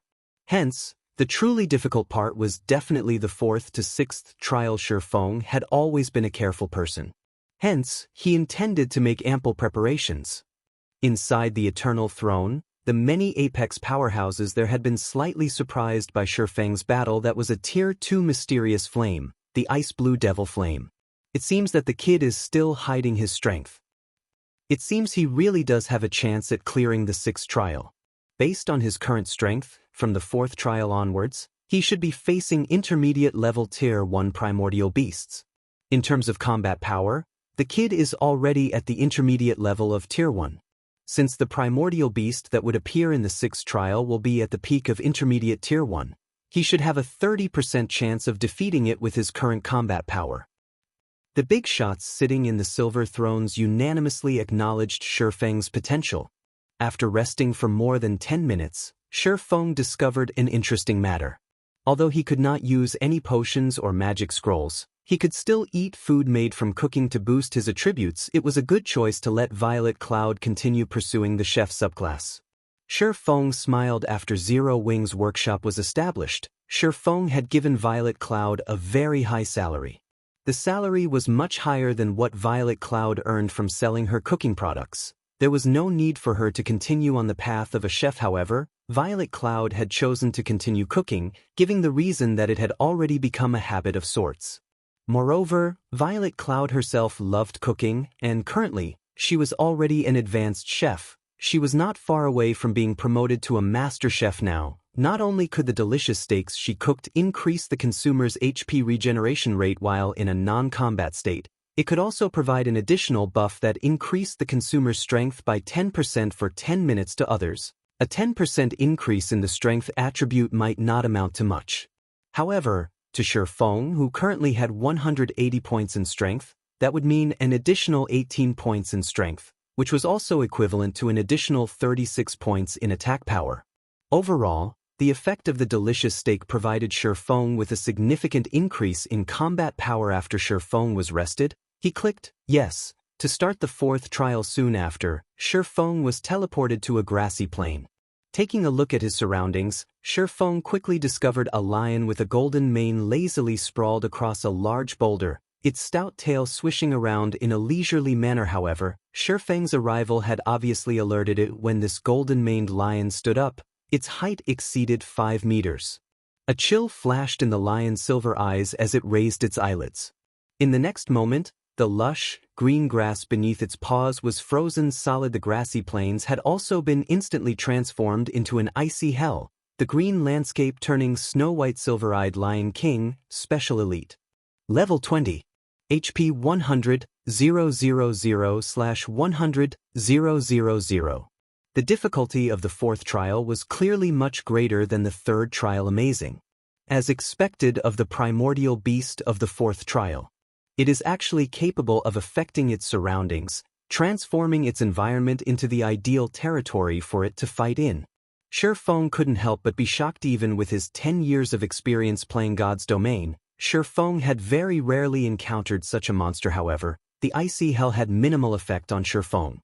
After activating the ice blue devil flame, the icy hell instantly returned to its original state. Just like that, the silver-eyed lion's environmental advantage was easily vanquished by Feng. Although the silver-eyed lion had lost its advantage, its innate strength and destructive power was still high. With a swipe of its paws, a large pit was formed in the grassland and gravel flew all over the place. Before Feng could get a good grasp of the situation, he was hit by the shockwave ensuing from the impact of its claws and instantly lost 621 HP. What terrifying strength! Just the shockwave of its attack could already deal over -600 damage to me. If I received a direct hit from its claws, the damage will definitely be in the thousands. Although Feng had been caught off guard by the silver-eyed lion, he did not freeze in place. Immediately, he activated Windwalk and escaped. If he fought a direct battle against the silver-eyed lion, there was no question that he would die. Although Feng could avoid the silver-eyed lion's claws in a head-on confrontation, if its claws battered the ground just like before, the resulting shockwave would propagate over at least an 8-yard radius. Feng would have no way of dodging the shockwave at all. Also, Feng only had a little more than 2,400 HP in total. He would last only a few hits at best. Chapter 290, Simultaneous Advancement. The silver-eyed Lion King roared furiously when it saw Feng running away. Focusing its eyes on Feng, the silver-eyed Lion King abruptly pushed against the ground with its robust and powerful legs. Like a violent gale, its body shot forth directly at Feng. Unfortunately for it, in terms of speed, Feng had a clear advantage over the silver-eyed Lion King. The distance between Feng and the silver-eyed Lion King gradually grew as the chase continued. However, if Feng started his kiting maneuver, the silver-eyed Lion King would quickly close this distance. Under a situation where he was not allowed to use potions to recover his HP, Feng's only recovery method was his innate battle recovery. However, he would only recover 1% of his HP every 5 seconds.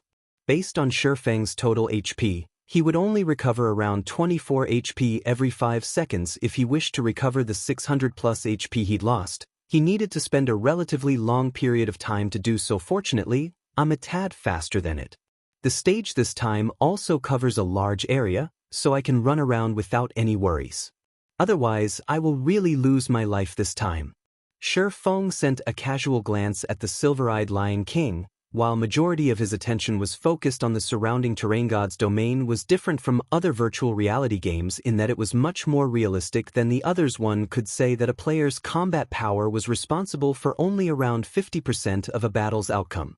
Meanwhile, 40% was due to environmental factors, while the remaining 10% was up to luck. Luck was something filled with uncertainties, so there was no need to place much consideration into EDAs for the 50% combat power and 40% environmental factors. How much a player could grasp them was an important indicator of how skilled a player was. A normal expert could only exhibit around 50% of their personal combat power. In God's domain, the main God system would be the one responsible for evaluating and making the final judgment on a player's personal combat power. This method of calculation was the most credible way to judge a player's personal combat power. As to how it was calculated, only the main God system knew this currently. However, the main God system would not show players how much their personal combat power was, and how much of it they could actually exhibit. Once the first 100-man team dungeon was successfully raided, the second evolution of God's domain would be activated. After the second evolution, a teleportation gate to the Divine Colosseum would appear in every city. When players entered the Divine Colosseum, they could compete and battle against other players there. Not only could they obtain equipment there, they could also upgrade and improve their combat techniques. It was also due to this reason that the fights in God's domain became extremely popular. As more time passed, the popularity of fights in God's domain would even grow to surpass that of the fighting competitions in the real world. Those who were capable of exhibiting over 50% of their personal combat power would be considered normal experts. Meanwhile, players that could exhibit over 60% would be considered second-rate experts. Once a player could exhibit 70%, they would be considered first-rate experts. If one could exhibit more than 85% of their personal combat power, then they would be considered apex experts. A majority of the players within this category were famous experts of God's domain, and they would often participate in the international competition that was held only once a year by the developers of God's domain. They were, without a doubt, the most popular individuals in God's domain back in the days when Feng was still a Tier 3 Sword King. Although he was not comparable to these great experts of God's domain, he had still been categorized a first-rate expert since he could exhibit around 80% of his personal combat power. However, compared to exhibiting his personal combat power, Feng was much stronger in terms of observing and utilizing his surroundings. Currently, in terms of combat power, Feng was about equal to the Silver-Eyed Lion King. However, the Silver-Eyed Lion King's HP was many times greater than Feng's. Without taking into consideration the environmental factors, Feng would definitely die if he chose to clash head-on with the Silver-Eyed Lion King. If Feng had met the Silver-Eyed Lion King under normal circumstances, he would simply accept his death. At worst, he would just lose a single level. However, the current situation he was in did not allow him to do so. This was a trial given by his quest. There was no second chance for him, and his death would also signify the end of the quest. Hence, he absolutely could not die right now. After running for over a dozen minutes, Feng arrived at a hill. As for the Silver-Eyed Lion King, it was still far from catching up to Feng. Feng wandered around this hill for a while and eventually discovered a cliff. Immediately, Feng's eyes glowed and his lips curled up in a smile. At last, I found the key to victory. Feng chuckled lightly. He then activated Windwalk, dashing towards the edge of the cliff. Originally, Feng could have used this period of time to increase the gap between him and the Silver-Eyed Lion King even further. However, Feng chose not to do so because he wanted to find a favorable terrain to deal with the Silver-Eyed Lion King. A minute later, Feng stood at the edge of the cliff. Below him was a large gorge. This height should be sufficient.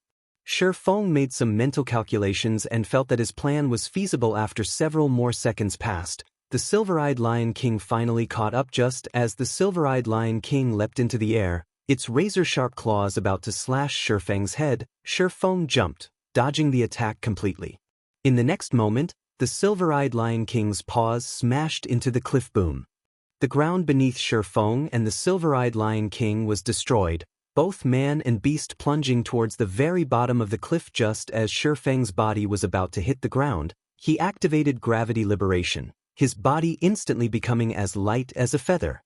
Immediately, Feng's rate of descent dropped sharply. The Silver-Eyed Lion King, on the other hand, was not as fortunate. When its body hit the ground, a large crater was formed from the impact. Still not dead. You're quite durable, aren't you? Feng commented as he looked at the Silver-Eyed Lion King that was embedded into the ground. Right now, the silver-eyed Lion King only had a thread of its HP left. You've already dug your own grave, so you might as well stay in it. Feng unceremoniously sent a thundering flash at the monster. 3 arcs of lightning streaked into the silver-eyed Lion King, taking away its remaining 1,000 or so HP before. If Feng had chosen to jump down the cliff first, the silver-eyed Lion King definitely wouldn't have followed suit. Its intelligence was not that low after all. Instead, it would simply have taken a detour down the cliff. Hence, Feng had chosen to borrow the silver-eyed Lion King's immense destructive power to destroy the edge of the cliff. That way, there was no doubt the silver-eyed Lion King would be caught unawares. System. Silver-eyed Lion King defeated. 4th trial completed. Rewarding 3 million EXP, 20 free mastery points, and 10 gold coins. Proficiency of all skills increased by 300 points. System. 4th trial cleared. Do you wish to start the next trial? 3 million EXP? Isn't this reward a little too lavish? Feng was immediately shocked by the system's reward. He had only recently risen to level 19.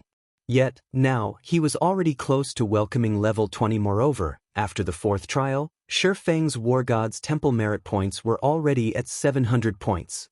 He could now afford to exchange for 1 fine gold ranked item and 1 secret silver ranked item, and as long as he cleared the 5th trial, he could obtain another 800 merit points. The points in that round alone trumped those from all the previous rounds combined. He would then be able to afford to exchange for either 1 dark gold ranked item or 3 fine gold ranked items. After a short rest, Feng clicked yes again and started the 5th trial. The stage of the 5th trial was set in a desert. Meanwhile, the primordial beast that would serve as his opponent in this trial was a monstrosity that had the head of a lion, the body of a goat, and a snake as its tail. The moment this monster noticed Feng's entry into its territory, its crimson red eyes immediately squinted, a hint of excitement leaking out from them. Chimera. Feng was surprised. Without even needing to use observing eyes on the monster before him, Feng already knew what it was. After all, he had fought this monster countless times in the past. A chimera was the final boss of a 100-man team dungeon. In the past, Feng and the team he led had suffered defeat after defeat under the hands of the chimera. Only after experiencing innumerable team wipes did they manage to finally kill it. Hence, Feng had a very deep impression of Chimera's chimera, special elite. Level 20. HP 120,000/120,000. The chimera was a monster Feng was extremely familiar with. Feng knew both the strengths and weaknesses of a chimera like the back of his hand. A chimera could spit fire from its mouth, and its strength was comparable to the silver-eyed Lion King. Meanwhile, the snake that acted as the chimera's tail was equivalent to another monster entirely. The snake boasted powerful venom attacks. If players were struck by the chimera's flames after being poisoned by its tail, they would die with 100% certainty. However, the chimera also possessed a fatal weakness. Poison Feng immediately activated Windwalk. Faced with the chimera's sharp claws and venom attacks, Feng chose only to dodge and not retaliate. After the venom spat out by the chimera's tail started spreading and emitting a poisonous gas into the surroundings, Feng finally took action without hesitation. Feng charged into the poisonous fog, with the chimera following closely behind him. The moment Feng stepped into the poisonous fog, he was inflicted with a poison debuff, losing 200 HP every second. However, Feng paid no mind to the debuff. After he ran out of the poisonous fog, he spun his body around and threw the blazing meteor. When the blazing needle entered the poisonous fog, the vivid green fog instantly turned into a dark green. Immediately after, an explosion occurred. The explosion promptly sent the chimera, which was still standing inside the poisonous fog, flying.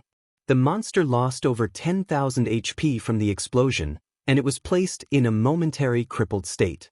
Taking advantage of this change, Feng launched a barrage of attacks at the chimera. By the time the chimera had recovered from its crippled state, Feng had already taken an additional 6,000 or so HP away from it. Furious, the chimera charged at Feng, while the latter started evading the chimera's attacks once more, biding his time while he waited for the next poisonous fog to form. After repeating this process several times, The battle finally came to an end.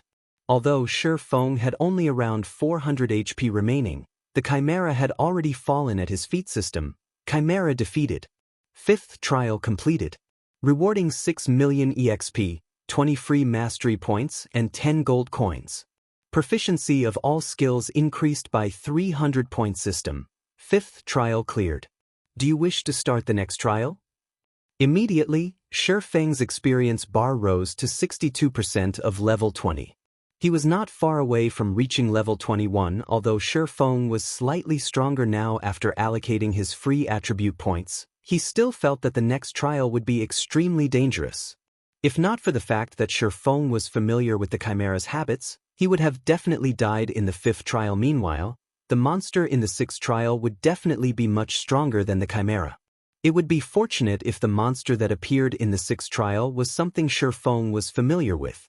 However, what would he do if it was a monster he had never seen before? Most likely, death would be his only ending. Feng would not rely on luck to decide such an important matter for him. Hence, Feng did not immediately start the 6th trial after he was rested this time. Instead, he called out his attribute panel, choosing to use the free mastery points he had reserved all this time. One-handed sword mastery. Intermediate apprentice swordsman. Mastery points required, 50. Damage when using a one-handed weapon increased by 15%. Advanced apprentice swordsman. Mastery points required, 100. Damage when using a one-handed weapon increased by 20%. Basic swordsman. Mastery points required, 150. Damage when using a one-handed weapon increased by 30%. There is a 5% chance for a qualitative change to occur. Intermediate swordsman. Mastery points required, 200. Damage when using a one-handed weapon increased by 40%. There is a 10% chance for a qualitative change to occur. Normally, even after players were promoted into a Tier 1 swordsman, their one-handed sword or two-handed sword mastery would only be at the intermediate apprentice swordsman rank. Meanwhile, Feng had received a total of 65 free mastery points from clearing the first 5 trials. In addition to the points he had received from completing quests and the points that were rewarded once every 5 levels, he now had a total of 168 and used free mastery points. After Feng used up all his free mastery points, his one-handed sword mastery had reached the rank of a basic swordsman. However, Feng was still not satisfied with this result, following which he retrieved the level 20 dark gold ranked Purgatory's Shadow, which he had previously bought at the Blackwing auction house, from his bag and swapped out the level 15 Demon Bane. Let's start the devouring process, then. Feng looked at the pitch-black abyssal blade in his hand. He then offered the 10 level 15 mysterious iron weapons, which he had prepared at an earlier date, and the level 15 Demon Bane as sacrifices to upgrade the abyssal blade. Although it was unfortunate that he did not possess 10 level 15 secret silver weapons to use as a sacrifice, the legendary quest was of utmost importance. He could not afford even the slightest misstep, and it was necessary for him to utilize all available avenues. Chapter 291. The Beginning of Greatness. In order to increase the abyssal blade's potential, Feng had intended to gather 10 level 15 fine gold weapons to serve as a sacrifice. Hence, he had deliberately kept the abyssal blade at level 10 all this time. Now, however, he no longer had the leeway to do so. The abyssal blade started exuding a dark fog, which immediately charged at the sacrificial weapons Feng had prepared. Within 3 seconds, even the incomparably hard Demon Bane, a dark gold-ranked one-handed sword, had been turned into dark fog and was absorbed by the abyssal blade. After the abyssal blade had finished devouring the sacrificial weapons, the weapon was no longer completely pitch-black in appearance. Golden divine runes appeared on the blade of the sword, giving off a faint golden glow. Meanwhile, the entire blade itself had also become silvery gray. When Feng casually brandished the abyssal blade, slashing it through the air, the feeling he got was like he was cutting a transparent sheet of paper sharp. Feng looked at the abyssal blade in his hand, astonishment filling his eyes. If he combined such sharpness with the basic destructive power passive skill, even without the ice blue devil flame, he could still easily destroy mysterious iron ranked weapons and equipment. Secret silver ranked items would also last only a while longer. Abyssal blade, one-handed sword, magic weapon. Attack power plus 211. All attributes plus 25. Attack speed plus 8. Ignore levels plus 8. Attacks have 35% chance to cause 200% damage, 10% chance to cause 300% damage, 20% chance to induce Doom Curse, reducing all attributes by 40% for 30 seconds if wielder belongs to any swordsman-related class. All skill levels plus 3 increase free ability points received for every increase in level by 2 points. Equipment level 15. Can be upgraded. Devour 10 level 20 mysterious iron weapons and 1 level 20 secret silver weapon to upgrade to level 20. Can be evolved, unknown. Additional skill 1, Phantom Kill. Instantly creates a doppelganger. You can control this doppelganger. Doppelganger will have 55% of original body's attributes and all skills. At the same time, doppelganger and the original body can be swapped. Duration, 40 seconds. Cooldown, 5 minutes. Additional skill 2, Abyssal Bind. Binds enemies and prevents movement, reducing defense by 100%. Duration, 3 seconds. Cooldown, 1 minute. Additional skill 3, 9 Dragon Slash. Instantly creates 9 phantoms of the Abyssal Blade for wielder to use. Each phantom sword is capable of dealing up to 30% damage. Duration, 30 seconds. Cooldown, 5 minutes. Additional skill 4, Dark Violent Dance. 45% of the total damage dealt to the target spreads in a cone-shaped area towards targets within a distance of 12 yards. Duration, 30 seconds. Cooldown, 1 minute. The Abyssal Blade was personally created by Mastersmith Alice's using the Black Dragon King's fangs as material.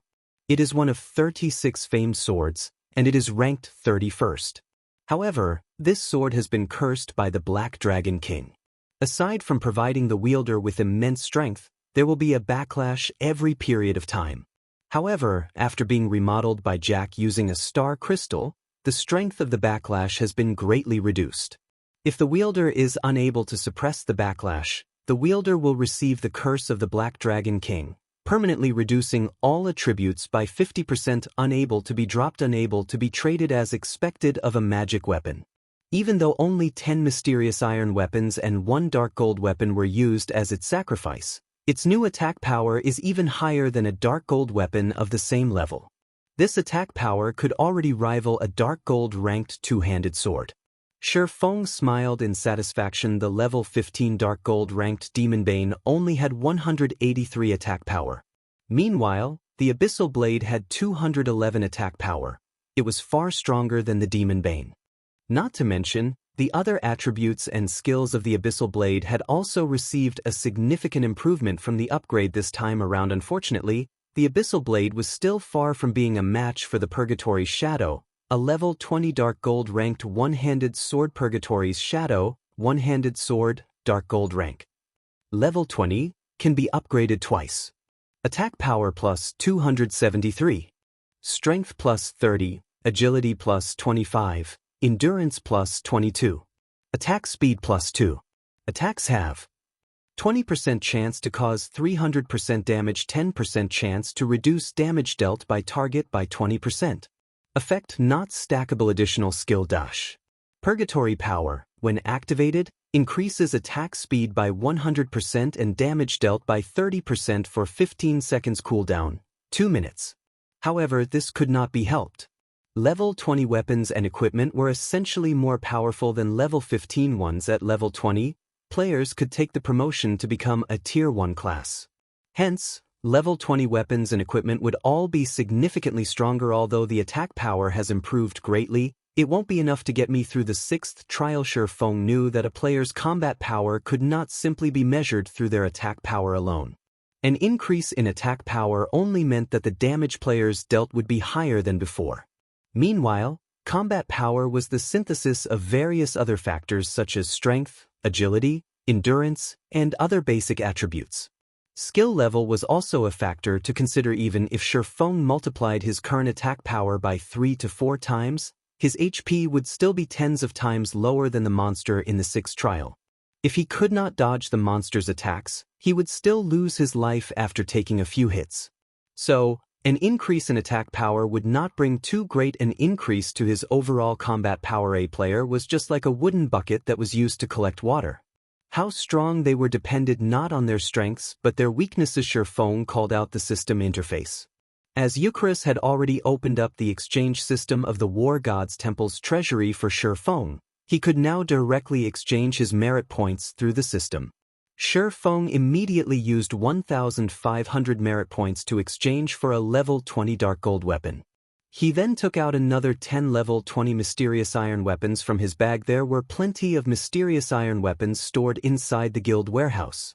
Moreover, during the past few days, while Feng, Aqua Rose, and Fire Dance were trapped within the Forgotten Lands, Blackie and the others had kept themselves busy raiding level 20, 5-man party dungeons to level up and obtain materials and equipment. They were making preparations to challenge the level 20, 10-man Great Dungeon. During this process, they had obtained plenty of level 20 mysterious iron ranked weapons and equipment. Currently, Zero Wing possessed the most level 20 weapons and equipment out of all the guilds in White River City. With such a large supply, Feng had set aside some of the level 20 mysterious iron ranked weapons and equipment with the weakest performance for future use. However, he had never thought he would get to put them to good use so quickly, following which, Feng chose to upgrade the Abyssal Blade. Once Moraine God's domain, level 20 was considered a large threshold. Just like the time the Abyssal Blade had risen to level 10, it would receive a large improvement when it was upgraded to level 20.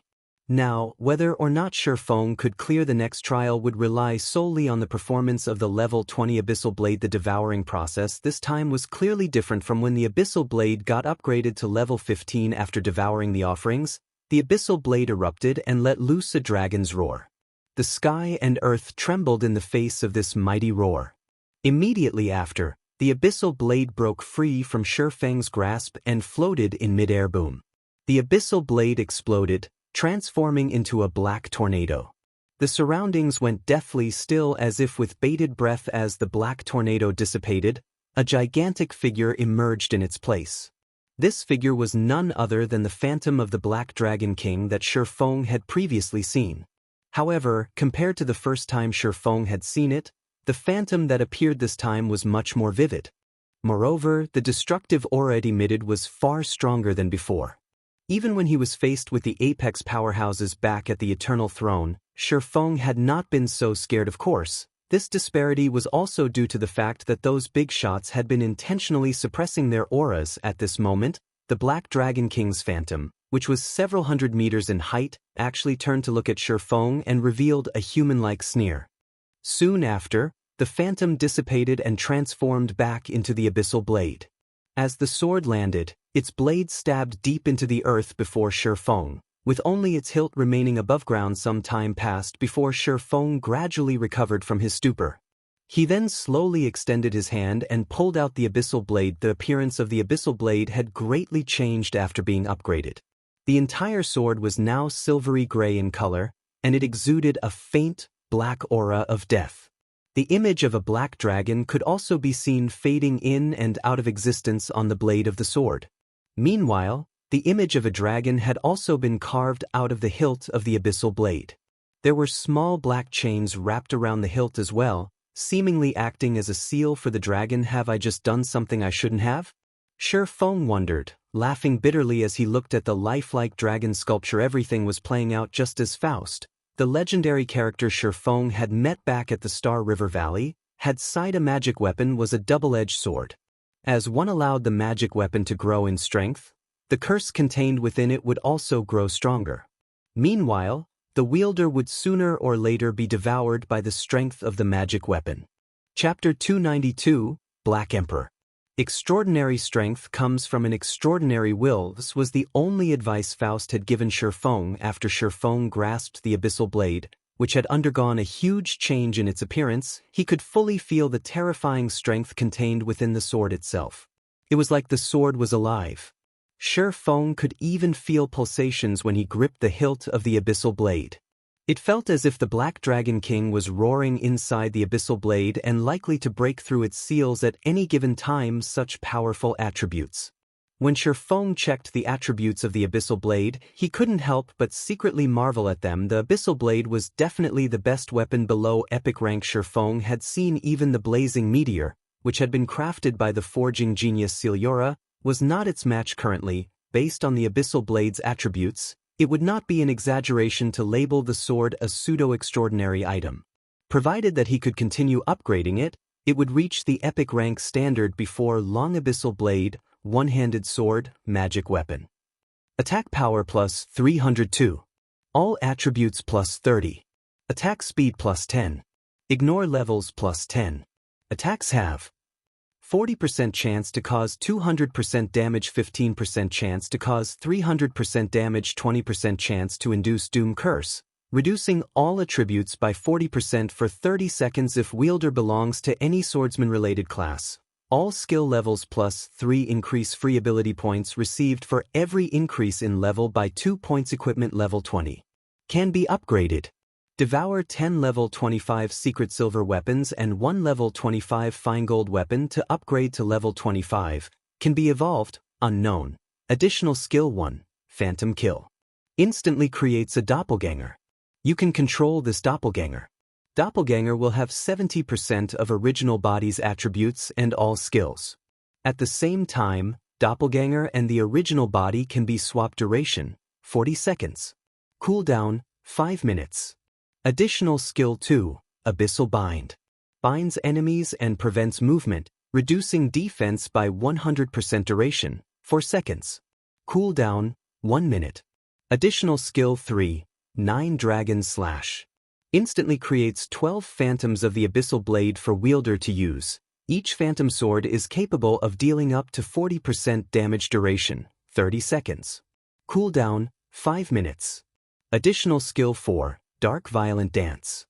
50% of the total damage dealt to the target spreads in a cone-shaped area towards targets within a distance of 12 yards. Duration, 30 seconds. Cooldown, 1 minute. Additional Profound Inheritance, Black Emperor. When activated, every critical hit will accumulate 1 layer of Death Aura.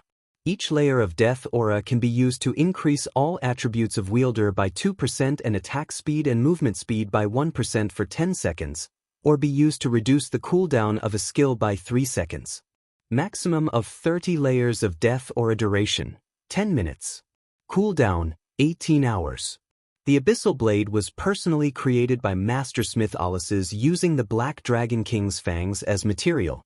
It is one of 36 famed swords, and it is ranked 31st. However, this sword has been cursed by the Black Dragon King. Aside from providing the wielder with immense strength, there will be a backlash every period of time. However, after being remodeled by Jack using a star crystal, the strength of the backlash has been greatly reduced.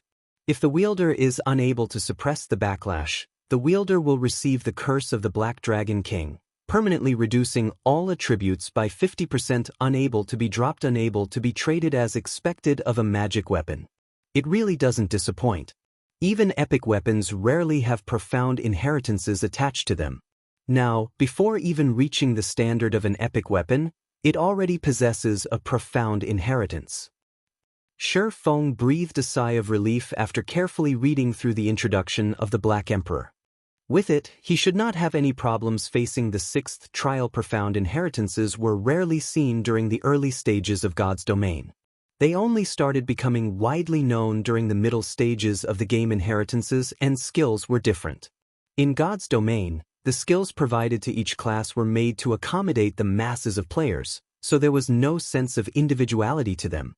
To put it another way, instead of skills being made to cater to the individual player, players were required to adapt themselves to pre-made skills, regardless of the suitability of said skills.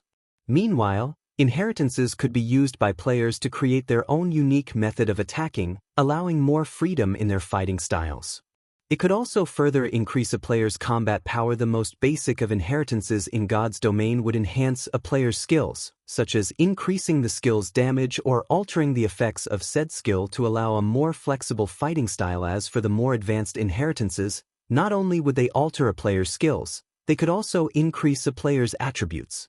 Meanwhile, The Black Emperor inheritance clearly belonged to this category. If others were to see the attributes on the Abyssal Blade, their jaws would definitely fall to the ground in shock. Some would even harbor thoughts of owning it for themselves. An organization like Underworld, which had been continuously gathering all kinds of powerful items, would definitely not hesitate to use unscrupulous means to take possession of the Abyssal Blade. In today's society, virtual gaming had already become one of the world's main forms of entertainment. The emergence of God's domain had further solidified the position of virtual reality games in people's lives. Currently, the average person would spend close to half of their day living inside God's domain. It was also due to this reason that players all wished to live a better and more respectable life in God's domain. After all, life in God's domain was just like another part of their own lives. However, unlike their lives in the real world, their lives in the virtual world were much purer and simpler. Generally, they only needed good weapons, equipment, and influence in the game. At this current age, players' pursuit of virtual items was no less than women's pursuit of luxury goods. After all, in the eyes of average players, weapons and equipment were the representation of strength. Gorgeous-looking weapons and equipment that allowed one to have amazing damage output were all the envy of average players. High-level weapons and equipment were symbols of strength in God's domain, and countless players pursued them.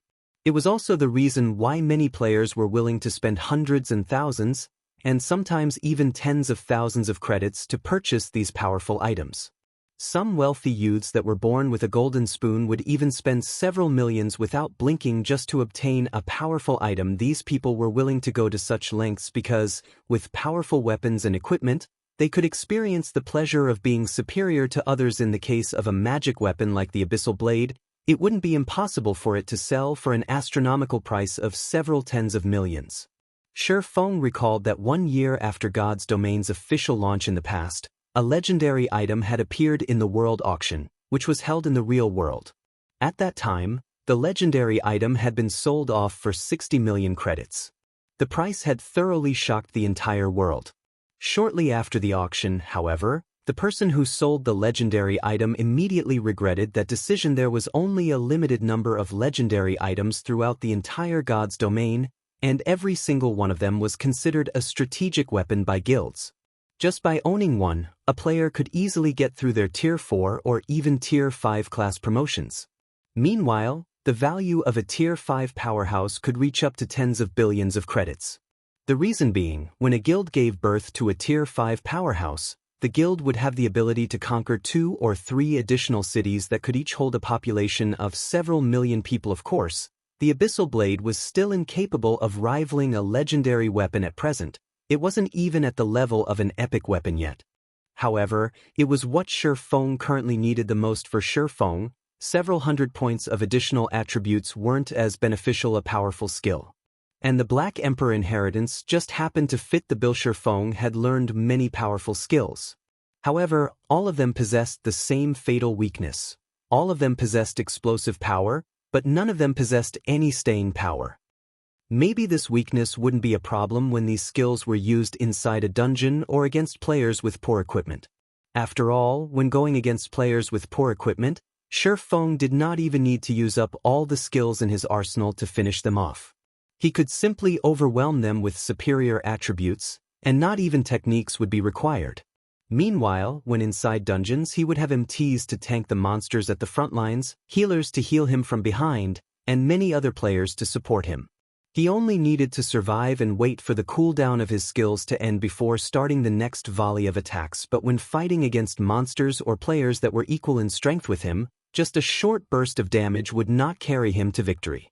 Without sustainability, he would be trampled by his opponent after his short burst. Just take Absolute Heaven for example. When he had ambushed Feng, after his series of attacks had been defended against by Feng, the only other thing Absolute Heaven could do was to escape. Unless Absolute Heaven had a method to take advantage of his opponent's weakness, only death awaited him. Following the upgrade of the Abyssal Blade, Feng sank into deep contemplation for more than 2 hours, thinking of ways to incorporate the Black Emperor inheritance into his fighting style. Now, he felt much more confident about clearing the 6th trial. Let's see what kind of monster is awaiting me in the 6th trial, then. Feng revealed a faint smile. Stretching his finger, he tapped Yes on the system interface and started the next trial. Chapter 293, Balrog Serpent. Inside the Eternal Throne, the apex powerhouses of the War God's Temple were currently observing the situation inside the 12 trials, and they were all very shocked to discover that Feng actually wielded a magic weapon. What an amazing little guy. He isn't even a Tier 1 swordsman, yet he is actually able to master a magic weapon. Moreover, he has even released its power to such a degree. Controller of a magic weapon. Dominator of a mysterious flame. Moreover, his control over his own power has obviously crossed that threshold. He sure knows how to surprise us time after time. It would have been fine if it were just the magic weapon and mysterious flame, but he has even reached such a level of control over his own power already.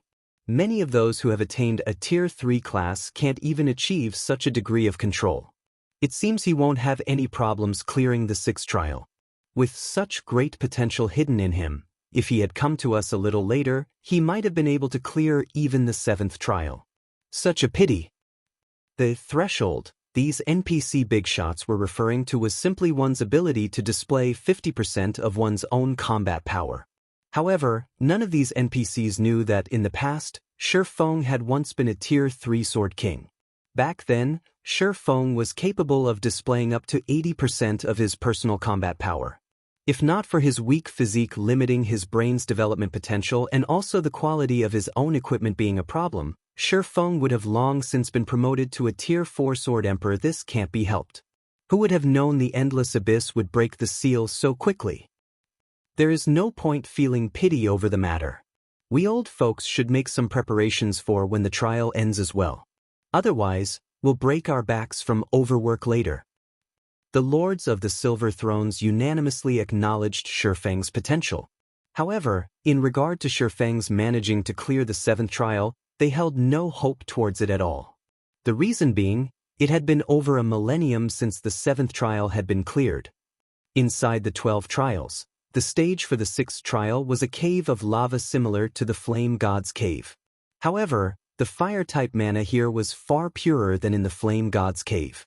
Feng currently stood inside this cave, and the molten hot lava around him was making bubbling sounds as it flowed through the cave. If Feng did not possess 20 points in fire resistance, allowing him a certain degree of immunity to heat, he would have long since been cooked by the scalding hot temperatures.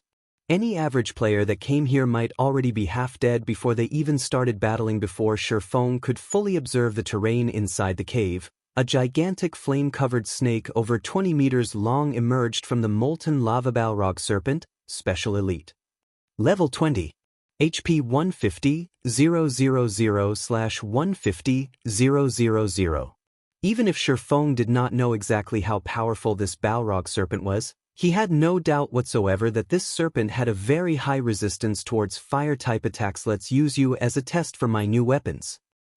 Feng revealed a faint smile as he unsheathed the Abyssal Blade and the Purgatory Shadow. However, he did not directly charge at the Balrog Serpent, as that was something only an idiot would do. Before charging into battle, experts would first try to understand as much as they could about their opponent. Hence, Feng simply stood still and calmly observed the Balrog Serpent's every action, familiarizing himself with the giant serpent's movement patterns. The Balrog Serpent was also no idiot itself. It obviously knew that it was much stronger than Feng and that its HP was tens of times higher than Feng's as well. So, instead of giving Feng time to study it, the Balrog Serpent immediately widened its mouth and sent fireballs flying one after another at Feng. Feng's feet moved, his body instantly reacting and leaving behind an afterimage as he effortlessly dodged these incoming fireballs. Not giving up, the Balrog Serpent continued bombarding Feng with a stream of fireballs. If 3 were not enough, then 5. If 5 were not enough, then 10. Soon, the space within the cave was packed with fireballs. By attacking in such a way, not only could the Balrog Serpent damage its enemies, it could also prevent them from closing in on it. Faced with such a method of attack that combined both offense and defense, average players would definitely grow helpless and suffer the bombardment of these dozens of fireballs. Feng, however, was no average player. In the face of all these fireballs, Instead of retreating, he chose to advance without the slightest shred of hesitation. Yet, contrary to expectations, Feng did not end up suffering a tragic end at the hands of the fireballs. Instead, he looked as if he was dancing as he weaved through the rain of fire, his actions seemingly easy and enjoyable. However, when the distance between him and the Balrog Serpent shortened to 20 yards, he could no longer rely solely on evading the fireballs to move forward. He mostly grasped its attack timing. Now, it's time to have a look at how amazing my new weapons are. Feng inwardly smiled as he looked at the Balrog Serpent that was constantly spitting out fireballs. Feng activated the ice blue devil flame, and deep blue flames immediately wrapped around his body. He then used silent steps to appear right behind the Balrog Serpent's head. The first thing he did when he arrived was to send a vertical slash down on the Balrog Serpent's head, causing -372 damage to the monster's such strong defense. Feng looked at the resulting damage, disbelief filling his eyes. The abyssal blade itself already possessed 302 attack power. If Feng's strength were taken into account, his total attack power should be well over 700 points. Moreover, the ice blue devil flame had also increased the damage he dealt by 20%. Yet, he had managed to cause only -372 damage to the monster. The Balrog Serpent's defense could already rival a Lord-ranked monster of the same level if Feng had not upgraded the abyssal blade to level 20 nor equipped the dark gold-ranked Purgatory's Shadow. Feng might not even be able to deal -150 damage to the Balrog Serpent right now at this moment. Feng felt fortunate that he had not rushed before to start the 6th trial.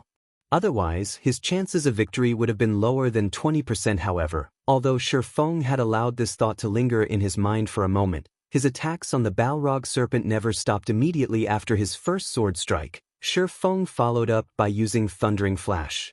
3 electric arcs dove into the flaming Balrog Serpent, piercing its gigantic body and causing damages of -554, -1,528, and -1,125.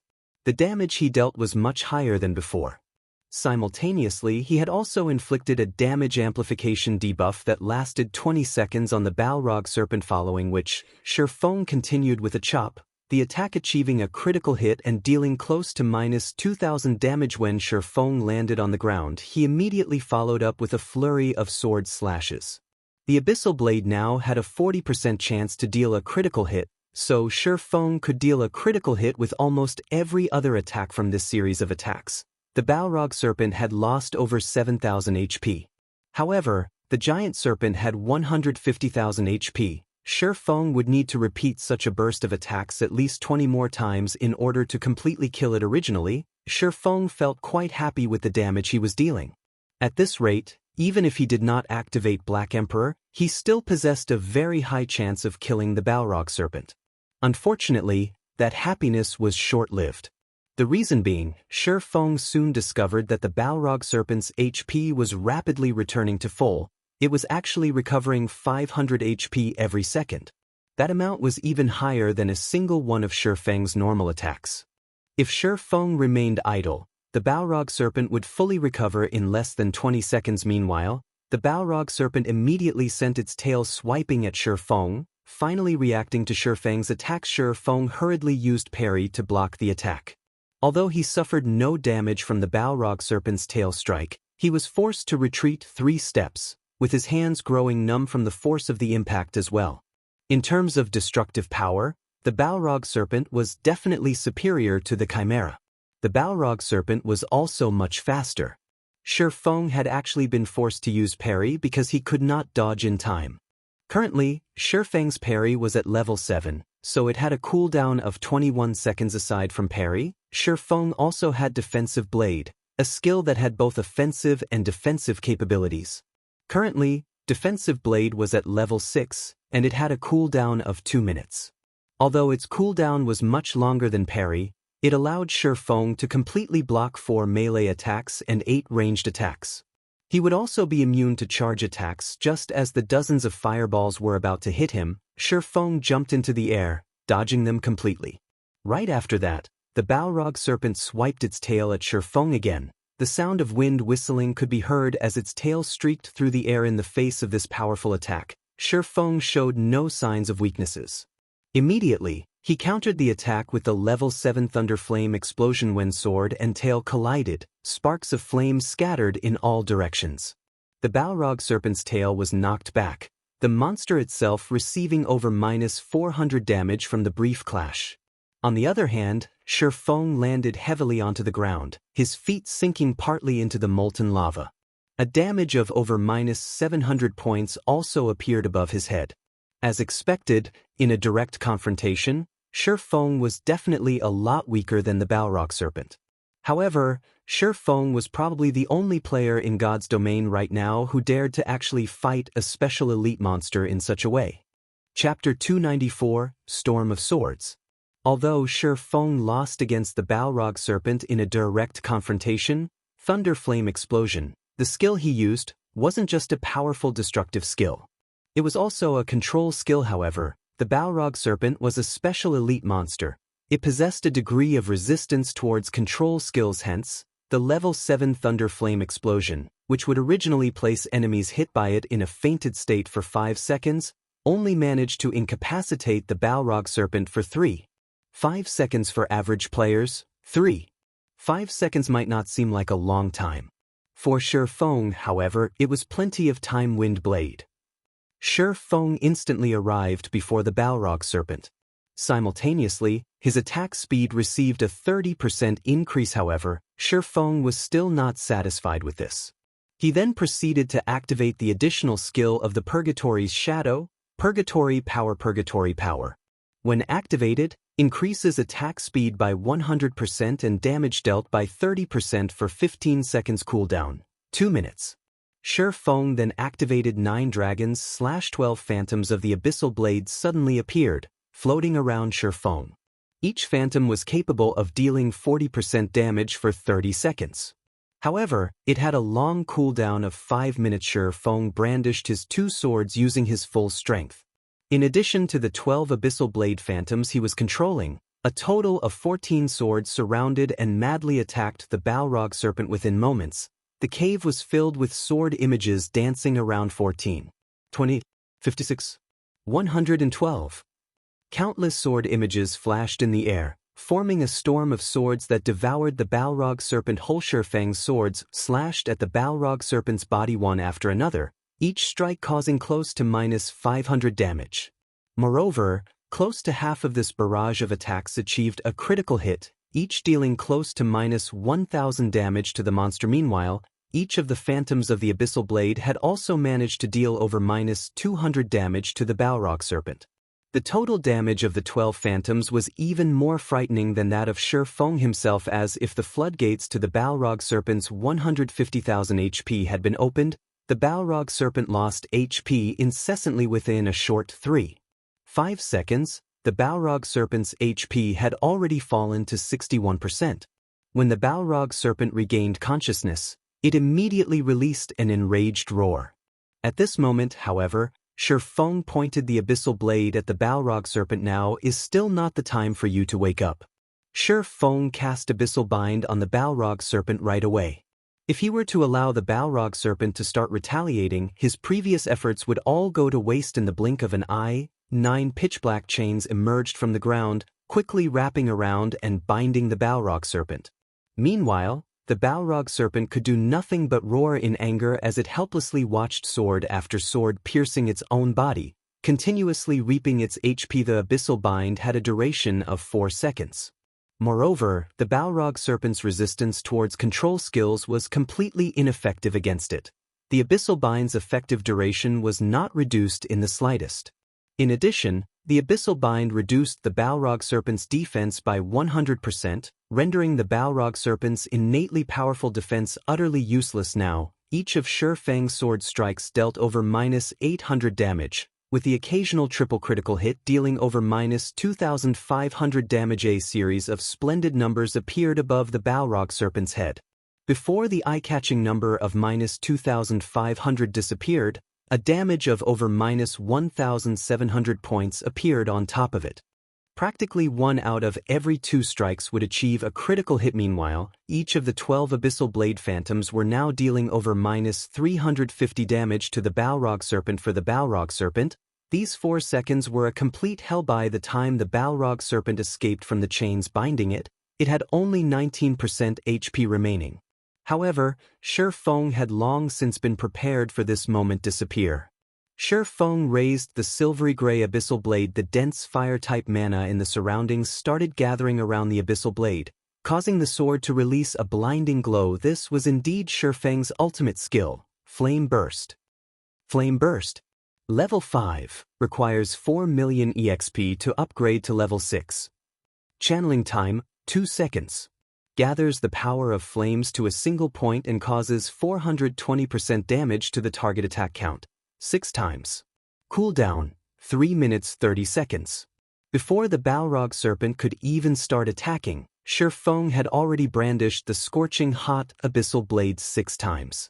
All 6 sword slashes immediately sank into the Balrog Serpent's body. 310, minus 3,347, minus 6,784, minus 6,706, minus 3,371, -6, 754. 6 frightening damages appeared consecutively above the Balrog Serpent's head, instantly taking away the monster's remaining 28,000 HP. Soon after, the Balrog Serpent's body started fading away, and only after it disappeared completely did Feng release a sigh of relief. System, Balrog Serpent defeated. 6th trial completed. Rewarding 9 million EXP, 20 free mastery points, and 10 gold coins. Proficiency of all skills increased by 500 points. System, 6th trial cleared. Do you wish to start the next trial? Feng's experience bar immediately rose to 41% of level 21. If put on the ranking list on White River City, Feng would only be beneath Violet Cloud and the others.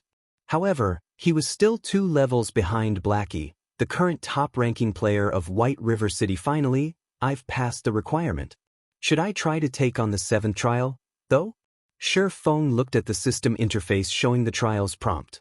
Privately, Feng had the notion to take the challenge. Now that he had cleared the 6th trial, it signified that his task was already over.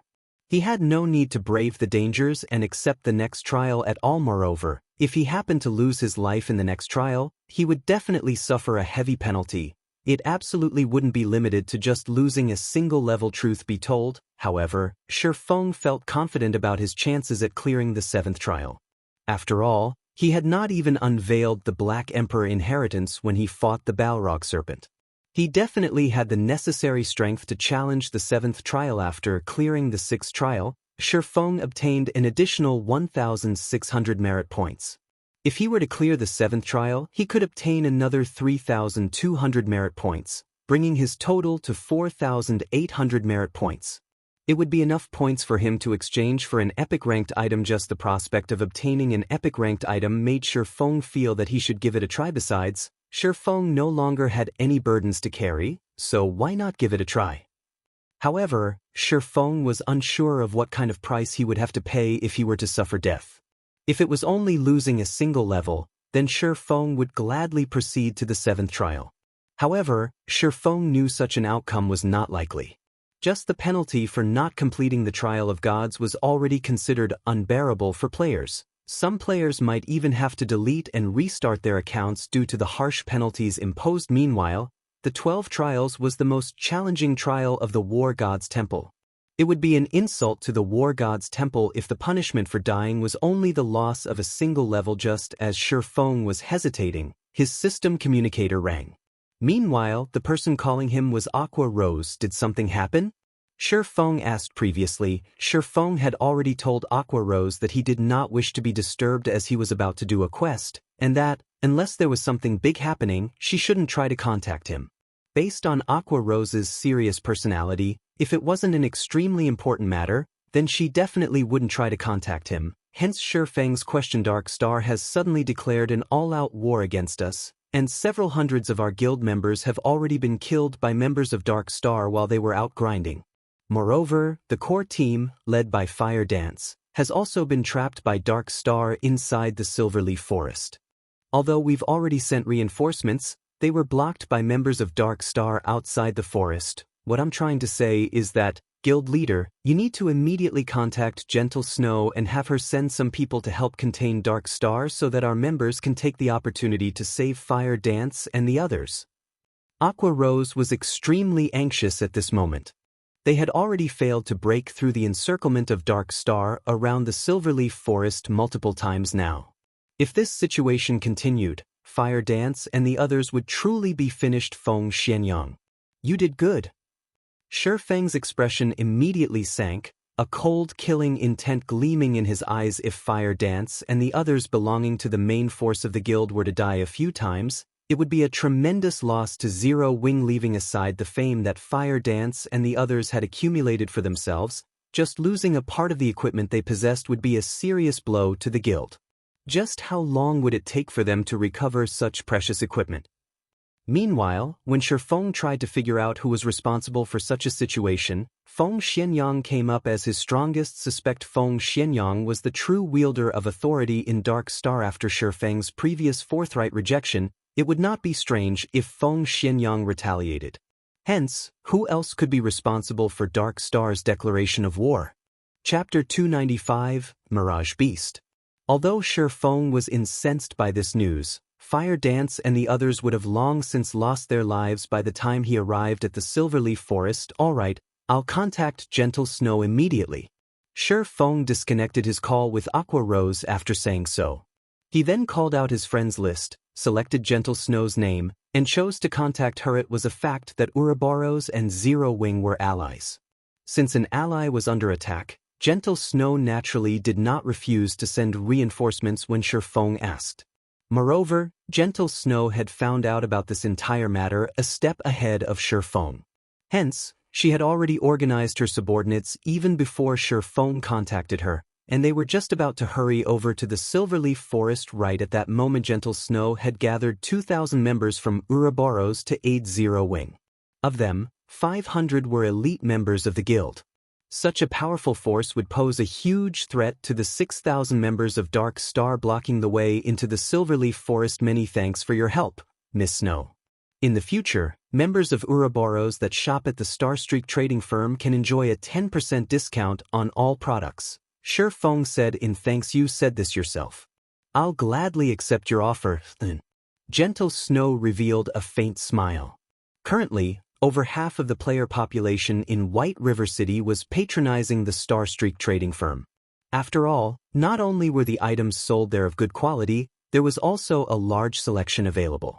Moreover, the product supply was plentiful. Normally, the various guilds in White River City would always make a trip to the Starstreak trading firm before they went dungeon diving. If Ouroboros could receive a 10% discount when purchasing items there, it would save the guild a lot of money really. Though, just what is going through the minds of those people in Dark Star? It would be fine if it were just the usual minor skirmish. However, they have actually declared an all-out war on Zero Wing. Isn't Lone Tyrant afraid that his guild might suffer heavy losses and lose the ability to compete for the first clear of the 3 great dungeons? Gentle Snow commented curiously. The competition over the first clear of the 3 great dungeons had already reached its most crucial moment right now. Moreover, Dark Star only had the final boss left to defeat in order to snag the first clear of the Land of Death and gain an absolute advantage over the other guilds. However, Dark Star had instead chosen to take action against Zero Wing at this critical junction. God's Domain had been launched just recently. At this early stage of the game, everyone was busy leveling up and raiding dungeons to strengthen themselves. Guilds, in particular, were deeply afraid of falling behind others. Even if conflict arose between guilds, both sides would usually choose to show restraint. After all, an all-out war between guilds would profit nobody. Worse, they might even get taken advantage of by a third party. If such a situation were to truly occur, then the damage to both guilds would grow even more massive. Hence, unless there was a huge disparity in strength between both sides, nobody would casually choose to start a war. Dark Star and Zero Wing were both among the top 6 guilds in White River City, so the difference in strength between the 2 guilds was not particularly wide.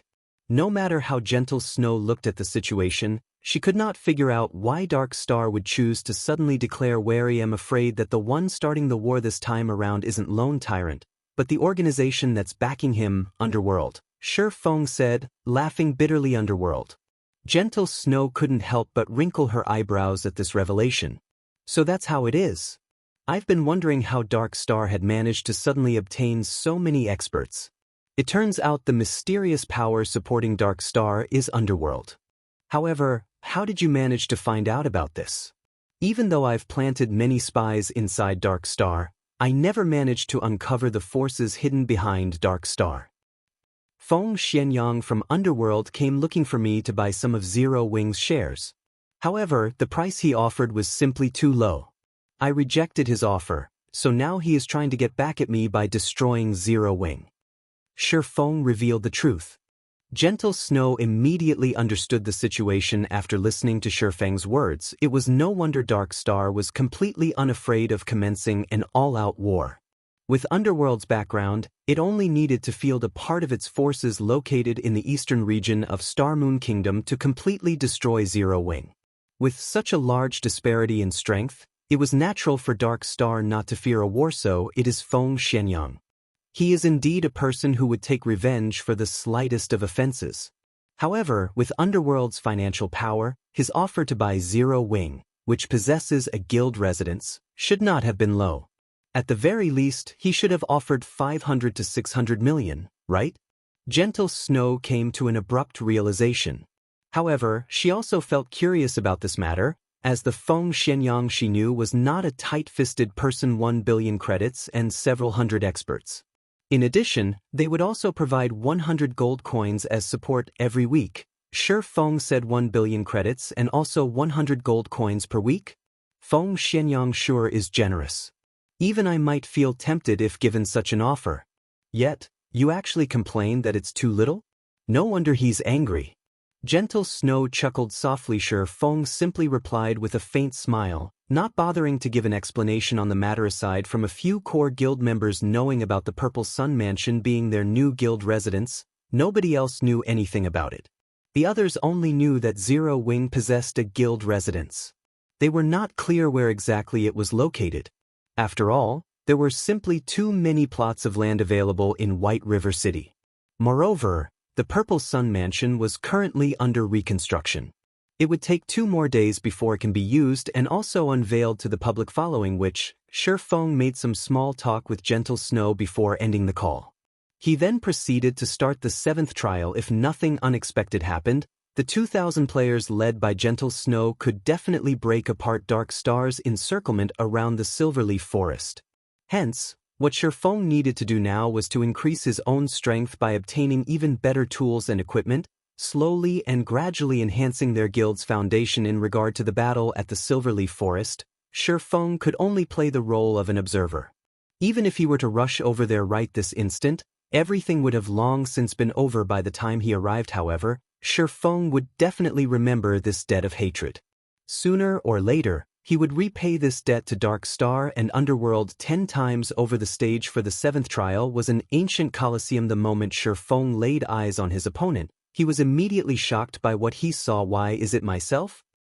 Feng looked at the familiar figure gradually appearing at a corner of the coliseum, feeling very surprised.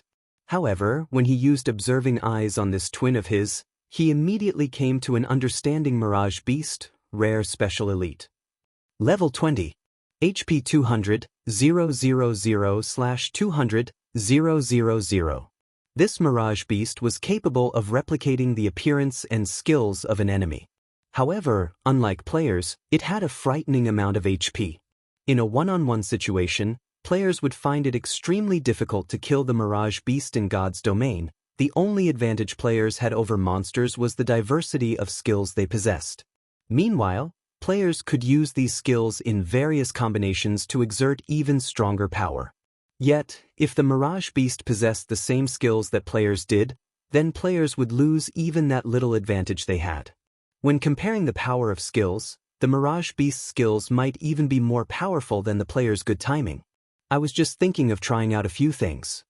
Feng advanced, immediately directing a chop at the Mirage Beast. Meanwhile, the Mirage Beast had similarly charged at Feng, and it too had sent a chop at Feng. The moment the two swords clashed, sparks flew all around. However, when all was said and done, Feng was still a player.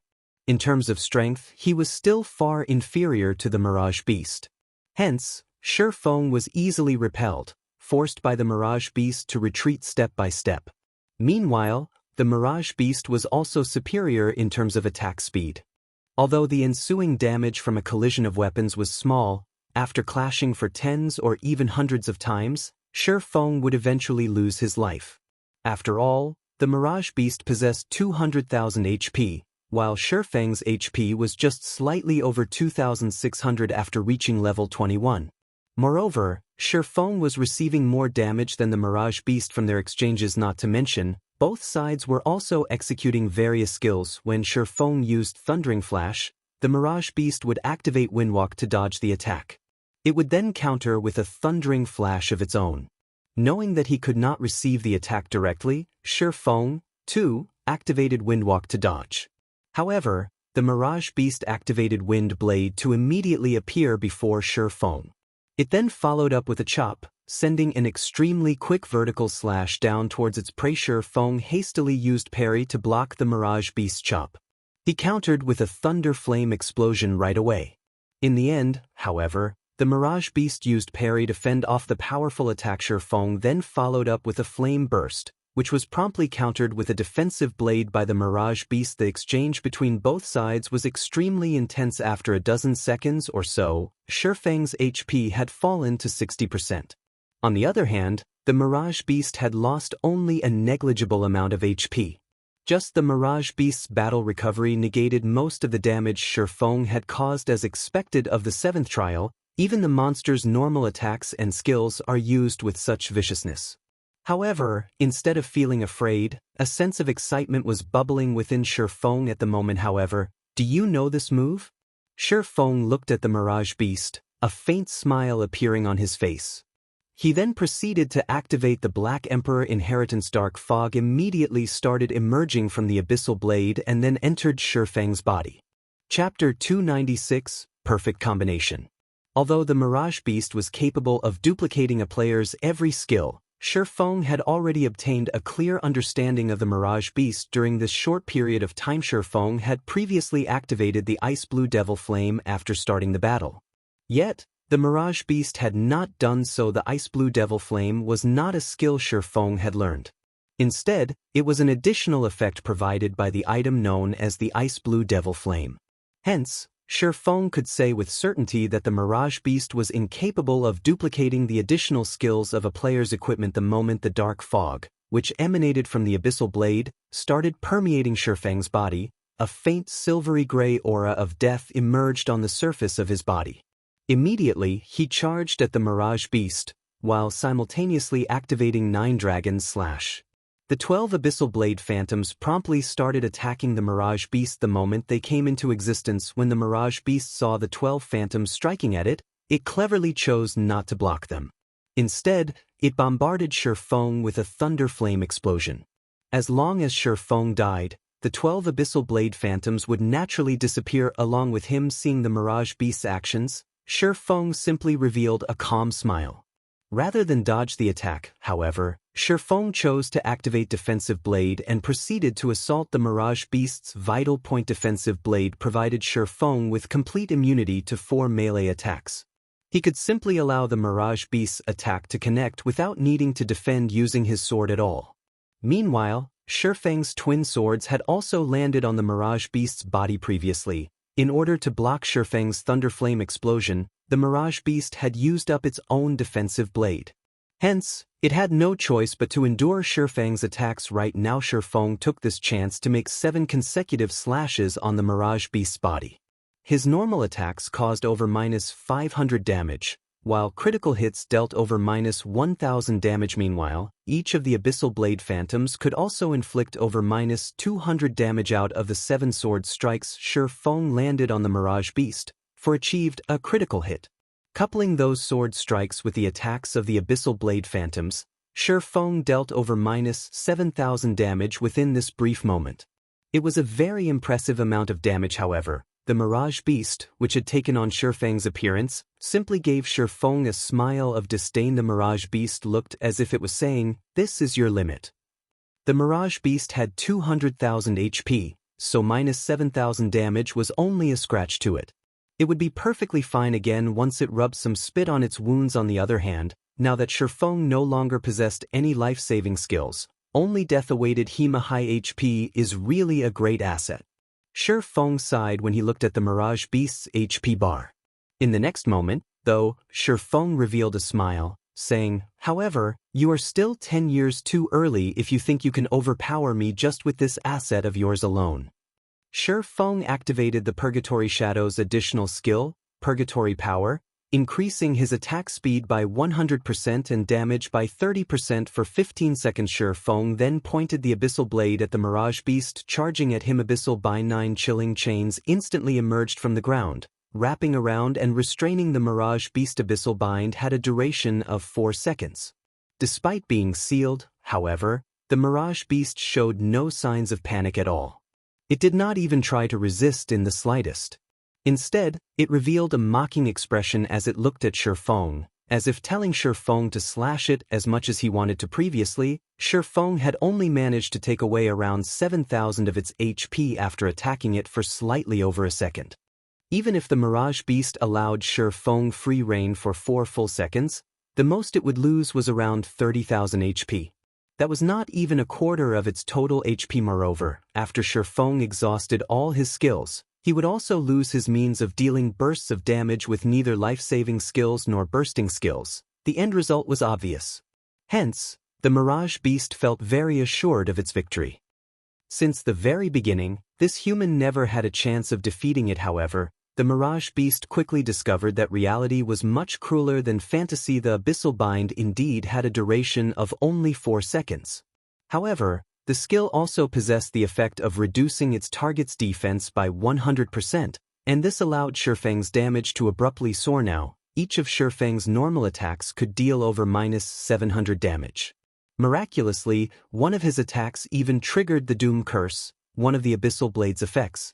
Instantly, the Mirage Beast had its attributes reduced by 30%, and its maximum HP fell from 200,000 to 140,000. Engulfed by the storm of swords, the Mirage Beast's HP fell crazily.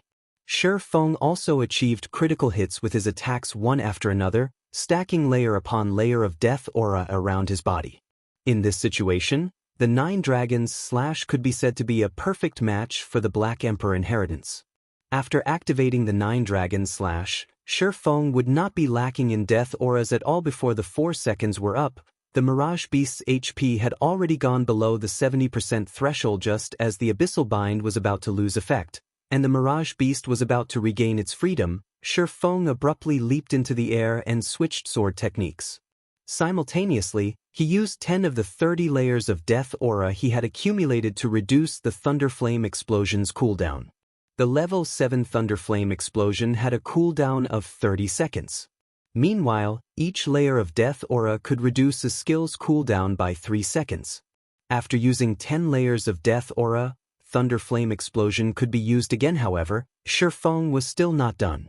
He then used the remaining 20 layers of death aura on himself, instantly increasing all his basic attributes by 40% and attack speed and movement speed by 20% for 10 seconds. After receiving this new buff, Feng executed Thunder Flame Explosion, bombarding the Mirage Beast's head and sending sparks of flame flying all around. A damage of over minus 1,300 points appeared above the Mirage Beast's head, and the monster was placed into a fainted state for 3 seconds. Unless a monster was completely immune to control skills, powerful experts could usually restrain said monster continuously until death. Meanwhile, it was obvious that the monsters were not completely immune to control skills. They simply had a certain degree of resistance that would degrade the effects of control skills. Otherwise, it would truly be impossible for players to clear the 12 trials. Nevertheless, Feng was very clear about his own situation. Currently, as his level was still low and the number of skills he had learned was few, he only possessed explosive power but no staying power. After his short burst, if his enemy wasn't dead, the only options left for him were either to die or to flee. At present, Feng still had many gaps to fill in terms of the skills he had learned. However, the Black Emperor inheritance just happened to be able to fill these gaps, allowing him to create a perfect cycle with his skills. Without the Black Emperor inheritance, Feng would not have dared to challenge the 7th trial at all. The only pity was that the effects of the Black Emperor inheritance could only be used on the skills Feng had personally learned. It could not be used on the additional skills that came with equipment or weapons. If it were actually possible to do so, it would simply be too overpowered. Throughout the fainted debuff's 3-second duration, Feng had not only dealt a ton of damage himself, he had also managed to collect over 20 layers of death aura. Thanks to the 9 dragons when the Mirage beast was about to regain consciousness, Feng spent another 10 layers of death aura to reset the cooldown of Thunder Flame Explosion, before promptly using it on the Mirage beast again this time. However, the fainted debuff of Thunder Flame Explosion was less effective on the Mirage beast. The debuff's duration was less than 3 seconds now. However, Feng did not care about this matter, because at this time, he was drowning in the pleasure he felt from brandishing his 2 swords. He felt that this was the true combat method a swordsman should have, and it was a combat method he had always been pursuing. Excessive strength easily gave rise to gaps. Instead of mindlessly trying to deal as much damage as possible, the true way to battle was to combine and coordinate one's skills to attack steadily like flowing water. In this way, Feng continually used Thunder Flame Explosion to incapacitate the Mirage beast. Although the fainted debuff's effect grew weaker and weaker each time, the Mirage beast's remaining 140,000 HP was still forcefully wiped out by Feng's perfect control. Ultimately, the Mirage beast remained helpless until the very end. The various big shots present in the Eternal Throne also could not help but be shocked by this result. They had never imagined that Feng had such strength within him. System. Mirage beast defeated. 7th trial completed. Rewarding 15 million EXP, 30 free mastery points, and 10 gold coins. Proficiency of all skills increased by 800 points. System. 7th trial cleared. Do you wish to start the next trial? The moment Feng received 15 million EXP, he instantly leveled up twice to level 23. Currently, only Blackie had reached level 23 throughout the entire White River City. However, Blackie had spent several days in order to go from level 21 to level 23. On the other hand, Feng had taken less than 10 seconds to do so. Feng then looked at the system notification. Although his heart was filled with anticipation towards the 8th trial, he still shook his head, thinking to himself, one needs to know when to stop. With the points I've earned, I can already exchange for an epic ranked item. If I were to choose to continue, I would no longer be an expert but a gambler. The 12 trials was the toughest trial of the War God's Temple. The difficulty of the trials would definitely multiply several-fold the further he went. In Feng's estimation, the monster of the 8th trial would not be just a special elite monster. Instead, it was highly possible for it to be a chieftain-ranked monster. A chieftain was much more powerful than a mere special elite. Aside from having even more HP, it would also possess a much greater resistance to control skills. Chieftain-ranked monsters also possess team-wipe skills, and a single mistake would mean the end for Feng. Moreover, Feng did not possess the slightest idea what kind of monster he would be facing in the 8th trial. If it was a chieftain-ranked monster that he was completely unfamiliar with, then he practically had no chance of successfully killing it. The ability to make calm analyses was also a prerequisite to becoming an expert in God's domain. As a first-rate expert, Feng naturally knew when to decisively give up, following which, Feng selected no in reply to the system's prompt. He was then teleported out of the 12 trials. Chapter 297, Stigmata. Interesting. Truly interesting. Sitting on a silver throne, Eucharis voiced his praise as he looked at Feng. Your performance has completely surpassed our expectations. It is also for this reason that we have decided to reward you with an additional 2,000 merit points. It was also a fact that the last time someone managed to clear the 7th trial was over a millennium ago. System, rewarding 2,000 War God's Temple merit points. That's generous of them.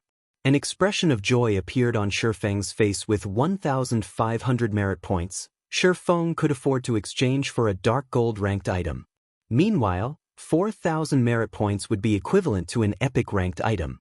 Hence, the additional 2,000 merit points he received right now was truly a big harvest. Since you've already passed our test, walk to the center of the chamber. We will give you the strength necessary to locate the 7 treasures. Eucharis said. Feng then strode to the center of the eternal throne. There were countless divine runes inscribed on the floor there, joined together to form a huge magic array. Meanwhile, the 50 silver thrones were hovering around this magic array, the thrones themselves apparently connected somehow with this magic array. Let us begin, then, Eucharis said as he looked at his companions. The lords of the silver thrones nodded their heads and promptly stood up. Immediately after, the mana inside the eternal throne started churning. The mana density here was no less than at the god's grave. Meanwhile, this thick mana clustered around the magic array, forming 50 dense-looking fluid balls. Each one of these fluid balls was the size of a basin. These balls of liquid mana were definitely the densest mana Feng had ever seen in all his years of playing God's Domain.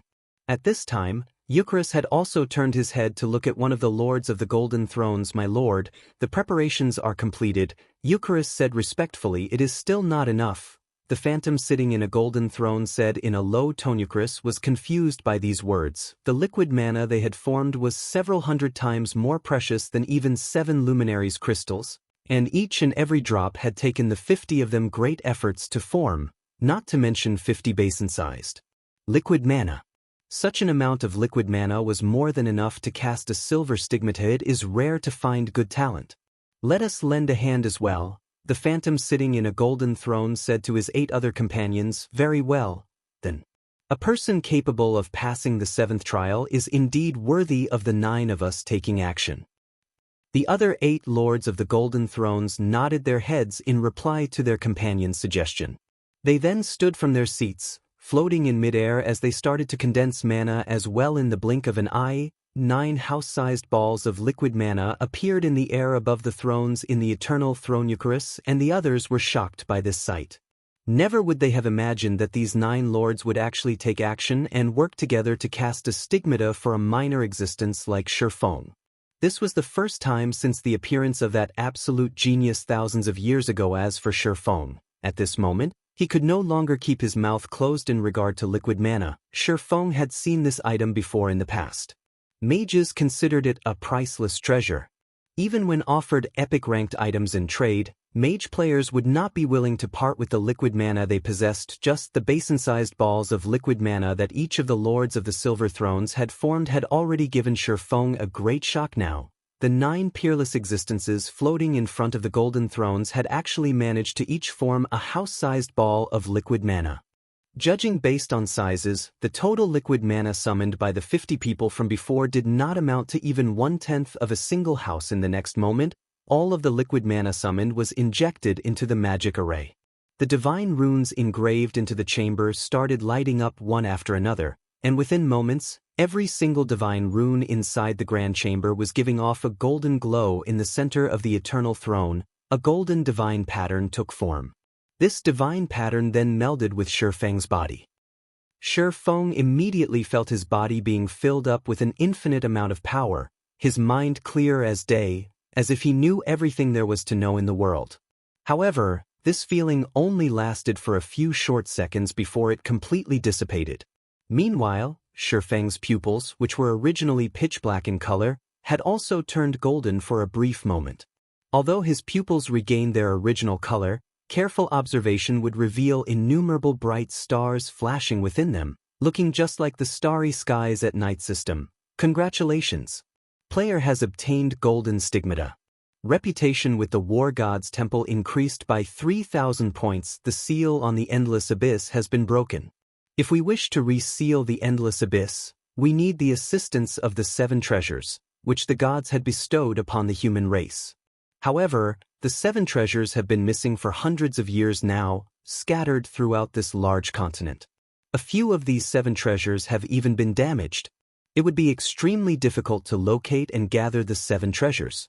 However, with the stigmata that we have engraved into your body, your task of locating the 7 treasures should become much easier.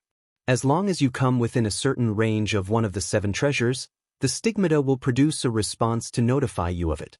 If you happen to come across one of the 7 treasures that is damaged, the stigmata can also aid you in repairing it. Now that our part here is done, we will move to suppress the Endless Abyss. The fate of the entire continent will depend on you now. I pray that you will be able to gather the 7 treasures as soon as possible. System: Legendary Ranked Main Storyline Quest, 7 Treasures, Accepted Quest Details. The 7 treasures have been scattered throughout the continent. Player is required to gather the 7 treasures within 2 years. Otherwise, the Endless Abyss will break through the War God's Temple's suppression and plunge all inhabitants of God's domain into misery and suffering, turning the continent into the playground of darkness. If player is unable to complete this quest, player's level will drop by 30, all attributes will be permanently reduced by 70%, and all EXP gained will be reduced by 90%. The system really is ruthless. If I can't complete this quest, this account would definitely have to be scrapped. Fortunately, I have 2 years to complete it. Feng inwardly clicked his tongue when he read the system notification. However, just what is this Stigmata thing? Feng wondered, as there was nothing new on his body or in his bag. He then opened his status bar to take a look. As expected, there was an additional column labeled Stigmata. Their golden stigmata automatically perceives the presence of the 7 treasures within a radius of 5,000 yards. Detect can be used once a day to search for the specific location of the 7 treasures within a radius of 50,000 yards. In addition, player will receive Stigmata's power, providing player with ignore levels plus 20 and all resistances plus 40. For every increase in 5 levels, all attributes of player will increase by 5 points, in addition to receiving 10 free attribute points and 10 free mastery points. Player will also receive the skill Omniscient Eyes. Omniscient Eyes, a pair of eyes that can see through everything and find out all information. Nothing is capable of hiding from the Omniscient Eyes. The Omniscient Eyes have a perception range of 100 yards. Duration: 1 minute. Cooldown: 10 minutes. Such amazing effects! Feng's excitement after looking at the effects of the golden stigmata was indescribable. For starters, the additional 40 points in all resistances meant that he could ignore most of the environmental factors of many terrains. He would also receive reduced damage from spells. When battling against magic-type monsters, he could easily take on the role of an enemy. However, the most amazing part about the golden stigmata would still have to be the increase in attributes. The golden stigmata was unlike the abyssal blade, whereby Feng would receive 2 additional free attribute points every time he leveled up. However, the golden stigmata would provide Feng with an average of 7 basic attribute points per level, 2 points of which were even free attribute points. This was definitely a huge increase. Moreover, the golden stigmata also provided Feng with a powerful identification skill. This skill would be of significant help when used against dungeon bosses or during field battles. It seems the heavenly dragon's breath is already waving its hands at me. Feng revealed a faint smile. Originally, the heavenly dragon's breath's requirement of 120 points in intelligence had given Feng a major headache. Now, however, with the bonuses provided by the golden stigmata and his magic weapon, as long as he received his promotion to a Tier 1 swordsman, he could definitely equip the Heavenly Dragon's Breath. Before he reached level 30, he would actually get to equip a fragmented legendary item before reaching level 30. If it were in the past, Feng would not even have dared to dream about it, following which, Feng called out the exchange interface of the War God's Temple and began to carefully look through the treasures there. Chapter 298, Deep Pockets. Previously, Feng had focused his attention purely on clearing the trials. Even when he upgraded the Abyssal Blade to level 20, he had only picked out a random level 20 Dark Gold weapon. The War God's Temple was one of the strongest powers in God's domain. This was a fact that remained true from ancient times up to the present. Feng had been able to fully experience this truth simply by seeing the various big shots in the Eternal Throne take action. Hence, one could just imagine how wealthy the War God's Temple's treasury would be. For this War God's Temple exchange system, players would automatically activate it after obtaining the first clear on a 100-man team dungeon. However, one would already require large amounts of War God's Temple reputation even to exchange for a fine gold item. In God's domain, reputation with the War God's Temple was infamous for being extremely hard to obtain, not to mention meeting the required reputation for exchanging an epic item. If not for his quest, Feng would not have the chance to exchange for an epic ranked item. He would not even have the chance to lay eyes on them. He would not get the chance to see the never-before-seen divine artifacts. I wonder what sort of divine artifacts are in the treasury of the war god's temple? Feng's heart was filled with anticipation as he filtered the exchange window to display only divine artifacts. A total of 2 divine artifacts was shown: luminous starlight, divine rank, two-handed staff. Equipment requirement: strength 3,000, intelligence 8,000. Required merit points: 200,000. Skyfrost blizzard, divine rank, two-handed spear.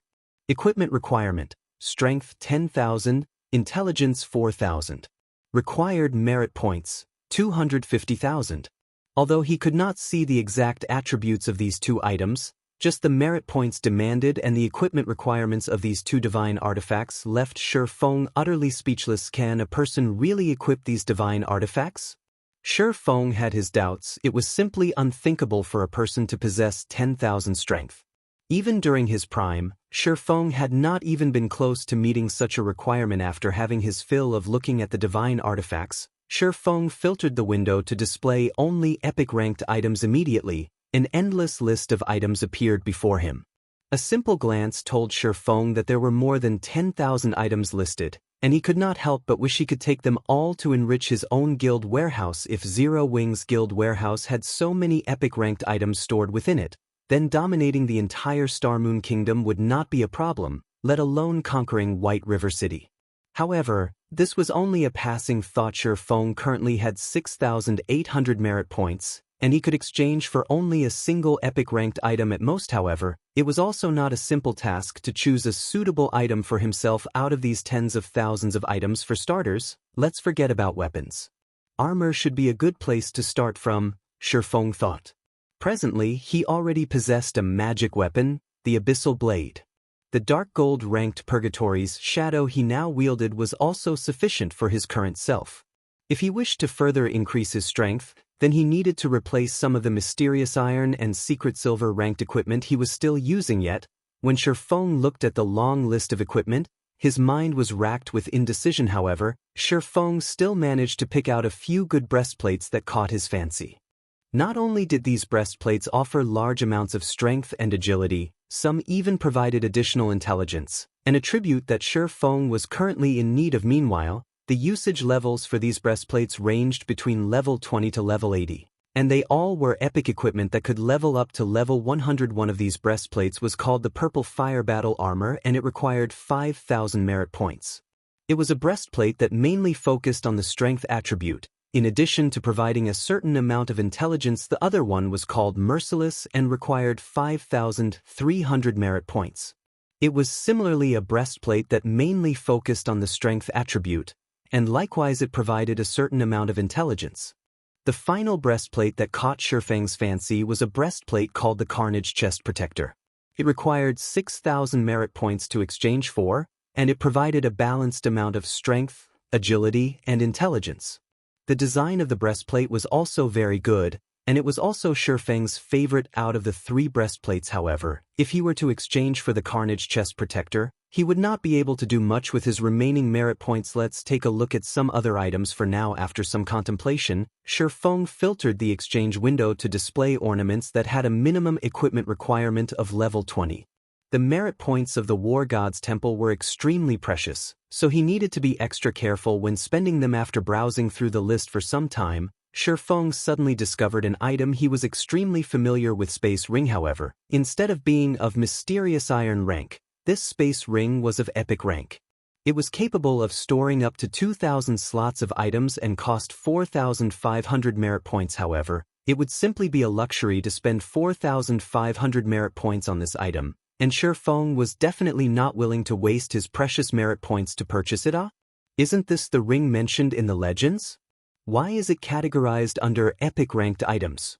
Feng noticed another ring he was familiar with: 7 Luminaries ring. Feng had done his fair share of research on the history of God's domain during his past life.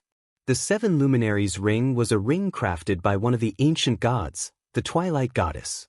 7 formidable powers were sealed inside this ring, and each one of these 7 powers could match the power of a god. Meanwhile, the 7 Luminaries ring allowed the simultaneous use of these 7 powers. Even a mere mortal would have the power to destroy heaven and earth when equipped with this ring. Rumor had it that the legendary Godslayer possessed this 7 Luminaries ring, and it was precisely because of this ring that he had the power to kill gods. Is it a replica? Feng did not believe that the War God's temple possessed the real 7 Luminaries ring, the reason being, an epic-ranked item would not be powerful enough to decimate heaven and earth. Even a divine artifact did not have that strength.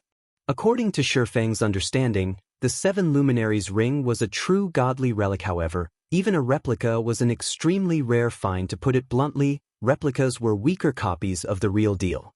Although the replica 7 Luminaries ring would not possess the power to decimate heaven and earth, at the very least, it could still be used to beat some tigers and kill some wolves. It should still have the original features, albeit greatly watered-down versions of them. Feng then looked at the merit points required, discovering that the ring actually cost 8,000 merit points. It was worth almost half of a fragmented legendary item. Are you kidding me? Is this the brand effect? Feng couldn't help but inwardly curse the War God's temple. It was simply a replica. The other epic-ranked rings only cost 6,000 points, at most, so on what basis would a replica be worth 8,000 points? 8,000 merit points? It seems I won't be able to exchange for it, Feng sighed. Although he coveted the 7 Luminaries ring greatly, he had only 6,800 merit points, following which, after taking his time looking through the myriad items, he still did not find anything that he fancied. Ultimately, he ended up choosing the Carnage Chest Protector. As for the 7 Luminaries ring, he could only slowly accumulate merit points and exchange for it in the future system. 6,000 merit points are required to exchange for the Carnage Chest Protector. Current merit points in possession, 6,800. Do you wish to exchange? Feng immediately clicked yes. System. Player's reputation with the War God's temple has reached 3,000 points. Player is allowed to pay 20% of the required merit points using gold coins. Do you wish to pay using gold coins? It can't be, right? I can also pay using gold coins? Feng grew ecstatic. He had hope of obtaining the 7 Luminaries ring. Now currently, he needed to pay 1,800 gold coins for 1,200 merit points. This meant that each merit point was equivalent to 1 gold 50 silvers. Such a price was much more expensive than just simply buying epic-ranked items on the market, where one epic-ranked item was worth only around 1,000 gold. If 6,000 merit points were converted to gold coins, that would be a total of 9,000 gold. This price was at least 8 to 9 times more expensive than the markets. The system was truly Blackheart. However, this was a rare chance for Feng. If he could pay a portion of the merit points required using gold coins, he would be more than willing to do so, following which, Feng chose to exchange for the 7 Luminaries ring. Instead, 20% of 8,000 merit points would be 1,600 points, which would be 2,400 gold coins. At this stage of the game, average players would be glad just to have a few extra silver coins to spend, and spending 20 to 30 silver coins at once would be considered an extravagance. As for gold coins, average players might not even know what these things looked like. Currently, 1 gold coin could be sold for 11,000 credits. Meanwhile, 2,400 gold coins would be worth over 25 million credits. Even a first-rate guild would not spend so much money just to obtain an epic-ranked item, not to mention spending 2,400 gold coins. If Aqua Rose were to find out about this matter, she would definitely label Feng a spendthrift. However, Feng chose to pay the 2,400 gold coins without hesitation. He had 5,000 gold on his person at this time, having originally intended to use this money to purchase a stall in Starmoon City. Now, though, doing so was no longer possible. After completing the exchange, a purple gold crystal ring appeared on Feng's palm. There were 7 different gems inlaid into the ring, and the entire ring itself exuded a faint purple aura. It looked absolutely luxurious and fascinating. Chapter 299, One Word. When Feng received the ring, he could not help but grow excited. In the past, a legendary item had been sold for tens of millions of credits at the world auction. At that time, the news had thoroughly shocked the entire world. Many people felt that the person who purchased the legendary item was a complete fool. After all, it was simply an item inside a virtual world. It was nothing more than a data-generated item. Only a person whose head was caught in the door would spend so much money to purchase it now. If Feng converted the war god's temple merit points and gold coins he had spent into credits, the total amount would be even higher than the price of the auctioned legendary item. More importantly, he had spent such a large sum just to obtain an epic item, which was 2 ranks lower than a legendary item. However, even if Feng were called a fool several hundred times over, he would still be willing to do what he had done without hesitation. He was only afraid that he would not get such a chance back then. Countless people had ridiculed the person who purchased the legendary item as a big fool. Later on, however, that person became the guild leader of King's Return, Odin. King's Return was a super guild, and the territories it occupied surpassed even an empire. Meanwhile, as the guild leader of such an amazing guild, Odin was an existence that made everyone feel fear and respect. The wealth and status he possessed was simply unimaginable. Did anyone laugh at him after that? The answer was no. Instead, the target of people's ridicule shifted to the fool who had sold the legendary item in the first place. At that time, not to mention several tens of million, even if traded using a city with a population of several millions, it would still have been a losing transaction. Meanwhile, the 7 Luminaries ring was a godly relic mentioned in legends, although the one Feng had was only a replica. Replicas could still be divided into different categories. If one took a replica of a fine gold item and a replica of an epic item and placed them side by side, without even making an in-depth comparison, one could already tell which one was the better item. After all, there was already a huge gap between the calibers of the 2 items. Moreover, the higher the quality of the target of replication, the greater the difficulty in replicating it. One could not produce a replica simply by wishing for it. The difficulty of producing an epic item that was the replica of a godly relic was much higher than simply producing a normal epic item. The difficulty of doing so might even rival the difficulty of producing a legendary item. The person who produced this ring must be a truly amazing forging sage. If the materials and energy used were of higher quality, the final product might even have become a legendary item. Feng was a forger himself, so he naturally could tell just how amazing the forger that managed to produce this 7 Luminaries ring was. The replica of a godly relic would definitely not have been easy to produce. Even a grandmaster forger would not be able to produce one. It would only be possible for a forging sage. 7 Luminaries ring, replica. Ring, epic rank. Level 20, level 80, current level 23.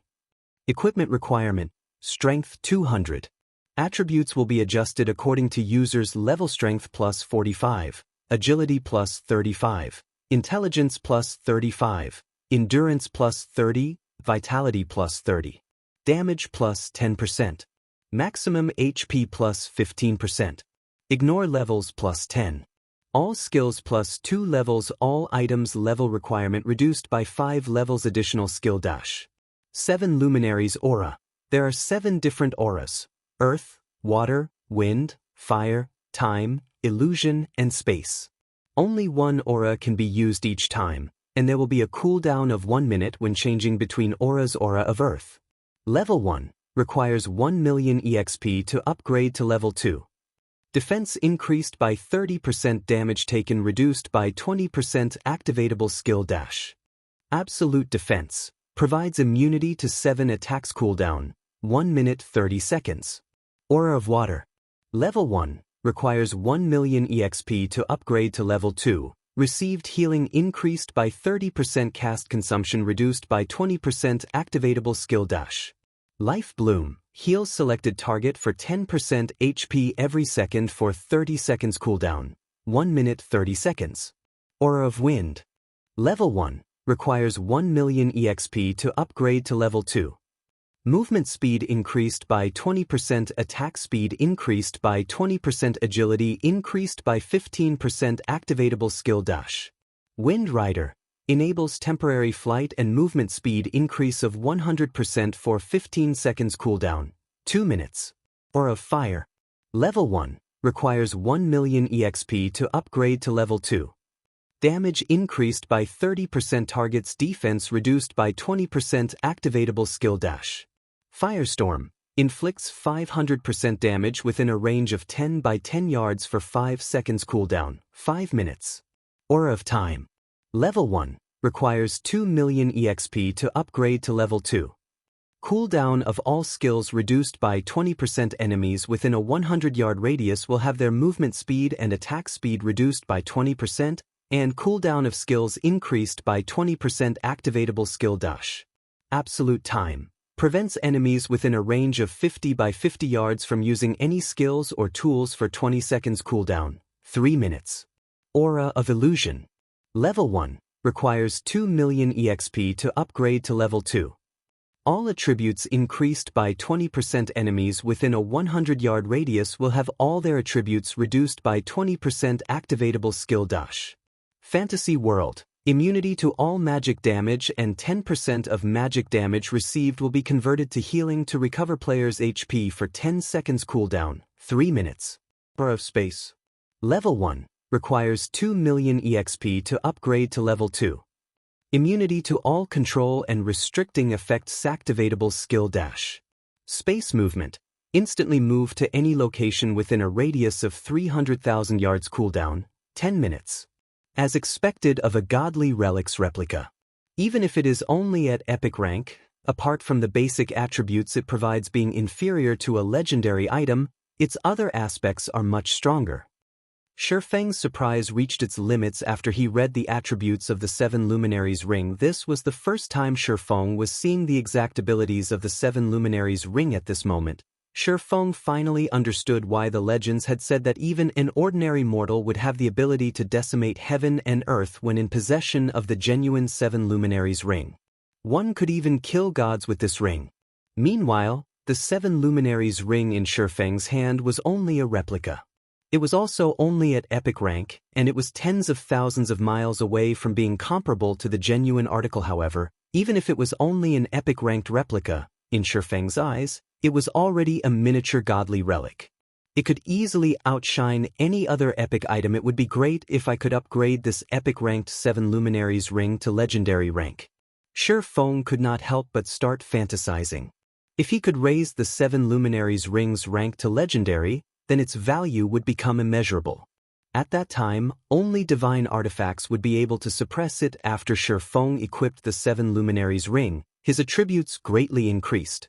His intelligence reached 91 points. Only a small distance short of 120 points. I can use the Aura of Earth when acting as an MT, Aura of Water when acting as a healer, Aura of Wind when hunting or escaping, Aura of Fire when battling, Aura of Time and Aura of Illusion when fighting in a team battle, and Aura of Space when I'm in a hurry.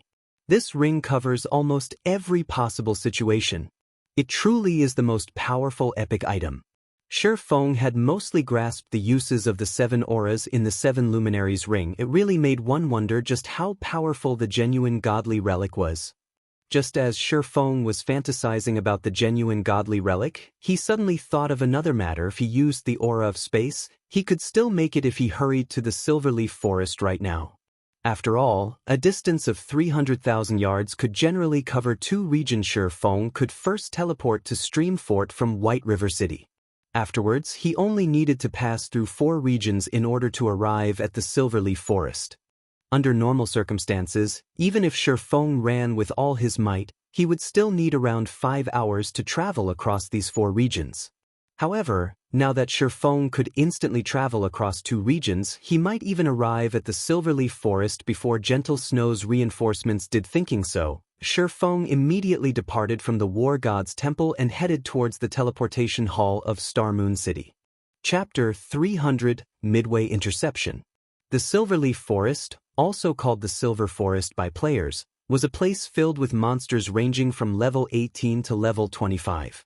It was a rich land. As to why it was called rich, it was because the monsters here were a great source for high-quality leather. These leathers were important materials used in the production of bags and leather armor. Moreover, the monsters here also dropped high-quality meat. Most importantly, however, there were a total of 14 field bosses present in this Silverleaf Forest. Field bosses were one of the main sources of income for guilds. Also, unlike team dungeons, which would reset only once every 3 days, field bosses respawned daily. The improvement these field bosses could bring to a guild's equipment was quite significant. It was also the reason why Fire Dance had led Zero Wing's core team here to kill field bosses now. However, the Silverleaf Forest swarmed with members of Dark Star. These players were grouped into smaller teams of a dozen or so players and larger teams with as many as 100 or so players.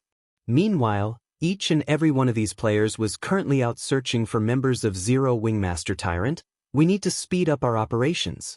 If we wait until Gentle Snow's people arrive, it will be difficult if we wish to wipe out Zero Wing's main force, Southwolf said as he looked at Lone Tyrant for her to actually willingly send out reinforcements. It seems that woman really does have a deep relationship with Zero Wing.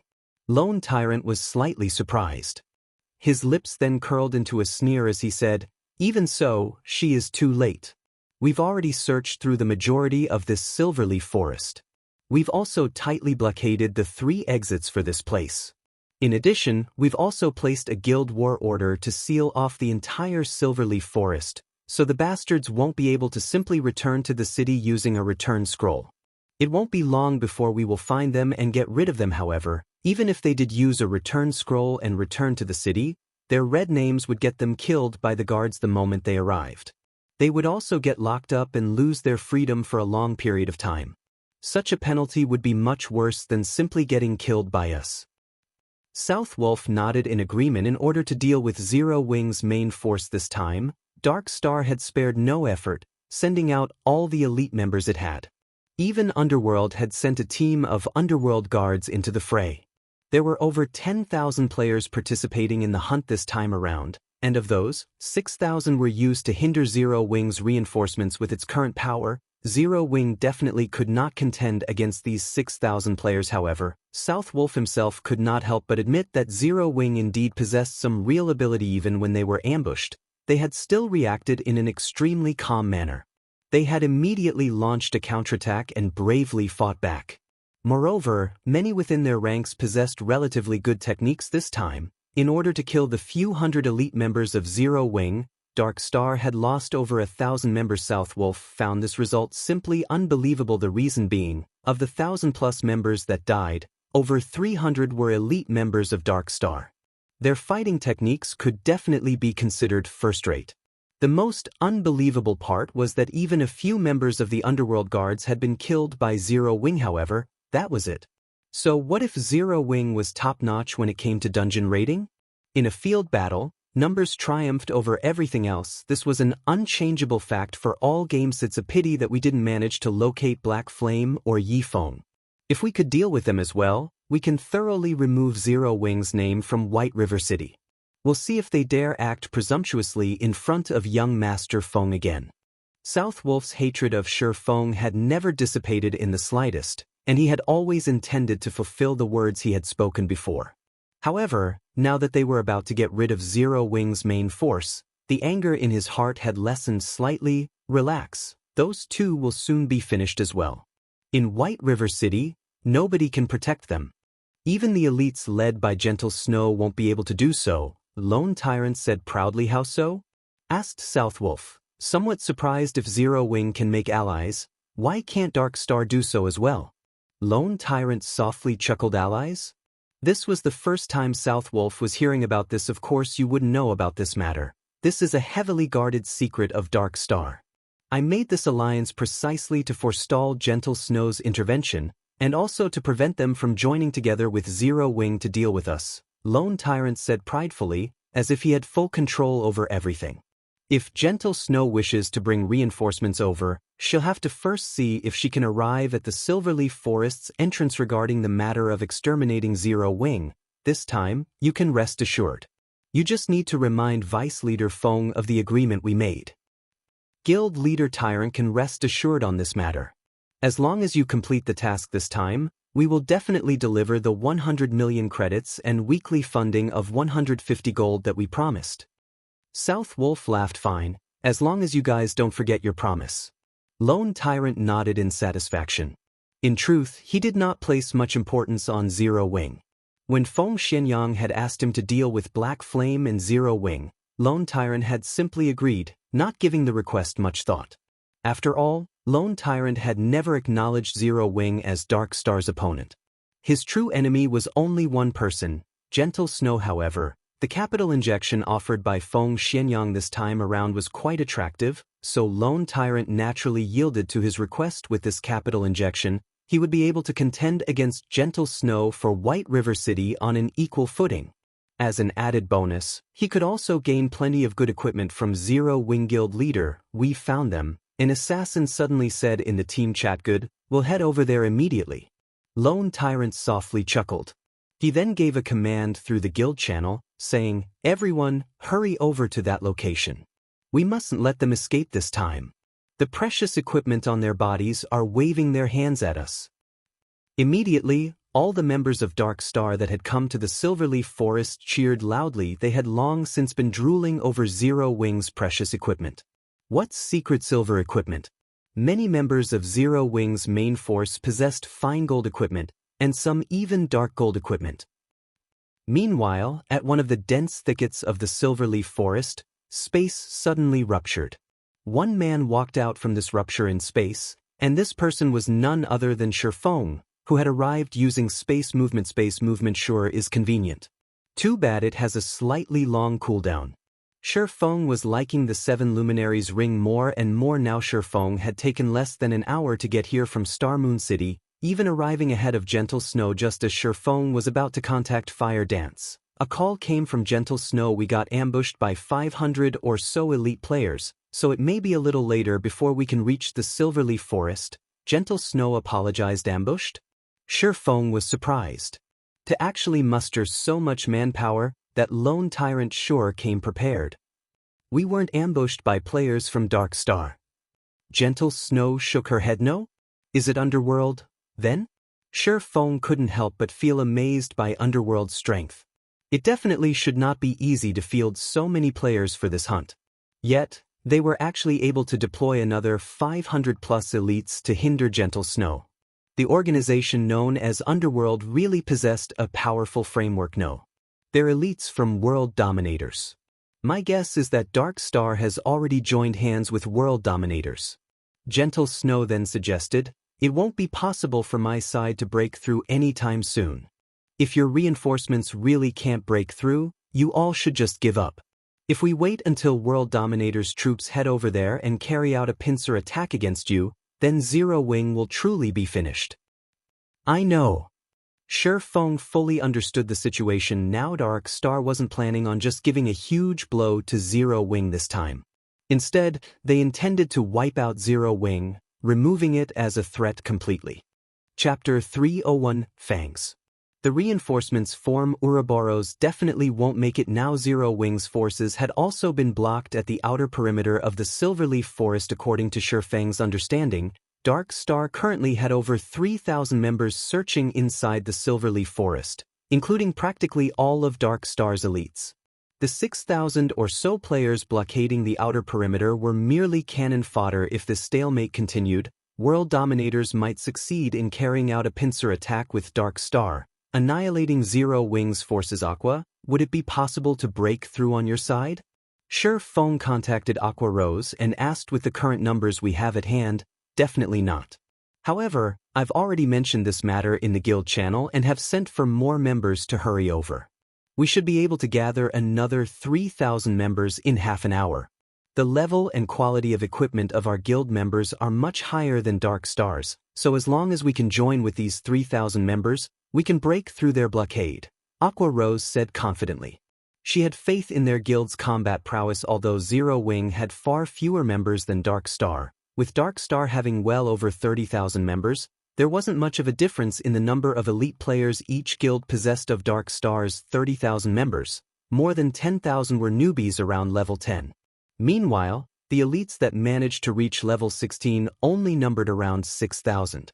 On the other hand, despite recruiting only a small amount of players, their member count only hovering slightly above 5,000, there were actually over 4,000 elites in Zero Wing who were over level 16. If other guilds discovered this fact, they would be shocked. This was also why Aqua Rose had maintained an optimistic view of Zero Wing's future. As long as Zero Wing could assemble these remaining 3,000 members, they could easily deal with Dark Star's 6,000 extras. However, it would be impossible for them to engage in an all-out war against Dark Star. After all, there was still a big gap in the total number of elites each guild possessed. On top of that, Dark Star still had over 10,000 extras. Even if their combat prowess was weak, they could still overwhelm and kill Zero Wing's elites using the advantage of numbers. I understand. World Dominators is currently hindering Gentle Snow's group. You should stop trying to break through into the Silverleaf Forest from your side. Instead, turn around and begin a pincer attack on World Dominators. Let's take this chance to kick them out of White River City. Feng issued his commands after some thought. However, Feng's words had shocked Aqua Rose into a dazed guild leader. We're here to save people. Wouldn't it be a bad idea to start a war with World Dominators right now? Aqua Rose asked worriedly. World Dominators was a first-rate guild. Although the main force of World Dominators was not based in White River City, they still should not be taken lightly. Just like Ouroboros, even though their main force was based outside of White River City, they were still the top guild in White River City. Moreover, wasn't World Dominators similarly one of the top 6 guilds in White River City? If Zero Wing headed over and attacked the members of World Dominators right now, it would be a declaration of war. Dealing with Dark Star was already a huge headache. If they had to face another one of the top 6 guilds in White River City, how could Zero Wing continue mingling in White River City? It'll be alright, just go. Remember, the moment you arrive, immediately use a guild war order to seal the location.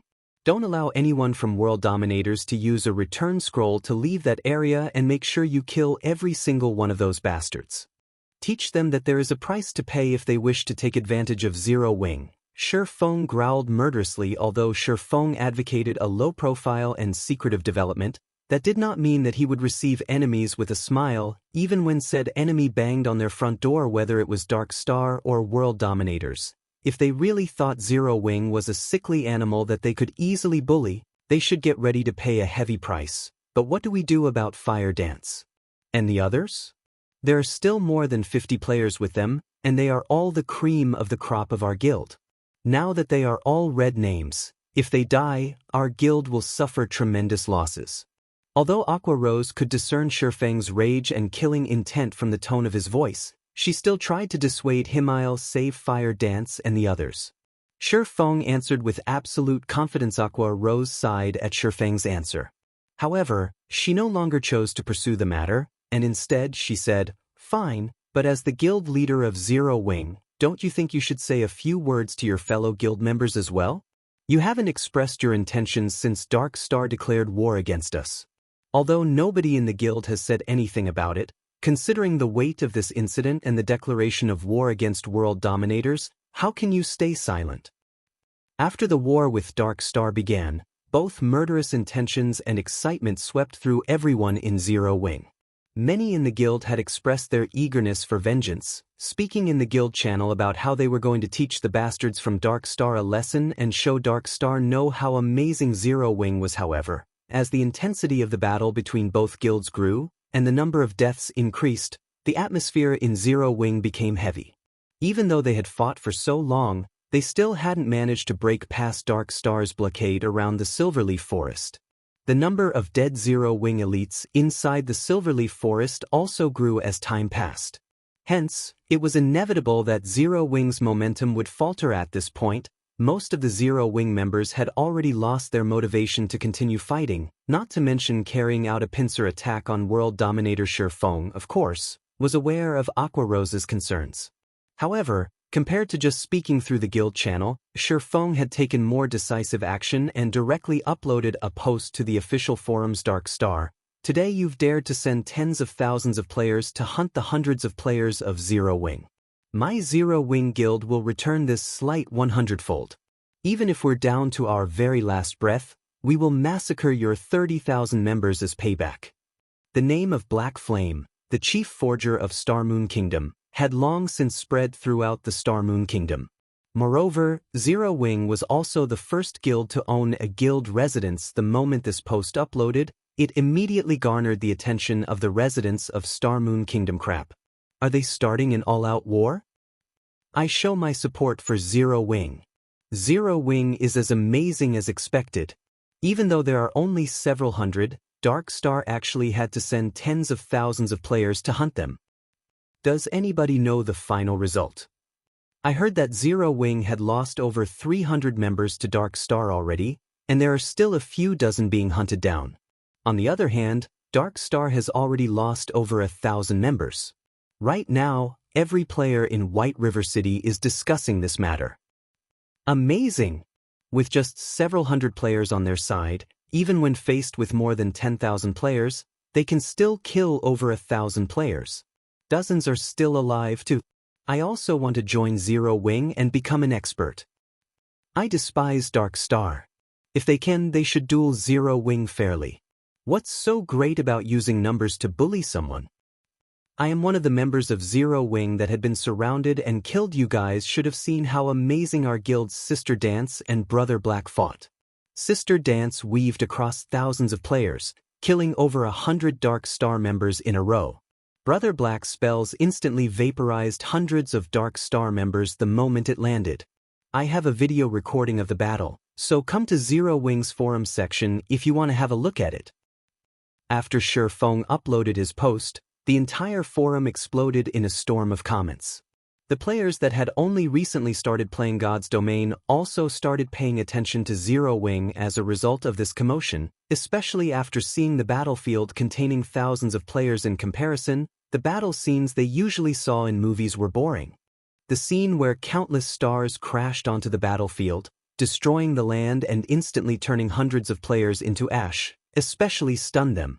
They couldn't help their boiling blood after watching this scene. After watching this video, many players started considering joining Zero Wing. Chapter 302, Strong Capital.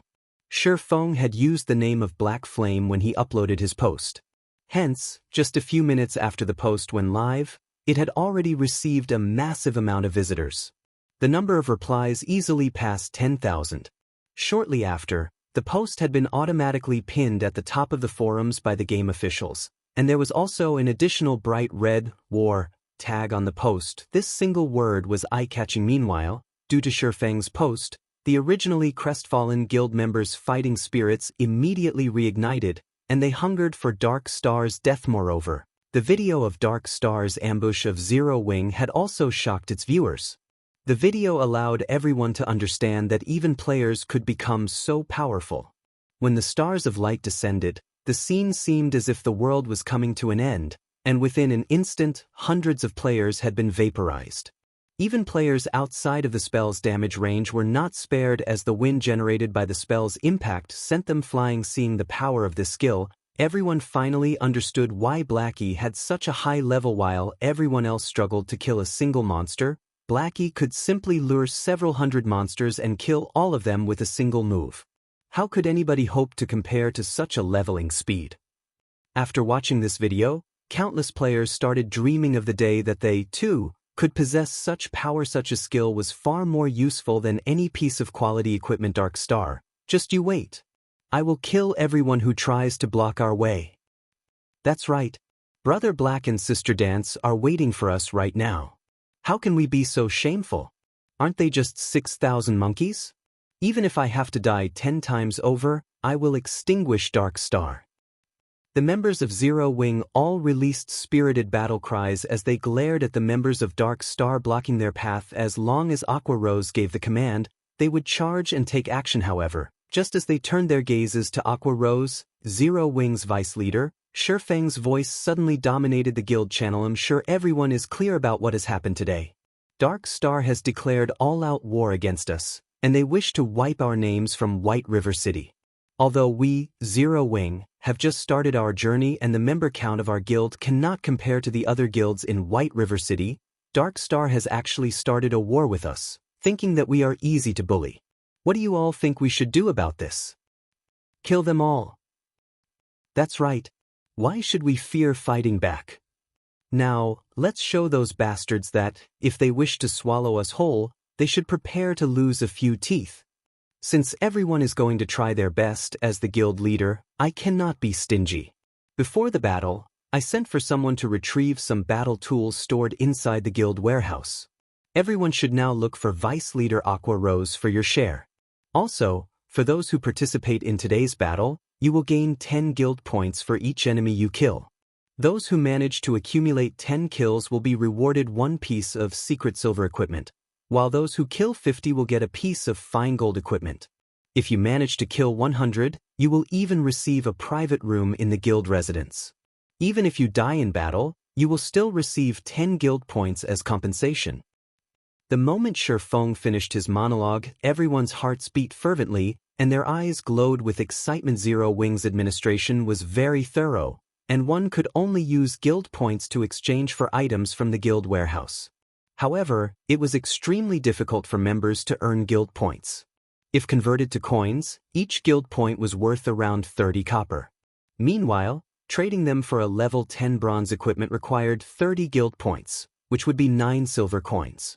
Currently, level 10 bronze equipment only sold for around 7 to 8 silver coins on the market. To put it simply, it was not a worthwhile exchange. It was also for this reason that another batch of players had withdrawn from the guild. In fact, this was something Feng and Aqua Rose had already taken into consideration. If the guild sold equipment cheaper than market price, then many members would try to take advantage of this fact to trade for guild equipment to resell elsewhere.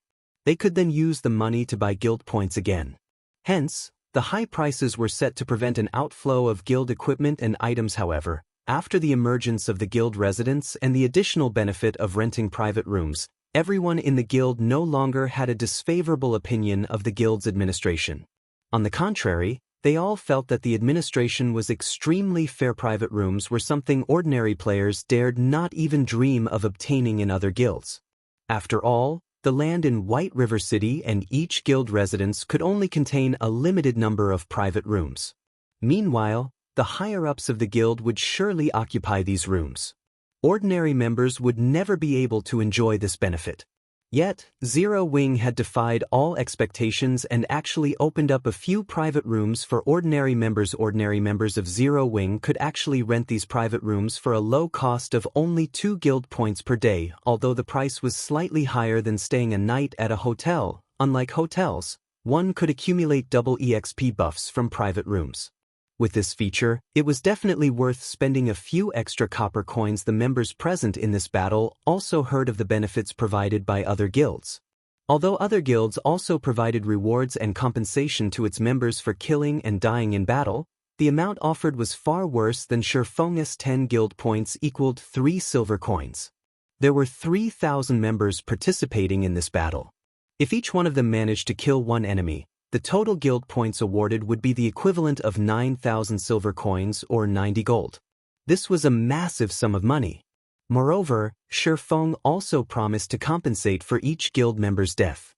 At the very least, he would have to spend over 100 gold. If converted to credits, 100 gold would be worth over 1 million. This situation reaffirmed everyone's confidence in Zero Wing's financial resources and background.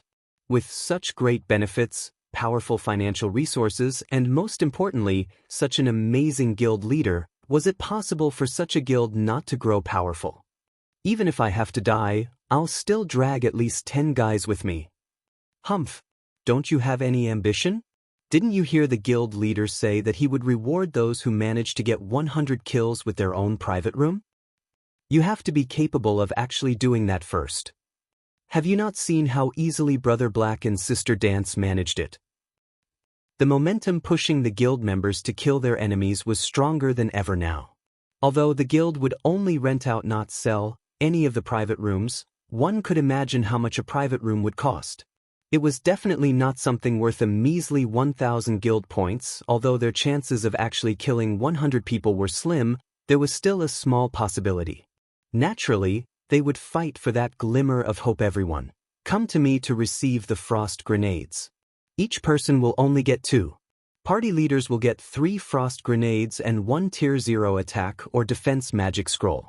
Team leaders and vice team leaders will receive 5 frost grenades and 1 tier 1 magic scroll. After Feng finished his speech, Aqua Rose started distributing the supportive tools to every guild member in order to display Zero Wing's might to everyone in Starmoon Kingdom. Feng bled his pockets dry this time. He retrieved all the supportive tools from inside the guild warehouse for this battle. The moment everyone received the supportive tools, everyone felt even more certain of their victory over Dark Star. Just by arming all of them with a single frost grenade, they could easily force Dark Star's 6,000 members to eat a huge loss. Adding in the control effect of the frost grenades, their chances of defeating these 6,000 players increased by at least 30%. Vice Leader Aqua, how should we fight? We'll all listen to your commands. That's right. With these tools of war, I can easily kill over 10 people and earn a ton.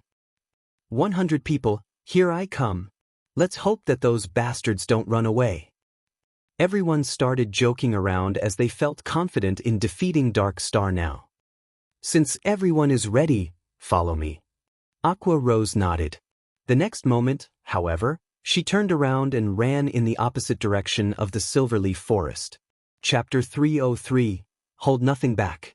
Deep inside the Silverleaf Forest. Boss, I don't know what's going on with Zero Wing, but they've retreated from Silverleaf Forest's entrance. An assassin who used stealth to stalk Zero Wing's troops reported in the team chat. It seems that they're giving up on trying to get in.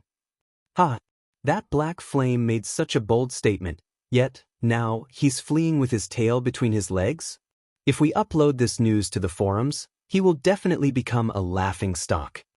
Southwolf laughed loudly when he received this report. Lone Tyrant's lips curled into a sneer as well, saying contemptuously, Zero Wing is just a gathering of nobodies. Since the very beginning, they have never stood a chance at victory. They should consider themselves lucky. If they waited until we finished wiping out Zero Wing's core team, we would have turned around and begun a pincer attack on them with world dominators. At that time, even their remaining 3,000 to 4,000 members would have no hope, and Zero Wing would utterly disappear from White River City. Guild Leader Tyrant is as amazing as expected. It turns out that you had such a plan readied as well. No wonder you are an expert capable of competing with Gentle Snow over White River City. Not only do you possess extraordinary strength, but your intellect is also at the top of White River City. Southwolf flattered as he came to a realization. As long as you can remove Zero Wing's name from White River City, the only obstacle in your way will be Ouroboros. However, with Dark Star and World Dominators working together, even the team led by Gentle Snow would no longer pose a threat. At that time, Guild Leader Tyrant would become the true overlord of White River City. It's still too early to make such claims. Lone Tyrant chuckled as pleasure filled his heart. He then continued, saying, ultimately, Gentle Snow is a well-known expert and leader in the virtual gaming world. I'm afraid that I'll need more strength before I can chase her out of White River City. When the time comes, it will also depend on whether or not Underworld plays its part. Guild Leader Tyrant can rest assured. As long as Dark Star possesses a high chance of becoming the overlord of White River City, Underworld will invest greatly in it. When the time comes, Underworld will send even more experts to help Dark Star solidify its position as overlord. Southwolf laughed, answering with certainty with your word, Southwolf, I can rest assured. Lone Tyrant laughed with Southwolf currently. Confidence regarding Dark Star's future filled Lone Tyrant now that Zero Wing has given up on saving Fire Dance and the core members. Although I pity them slightly, we should still quickly end their lives. When Southwolf thought of Fire Dance's sexy body, a lecherous smile unconsciously appeared on his face. Elsewhere, Fire Dance and her group were currently in a very precarious situation. Players from Dark Star had them surrounded, and although they had constantly carved out a path of bodies, they could not use return scrolls to escape. Dark Star had the Silverleaf Forest under siege, and all exits were blocked. If this situation continued, they would, sooner or later, lose their lives. However, they could not afford to die. At this moment, there were only 30+ players remaining in their team, and they were red names. As for herself and Blackie, their names were already close to turning black now. If they died, losing 3 or 4 levels would only be a small matter. The most crucial point was that they could not afford the loss of their equipment. Sister Fire Dance, what are we going to do now? The bastards from Dark Star have discovered our location again, Lonely Snow asked. At this moment, he appeared to be in quite a sorry state. After being surrounded and attacked over a dozen times, his willpower had started to falter as well. Unfortunately, no matter what they did, they could not find a way to escape from Dark Starlet's retreat first. then talk. Aqua Rose and the others are currently breaking through the entrance now. Moreover, they also have a large stock of supportive tools, so they can definitely break past Dark Star's blockade. We just need to hold on for a little while longer before we're rescued. Fire Dance had also racked her mind, trying to think of a way to escape. However, Dark Star simply had too many players. No matter how they tried to run, another group of players always waited for them. If not for the fact that their equipment and techniques were so impressive, they would have long since died just as everyone was desperately running for their lives. Feng contacted Fire Dance and suddenly joined the team guild leader. Guild leader, you're finally here. A glimmer of hope immediately flared in Blackie's heart when he noticed Feng join the team. Blackie's opinion of Feng had reached blind worship long ago, and he believed that there was nothing that Feng could not accomplish. In fact, Blackie wasn't alone in having such an opinion. Everyone in the core team thought so as well. Meanwhile, the originally gloomy atmosphere instantly dispersed upon Feng's arrival. Guild leader, you're even more amazing than the Fountain of Life. By simply joining the team, you have caused everyone's spirits to recover instantly. Their fighting powers have doubled. Fire Dance joked, I never knew I had such an effect. Feng laughed. They all could not help but laugh with him. Instantly, the atmosphere relaxed. How are things on your side? Feng asked. Dark Star has us forced into a corner, and it's practically impossible for barge through any of the exits. At most, I think we have another half an hour before we'll have to make a final stand against them. Fire Dance gave Feng a brief explanation of their current position. Meanwhile, as a veteran of the battlefield, Feng quickly grasped the general situation. If Fire Dance and her group faced Dark Star's 3,000 players in direct combat, the conclusion would be obvious. Even if they had Feng with them, the result would be the same. After a long moment of silence. I understand. Head to these coordinates. I'll meet you guys there, Feng said. Now that Fire Dance's group had been forced to such a corner, even Feng could not turn the tides. Dark Star had 3,000 players fighting for them, not just 1 or 200. At this stage of the game, most players should have already learned quite a few skills, and of them, there would definitely be a few life-saving skills. Furthermore, their fighting techniques would have improved greatly. It was no longer possible for Feng to slaughter them by the hundreds as he had with Martial Union. Fortunately, Feng was very familiar with the Silverleaf Forest. After giving it some thought, he concluded that there was only one location Fire Dance and the others could head to survive. The chances for survival was less than 30%. However, a 30% chance of survival was far better than none at all. After all, if they faced Dark Star's 3,000-strong army, they would die 10 out of 10 times. Hopefully, Aqua Rose can take action quickly. Otherwise, we really will suffer a total defeat. Following which, Feng disconnected his call with Fire Dance. He then activated the 7 Luminaries ring space movement once more, teleporting to the meeting location that he gave Fire Dance's group. Although Guild War orders could seal off the usage of teleportation scrolls, they were completely useless against the power of the 7 Luminaries ring. On the gravel road leading to the Silverleaf Forest, the players from World Dominators had already started battling the players from Ouroboros. Throughout their battle, both sides had constantly sent for more reinforcements, involving more and more players in the fray. Both sides were first-rate guilds with extraordinary backgrounds. To hinder Gentle Snow's advance, World Dominators had sent over 10,000 players to this fight. Meanwhile, Gentle Snow had even more players on her side. Currently, her army had increased to over 14,000 players. The intensity of the battle between these two guilds far outstripped the battle between Dark Star and Zero Wing. This massive encounter had shocked many players in White River City. Just what was happening in White River City? Why were 4 of the top 6 guilds in White River City battling it out against each other? Moreover, it wasn't just a minor skirmish between guilds. These 4 guilds had actually started a full-fledged war against each other, where only one side would rest when the other was obliterated. Such a situation was simply unimaginable in other cities. Players were still in the initial stages of God's Domain, and currently, every guild in God's Domain fully occupied themselves with raiding dungeons and development. Yet, these 4 guilds in White River City actually dared to start a full-fledged war. Regardless of which side won or lost, They would all be losers in God's domain. Snow, this war is getting out of hand. Both sides have already incurred over 1,000 fatalities. If this situation continues, Emperor's Light and the Assassins' Alliance might be tempted to take advantage of the situation. I think we should retreat for now. After fighting for so long, we have fulfilled our duty to Zero Wing, Zhao Yueru urged as she looked at Gentle Snow, who currently issued commands. Chapter 304, Ferocious Beasts Released. In reply to Zhao Yueru's suggestion, Gentle Snow merely shook her head and revealed a smile, not bothering to give any additional explanations. Are we just going to continue fighting like this?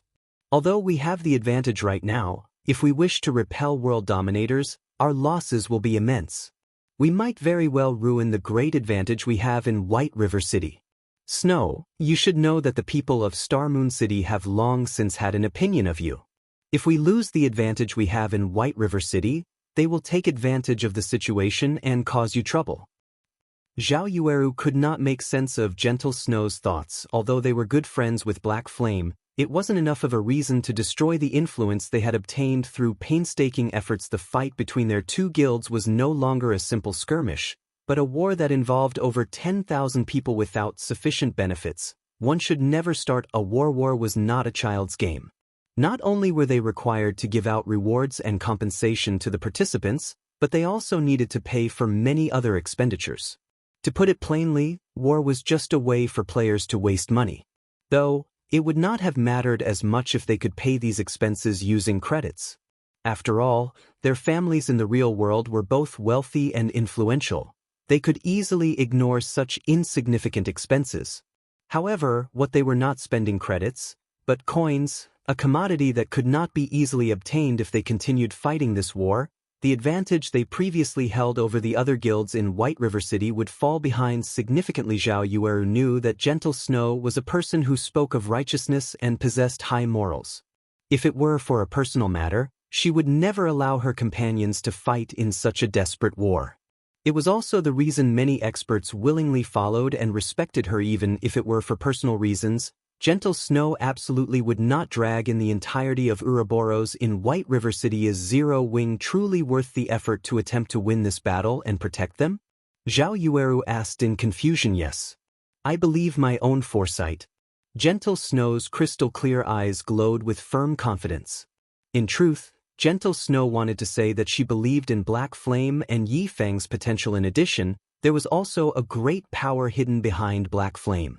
Even to this moment, Gentle Snow had yet to glean any important information about Black Flame. Not only could he form a connection with the Starstreak trading firm, but he was also allowed to sell his products there. This was definitely not a feat that any ordinary power could help achieve. At the very least, to this day, Gentle Snow had yet to find any other guild successfully forming a relationship with the NPCs of a trading firm. Moreover, the experts in Zero Wing had practically appeared from thin air. If one claimed that no power supported Zero Wing from behind, then how was it even possible for a recently established guild like Zero Wing to draw in so many experts? Hence, Gentle Snow felt confident that she had made the right decision. However, if Gentle Snow discovered that Feng had simply recruited people in Jinhai City who had been experts in the past, just what would her expression be? As the desperate battle between Ouroboros and world dominators continued, the vice leader of world dominators, Blood Halberd, experienced a slight headache. Has that Gentle Snow gone insane? Isn't she just helping out some foreign guild? Is there a need to try so desperately? Blood Halberd appeared disappointed and confused as he looked at the casualty report he had received. As of this moment, they had lost over 1,500 players. Just the compensation they had to pay out had already reached astronomical amounts. The more Blood Halberd read the death toll written in the report, the darker his expression became. No matter how he considered things, world dominators would undertake a huge loss this time. Guild leader Tyrant, world dominators has incurred an immense loss due to your great plan. If you don't compensate us appropriately, don't blame me if the relationship between our guilds turns sour. Blood Halberd was furious now. He felt that Lone Tyrant had used him as cannon fodder. Vice leader Blood, please calm your anger. This entire incident was purely an accident. I did not expect Gentle Snow to be a madman. Rest assured, I will definitely compensate you for your losses. Lone Tyrant agreed to Blood Halberd's demands without hesitation. Or to put it in another way, he did not dare hesitate. Although Dark Star was powerful in White River City, it was still weaker than Ouroboros. If a misunderstanding occurred with world dominators, it would be a disaster if they joined hands with Ouroboros to deal with Dark Star. Hence, Lone Tyrant had no choice but to compensate them. After all, he was the one who had requested world dominators to hinder Ouroboros. However, Lone Tyrant's heart ached when he thought about how he needed to compensate for over 1,500 deaths fine. Since Guild Leader Tyrant has made such a promise, I won't say anything more. While Blood Halberd and Lone Tyrant conversed, Aqua Rose and the members of Zero Wing finally arrived at the battlefield between Ouroboros and World Dominator. Sits up to all of you now. Feng spoke in the guild channel. Guild Leader, leave it to us. At worst, we will just have to die once. No matter what, we are going to teach world dominators that, if they wish to join hands with Dark Star to face us, they better not think of leaving unscathed. Right? Since they wish to start a war, we will show them that anybody who dares provoke Zero Wing will suffer the consequences. Energy filled the 3,000+ members of Zero Wing that had hurried to the battlefield. The moment Feng gave the order, they would instantly transform into ferocious beasts and tear apart their enemies. Good. Listen to my command. Assassins, your job is to use stealth and sneak over to World Dominator's healers. Shield Warriors, Guardian Knights, Berserkers, and Swordsmen, all of you are to charge into the heart of World Dominators and break their formation. Healers, follow the group closely and keep everyone in the unit alive. As for ranged attackers, block their path of retreat. We will not let a single one of them leave here alive. Aqua Rose will be in charge of commanding the ranged classes. Under Feng's commands, everyone from Zero Wing took organized action. Very quickly, more than 300 assassins snuck to World Dominator's rear lines.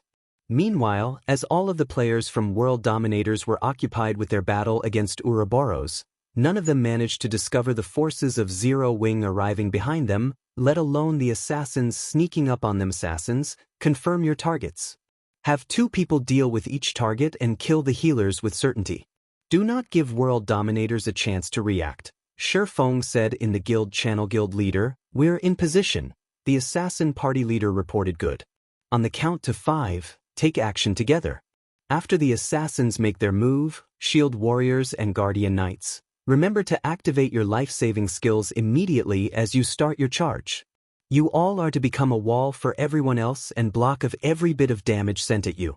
As you move closer to World Dominators, everyone is to attack using the frost grenades that you receive to break their first line of defense. Afterward, shatter their formation. Does everyone understand? Feng said, following which, as Feng started his countdown, everyone began to grow nervous. It was especially true for the assassins tasked with launching the first attacks. Meanwhile, the healers of World Dominators stood comfortably in their positions as they carried out their duties. None of them had any sense of danger instilled in them at all. However, they could not be blamed for this. After all, they had an army of over 10,000 strong between the perceived enemy and themselves. No enemy should be able to touch them unless they broke through the defensive lines. Also, even if 1 or 2 players managed to sneak past the front lines, what could they possibly do to several hundred healers? The moment they revealed themselves, they would die instantly. Good. On my command. 1 kill. Let not a single one of them go. After Feng's shout, all 300+ assassins took action simultaneously, with every 2 assassins launching attacks on a single healer. When ambushed by an assassin, any ordinary healer would lose more than half of their HP, let alone an ambush by 2 elite assassins. Momentarily, many of World Dominator's healers felt a sting at the back of their heads. After they were forced into a fainted state, 2 piercing cold daggers slashed across their necks, followed by 2 frightening damages appearing above their heads. In the next moment, their bodies were no longer under their control. In the blink of an eye, World Dominators lost close to 200 healers. Immediately, Zero Wing's melee players began their charge. A moment later, Aqua Rose used a guild war order to lock down the entire region, preventing any from using a return scroll to leave the battlefield. Chapter 305, Zero Wing's Might. The sudden loss of almost 200 healers stunned everyone from World Dominator sits in ambush. Faced with several hundred assassins so close without any protectors by their side, the only way the healers of World Dominators could escape death was to run towards the main army of World Dominators. However, healers were inherently slow. The assassins from Zero Wing quickly caught up to them. Originally, if these healers had worked together to retaliate against the assassins from Zero Wing, they could have at least offered some semblance of resistance. It would not have been so easy to kill them. However, their decision to run immediately created chaos, and those who could have originally survived died as well without any healing or resistance. These healers were lambs to the slaughter. Zero Wing's assassins killed them arbitrarily. By the time the rear guards of World Dominators came to the rescue, a majority of their healers were already dead. Just as the surviving healers thought they were safe, they quickly discovered several thousand players charging in their direction. Every one of these players was like a ferocious tiger as they crashed into their enemies' ranks, and the several hundred players who served as World Dominators' rear guards were instantly dispersed. This situation allowed the assassins to continue their slaughter of the Healers Guild leader. Not good. Our rear line has been ambushed, and we've lost over half of our healers already. These newcomers are fierce, and the rear line needs help to hold them off. One of the team leaders defending against Zero Wing's ambush hurriedly reported. What? Who are these people? Blood Halberd had been busy issuing commands from the front lines all this time. The moment he received the report, he immediately turned to look. He discovered that there were actually several thousand players charging and killing into their ranks, and anyone from World Dominators who tried to block their charge instantly died. These newcomers were like a sharp blade, instantly splitting World Dominators' forces in half with their precision charge. World Dominators currently fought a desperate battle against Ouroboros, and the damage they received from such an ambush was self-evident. Without the healers' support, the Shield Warriors and Guardian Knights who stood on the front lines rapidly fell, one after another. The front line was also continuously forced into a retreat, and within moments, over 100 players from World Dominators had died. Damn. Just who are they? To actually dare start a war against World Dominators? Do they not want to live anymore? Blood Halberd's eyes had already become blood red from anger. He wished he could immediately chop their ambushers into a million pieces. Guild leader, they're wearing a six-winged emblem on their chests. They should be players from Zero Wing, a ranger reported. Zero Wing?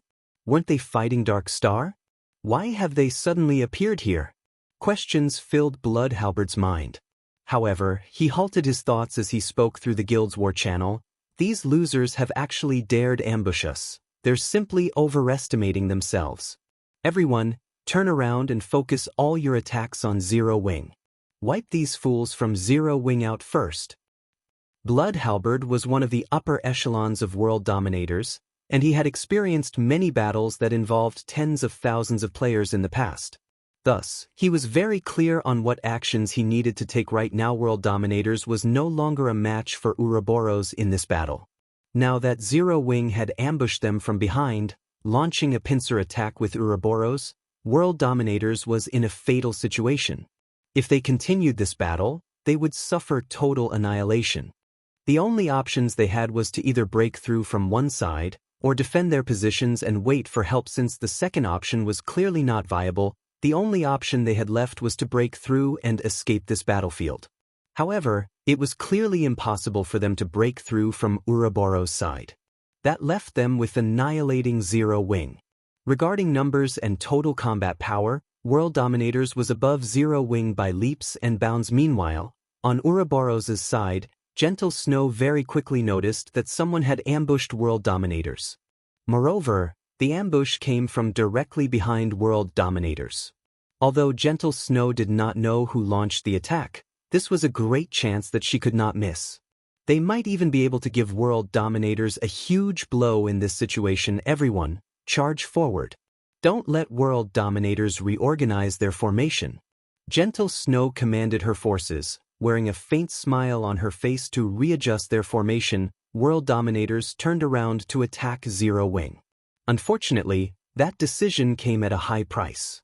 Unwittingly, world dominators lost thousands of their members. Blood Halberd's heart bled at this sight. Although they had fought Ouroboros for a long time, they had only lost around 1,000 or so players. Now, in just a few short minutes, they lost several times that amount. Kill. Annihilate Zero Wing. Blood Halberd bellowed through the guild channel as he pointed his sword at Zero Wing's 3,000 members. Currently, world dominators still had close to 10,000 players alive. It would be an easy task for them to deal with just 3,000 players. Both sides immediately entered a desperate struggle, flames and arrows filling the skies. A few independent players that stood a distance away were thoroughly shocked when they witnessed this scene. This battle was far more realistic and shocking than any movie they had watched before. Sounds of smashing and swords clashing filled the surroundings. There was also the constant stream of spells bombarding the land, sending debris and dust flying into the air. This was truly a bloody battlefield. In this battlefield, personal strength was insignificant. When struck by hundreds of fireballs and frost arrows, even the most powerful MTs would die instantly. Very good. It should be about time to use them now. Feng closely observed the battle through the live stream from Aqua Rose. After watching both sides clash for some time and seeing how closely packed the players on the enemy side were, Feng commanded in the guild channel, "Use all your frost grenades and magic scrolls now. Hold nothing back and use all of them at once." The members of Zero Wing, who had long since hungered for this moment, immediately tossed the frost grenades in their hands. This time around, the members of Zero Wing only used basic frost grenades. Moreover, frost grenades were only half as effective when used against players, so each basic frost grenade only dealt 100 damage to players. However, with several thousand players using them simultaneously, the accumulated damage could easily exceed 10,000 points.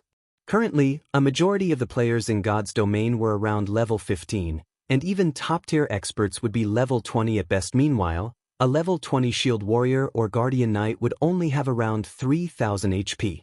In the face of so many basic frost grenades, these players were cannon fodder. They could die at any given moment. Shortly after the basic frost grenades were thrown, a large swath of players from world dominators died.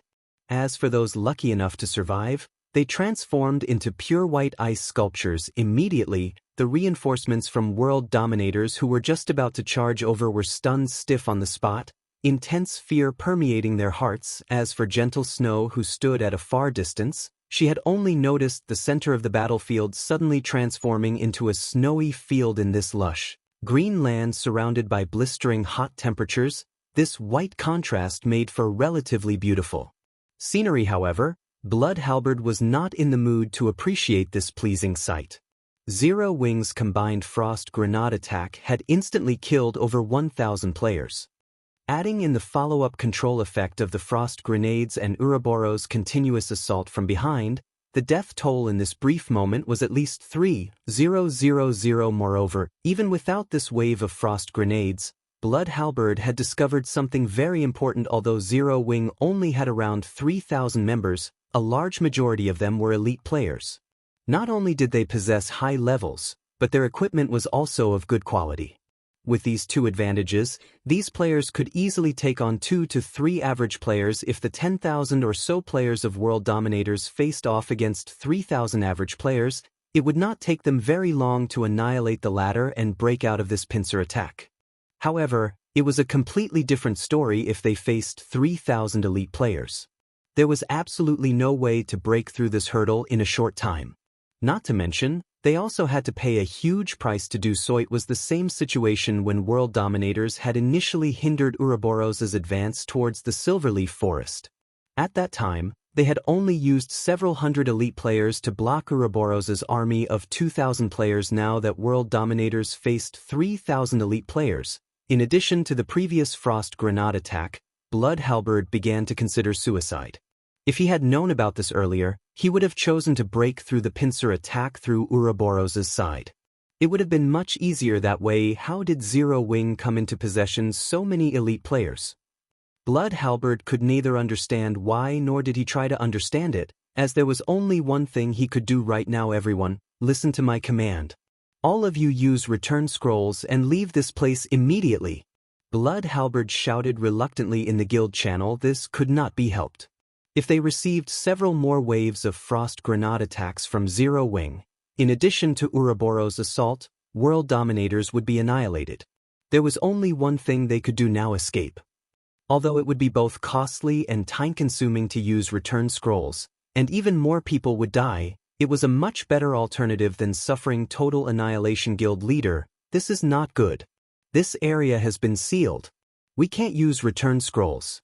Chapter 306, The Price of Being a Passerby. His subordinates report stunned Bloodhalberd. Do they really intend to fight to the bitter end? Bloodhalberd's eyes turned crimson, his current mood similar to an imminent volcanic eruption with the entire area sealed off, preventing the use of return scrolls. World dominators had no way to escape the steep slopes on both sides of this area, left only one line of movement available. One could only advance forward or retreat backward. There was no third option available. Right now, however, Ouroboros blocked the road back to the city, while Zero Wing blocked the road to the Silverleaf Forest. Originally, Bloodhalberd felt only contempt for Zero Wing's attempt to launch a pincer attack on world dominators. Now that he had personally witnessed Zero Wing's strength, however, Bloodhalberd no longer dared underestimate Zero Wing. Whether it was Ouroboros or Zero Wing, neither of them was easy to deal with. Bloodhalberd's current situation could be perfectly described as being stuck between a rock and a hard place. However, inaction would similarly result in world dominators' complete annihilation. Originally, world dominators had come to this place simply to aid Dark Star in delaying Ouroboros' advance. Now, however, they had become the center of the war. Everyone, defensive formation. Bloodhalberd commanded after a bit of thought. Not daring to delay any longer, the members of world dominators immediately formed a circle to repel attacks from both sides and reduce their losses. Meanwhile, Bloodhalberd sent out a communication request to Lone Tyrant. Originally, Lone Tyrant was still joyous over locating Fire Dance's group. However, he suddenly received an urgent call from Bloodhalberd. Vice Leader Blood, I will definitely send over the compensation after this entire matter is dealt with. Please stop rushing me, Lone Tyrant said, slightly annoyed. Compensation? Bloodhalberd's anger boiled over when he heard this word. Originally, Dark Star was the one responsible for dealing with Zero Wing. However, world dominators now had to handle both Zero Wing and Ouroboros, placing Bloodhalberd's guild in such a dangerous situation. Was this something mere compensation could make up for? Guild Leader Tyrant, I promise to help you delay Ouroboros, not to start an all-out war with them. Now, not only have you let Zero Wing's forces run away, you're even making world dominators face two guilds at once. Meanwhile, you, Guild Leader Tyrant, only know how to utter the word compensation? Guild Leader Tyrant, you're good. You're very good. The more Bloodhalberd spoke, the angrier he got. He felt that Lone Tyrant had plotted against world dominators all this time. First, Lone Tyrant had let them fight it out with Ouroboros. Then he had allowed Zero Wing's forces to escape. In order to escape, Zero Wing could only pass through the area where world dominators and Ouroboros were fighting. In the end, Zero Wing had no choice but to start a fight with world dominators. With this plan, Lone Tyrant could kill 3 birds with 1 stone. Success meant that 3 of the top 6 guilds in White River City would receive a huge blow. With Dark Star the only beneficiary of this chaos, Lone Tyrant was certain that there was a misunderstanding the moment he heard Bloodhalberd's words. After all, he had not intentionally allowed Zero Wing to escape. Instead, the players from Zero Wing had left on their own, and they just happened to encounter world dominators on their way back, which resulted in world dominators suffering a pincer attack. Everything was simply a coincidence. As for Zero Wing's decision to directly oppose world dominators, any normal person would not do that. Currently, Dark Star was in an all-out war with Zero Wing, a war that would end only when one side was completely annihilated. Just before, Black Flame had even publicly declared that he would make Dark Star pay the price of 30,000 people. So, why would they suddenly go and provoke a first-rate guild like World Dominators? Only a person who wished to die a quicker death or a person with brain damage would declare war simultaneously on 2 of the top 6 guilds in White River City. However, no matter what Lone Tyrant said now, Bloodhalberd definitely would not believe him. Hence, Lone Tyrant hurriedly said, Vice Leader Blood, I truly know nothing about this matter. I'll send my army over there right away. If we execute a pincer attack, I'm sure we can wipe out Zero Wing. Well, come quickly then. Blood Halberd shouted in rage. The more he listened to Lone Tyrant speak, the more disgusted he was with this person. Lone Tyrant had actually used World Dominators as bait. However, the priority right now was for the guild to escape this predicament. Everything else was secondary, okay? I'll have them head over immediately. Lone Tyrant ended the call and promptly contacted his troops stationed outside the Silverleaf Forest. Of the 6,000 players there, Lone Tyrant sent 5,000 over to deal with Zero Wing, while the remaining 1,000 stayed behind to continue blocking the exits of the Silverleaf Forest. However, as time slowly passed, World Dominator's situation turned grimmer and grimmer. Zero Wing's 3,000 elites were incredibly zealous. After several consecutive charges, although Zero Wing lost several hundred of their members, World Dominators lost at least 3 to 4 times that number.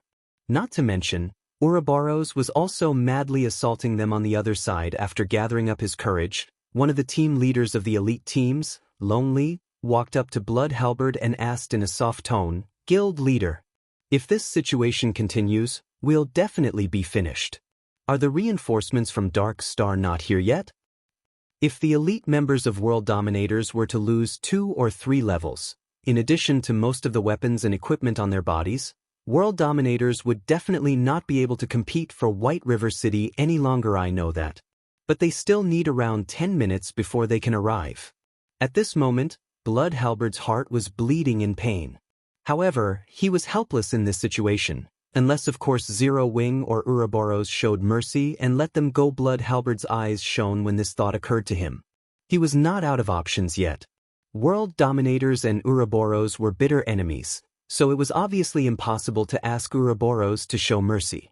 However, there was a slight possibility of success with Zero Wing. After all, World Dominators had never come into direct conflict with Zero Wing before. Also, Zero Wing's main enemy was Dark Star, while World Dominators was simply a passerby in this matter. Hence, Blood Halberd immediately tried to contact Feng Vice Leader Halberd. "To what do I owe this pleasure?" Feng asked, a smile on his face. When he received Blood Halberd's call, he had chosen to accept it right away. "Guild Leader Black Flame, the war between our guilds is just a misunderstanding. World Dominators has a feud only with Ouroboros. We came here simply to fight Ouroboros, and we truly never intended to fight your guild. In regard to the losses and inconvenience caused to your guild, I can compensate you on behalf of World Dominators. As long as Zero Wing stops attacking us right now, I will immediately have our guild's finance department send over 1 million credits to serve as compensation. What do you think, Guild Leader Black Flame?" Although Blood Halberd had tried to speak casually, he could not completely hide the panic in his tone. After all, at least one elite member of World Dominators was dying with each passing second. 1 million credits in past virtual reality games. Even well-known gaming workshops needed a month's time to earn such a sum. Hence, Blood Halberd's offer of 1 million clearly showed his sincerity, so it was all a misunderstanding. Feng acted as if he had come to a sudden realization, letting Blood Halberd feel a hint of hope. However, before Blood Halberd could even feel joy, Feng's tone changed abruptly as he said, "I am moved by Vice Leader Halberd's generosity. Sadly, one of my shortcomings as a person is that I am extremely headstrong. Since it is a misunderstanding, let us just continue this misunderstanding, then. You're making an enemy out of World Dominators. Aren't you afraid of our retaliation?" Blood Halberd screamed in anger. "Vice Leader Halberd, what's there to get angry about? The moment we started playing this game, we were bound to meet with some trouble. If you aren't even prepared to suffer such a small setback, I think it is better for you to retire sooner rather than later. Although World Dominators is only playing the role of a passerby in Dark Star's plan this time, by provoking Zero Wing, you also have to pay a terrible price." Feng chuckled. "However, don't you worry. Dark Star will soon be joining you all." After Feng disconnected the call, he then contacted Aqua Rose, saying, "You no need to be polite. Leave none of them alive. Show everyone the consequences for those who dare to be a passerby and have thoughts about Zero Wing." Chapter 307, Famous in a Single War. Damn. This black flame is practically a mad dog that bites anyone it sees. Blood Halberd cursed. I'll definitely remember this matter. If there is a chance in the future, I'll definitely not let him off. Vice Leader, we've lost too many healers. This long battle is also taking a heavy toll on the remaining healers' mana. They can't leave their combat status to use the magic spring, so they can only rely on mana recovery potions to replenish their mana. However, most of them have already consumed all the potions they have. If the reinforcements from Dark Star still don't arrive, we will definitely be finished, Lonely reported hurriedly. Naturally, Blood Halberd was aware of this matter. Before Zero Wing's intervention, World Dominators had been able to split its healers into two teams, with one team healing the players at the front and the other falling back to replenish their mana, and rotate them accordingly. However, Zero Wing's ambush had taken out over half of World Dominators' healers. If World Dominators were to insist on maintaining the rotation system, its death toll would at least double. Damn that lone tyrant. If he had not goaded me into hindering Ouroboros, we would not have fallen into this situation. Blood Halberd also hated Lone Tyrant greatly at this moment, regretting his decision to listen to him. If he had known that Zero Wing was so powerful, and also how insane Black Flame was, he definitely would have chosen to watch this entire affair play out from a safe distance. In the end, he now suffered from his own decision. Originally, there had already been a gap between World Dominators and Zero Wing in overall combat power. Now that World Dominators had lost the support of its healers, that gap had widened further. Following the crippling of World Dominators' healers, its players were like wheat being reaped, their lives effortlessly harvested by the members of Zero Wing. In contrast, Zero Wing's healers carried out their task with great zeal. The frontline players of Zero Wing found it hard to die even if they wanted to. Within moments, the mortality ratio of the two guilds soared to frightening heights. When Zero Wing initiated their ambush, the mortality ratio had only been 1 to 3, with World Dominators having the higher number of deaths. Now, however, that ratio had risen to 1 to 8 and would soon approach 1 to 9. In other words, for every player Zero Wing lost, World Dominators would lose 8 or 9 players. On the other front, the players from Ouroboros were fighting valiantly as well, and they had succeeded in pushing the original mortality ratio of 1 to 1. 2 up to the current ratio of 1 to 3. No, we can't wait any longer. At this rate, we'll be completely annihilated by the time the reinforcements from Dark Star arrive. Both anger and grief filled Blood Halberd at this moment. World Dominators had started this war with over 10,000 members. Yet now, only 5,000 or so members remained alive. Immediately, Blood Halberd shouted in the guild channel, "All of you, charge together with me. We're leaving with as many lives as we can." At Blood Halberd's command, everyone from World Dominators commenced a desperate charge while ignoring even the magical bombardments from enemy mages. Naturally, such an exodus only made it much easier for Zero Wing and Ouroboros to kill them. The price these two guilds had to pay also lessened greatly.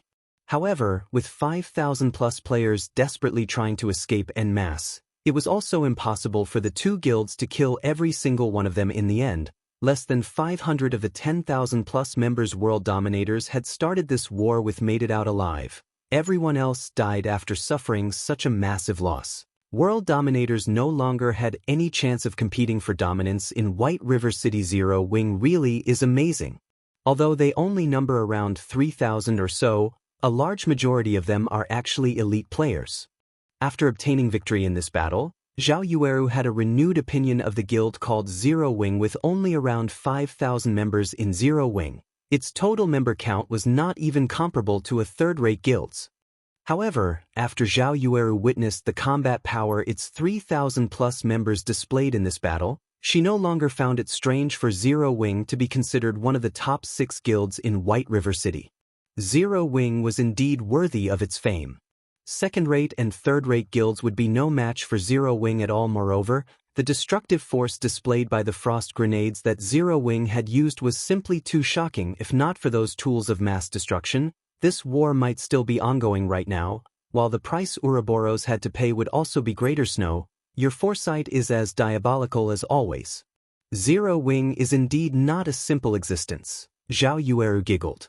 Although World Dominators managed to escape with a few hundred of its members, its heavy losses this time means it no longer has any chance of fighting over White River City.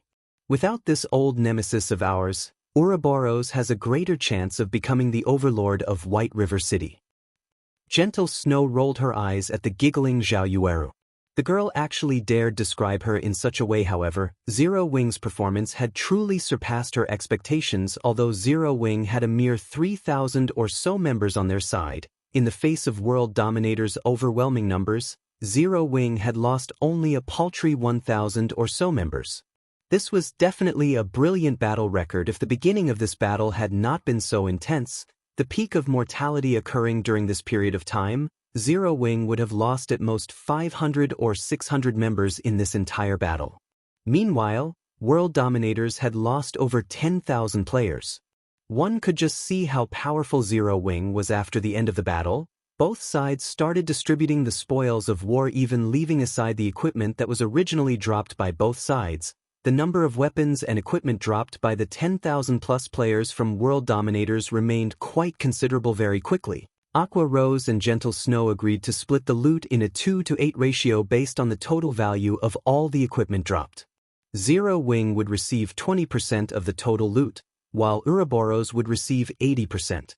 However, Zero Wing would mainly receive equipment of bronze rank or higher. Aqua Rose settled for such an unbalanced ratio due to Feng's arrangements. As to why Feng would propose such a division, firstly, it was his form of gratitude for Ouroboros' aid. Secondly, they had no use for that many pieces of equipment. The reason being, most of the equipment left behind by World Dominators were not even bronze rank. As for mysterious iron equipment, there were only a pitiful amount of them dropped in this battle. Arming the guild's normal members with such poor quality equipment might be fine, but for the elite members, Feng had yet to fall to such a low standard.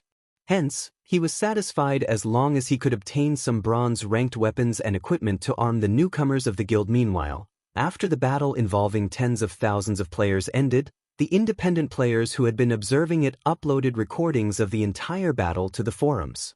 The battle instantly became a sensation in White River City. Nobody could have ever imagined that Zero Wing was actually so fierce. Its battle record was also brilliantly amazing. However, Zero Wing's decision to fight World Dominators confused many. Instead of killing the members of Dark Star, they had chosen to annihilate World Dominators, which had played the role of a passerby. Many people posted about Zero Wing's ruthlessness for such a decision. In regard to this, Feng did not offer any explanation. Even when Aqua Rose raised this matter to Feng, he only laughed it off without saying anything. In truth, Feng really did have his own motives for making such a decision. On one side, there was Dark Star, a guild supported by a gigantic existence like Underworld.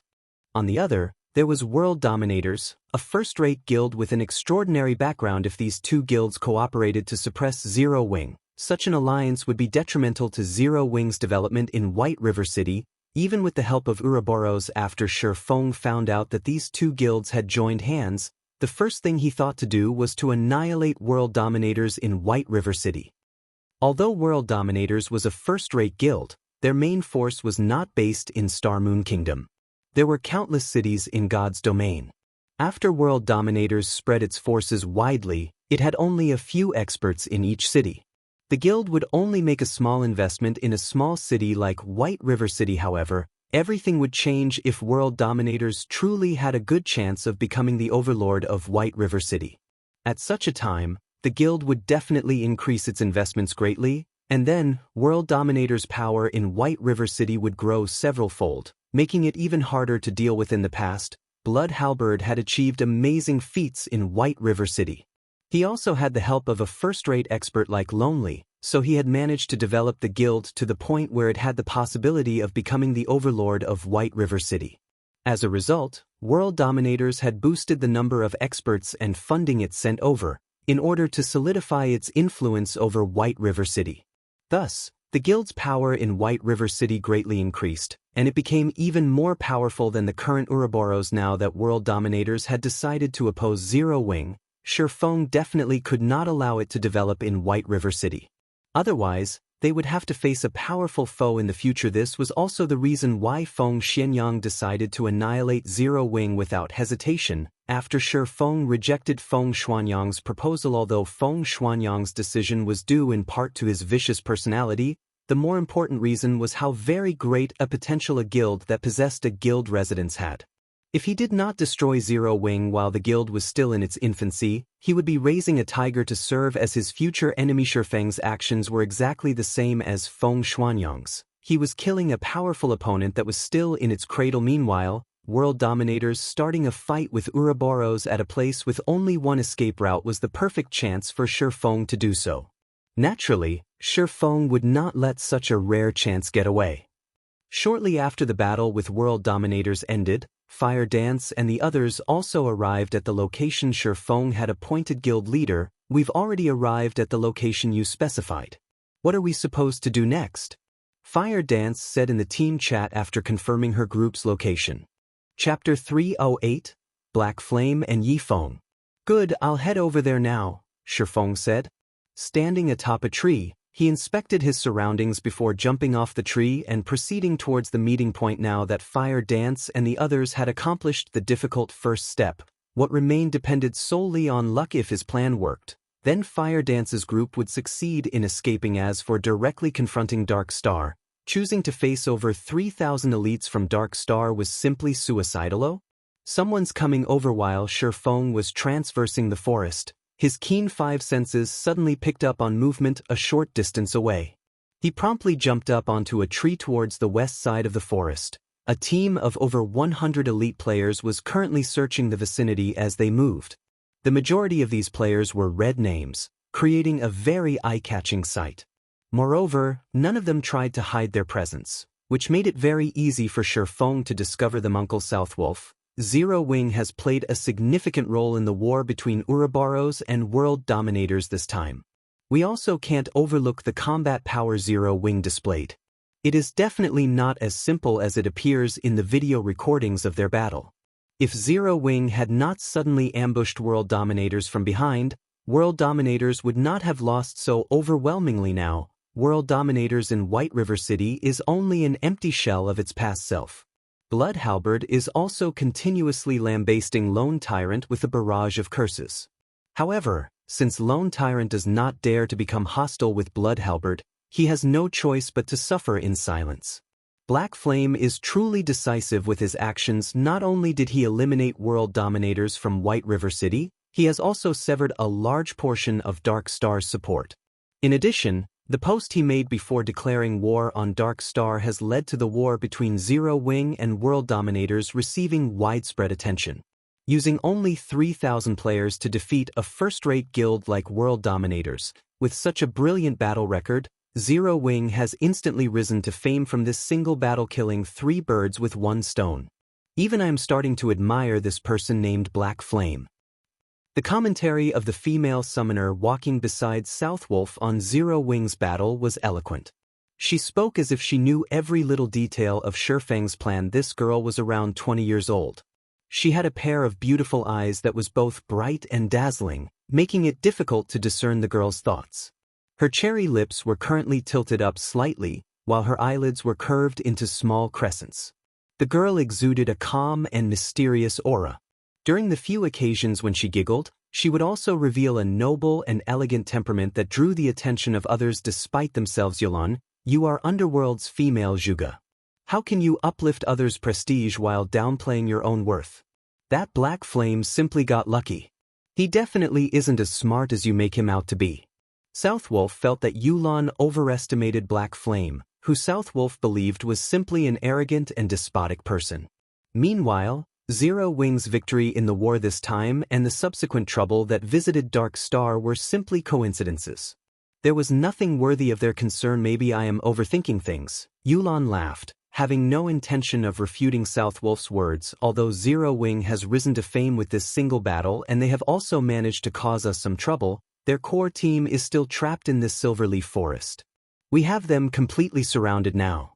Even if Ouroboros and the rest of Zero Wing rush over here right away, they will still be too late to change anything. As long as Zero Wing's core team is annihilated, the guild itself will receive a fatal blow.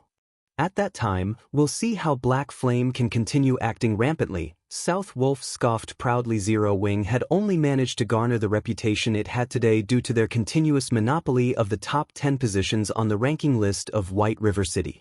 The 8 experts of Zero Wing were known by all, and they still occupied the top 8 positions on the ranking list until this day. Nobody had managed to threaten their positions all this time. If these 8 players died today, they would definitely fall out of the top 10. Subsequently, Zero Wing would also lose the fame and prestige it possessed. I guess this could be considered a flaw of guild leader Black Flame. Players have always worshipped the strong.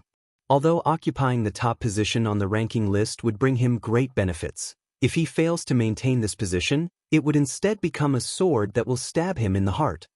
Yulan nodded in the middle of South Wolf and Yolan's conversation. An assassin suddenly spoke in the team chat. Brother South Wolf, I've found them.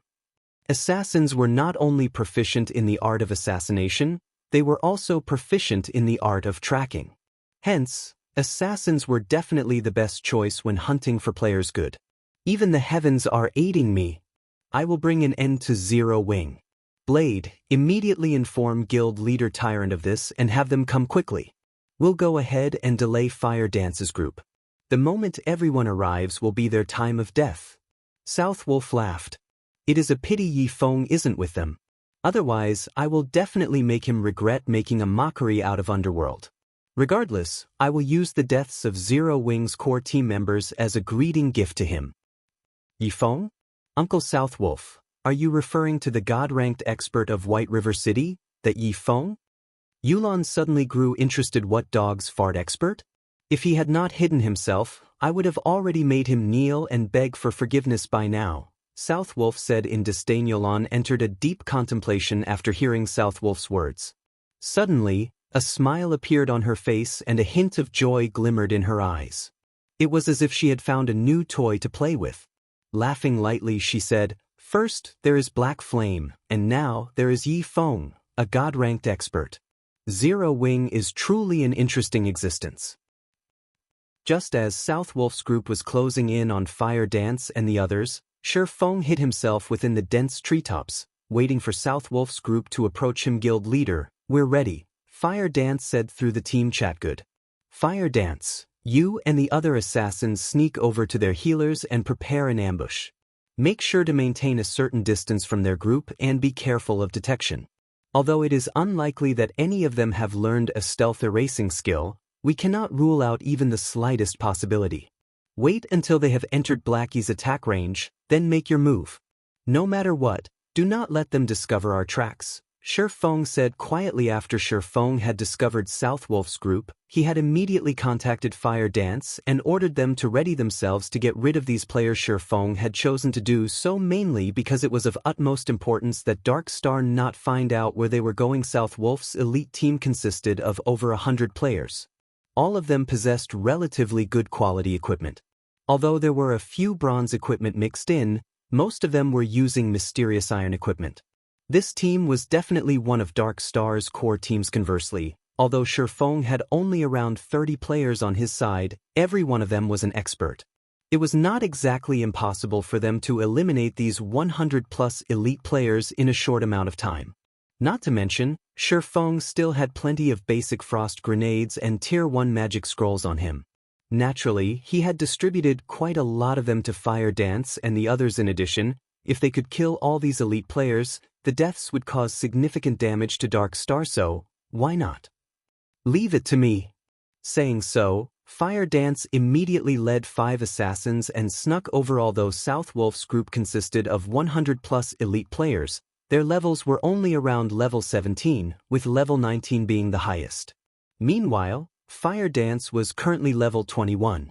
Fire Dance's techniques and equipment also surpassed these elite players by leaps and bounds. All these factors combined allowed Fire Dance to effortlessly sneak up on the enemy's healers. The 5 other assassins accompanying Fire Dance were not weaklings either. They were all core members of Zero Wing, sporting equipment of mysterious iron rank or above, and were also at level 20 right now.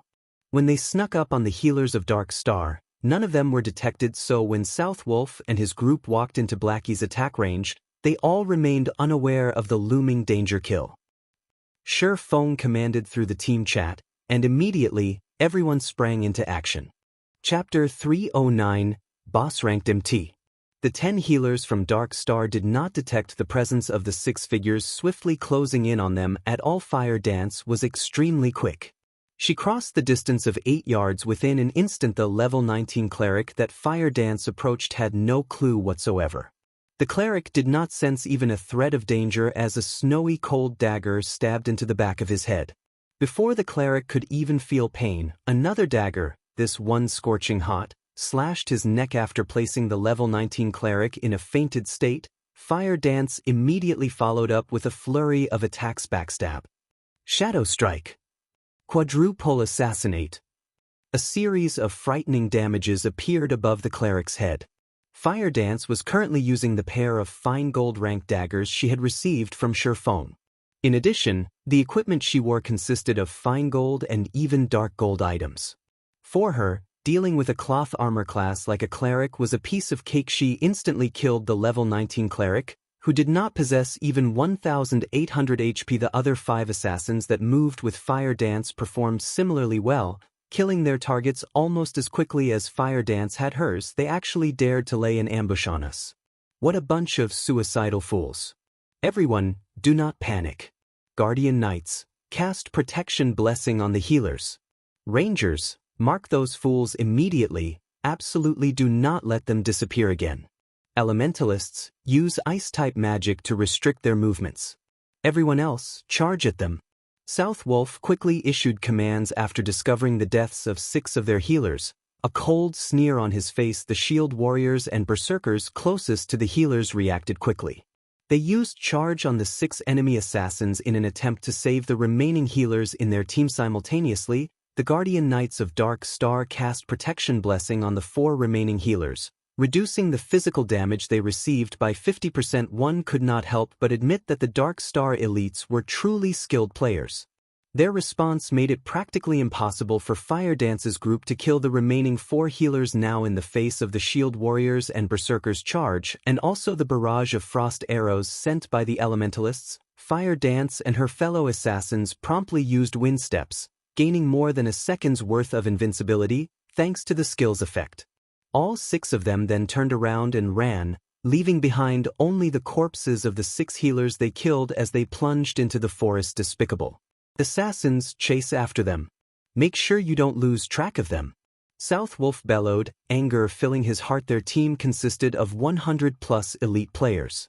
Yet, not only had they lost 6 of their healers in an ambush by 6 assassins, they had even allowed these ambushers to escape. Wouldn't they become laughingstocks if others were to find out about this matter? Before the elites of Dark Star could set off in pursuit of Fire Dance's group, the female summoner, Yulan, suddenly shouted loudly, "Do not chase after them. Everyone, scatter immediately." The moment Yulan finished speaking, she promptly sprinted away from this part of the forest. South Wolf was confused by Yulan's actions, failing to understand why she would do such a thing. However, he still chose to listen to her advice and started running at the same time. In the distance, Blackie finished chanting the final verse of his spell's incantation. In the next moment, an enormous, golden magic array appeared in the sky, covering a large part of the forest. Shortly after, a dazzlingly brilliant star appeared from the magic array and plummeted towards the forest. One after another, the Dark Star elementalists with quick reactions responded by immediately activating instantaneous movement. Meanwhile, the other classes also activated their own life-saving skills while doing their best to escape the effective range of the attack. However, there were a few players from Dark Star that failed to respond appropriately. Moreover, Blackie's Stars of Light possessed a very large effective range. Hence, when the first star impacted the ground, the blast caught over a dozen Dark Star players. The continuous bombardment of the Stars of Light easily wiped out even shield warriors that possessed more than 3,000 HP. To put it simply, all those within the Stars of Light's effective range died. What an amazing skill. Now that I'm seeing it in person, this skill is extraordinary as expected. Aside from Black Flame and Yi Feng, the top ranker of White River City cannot be taken lightly either.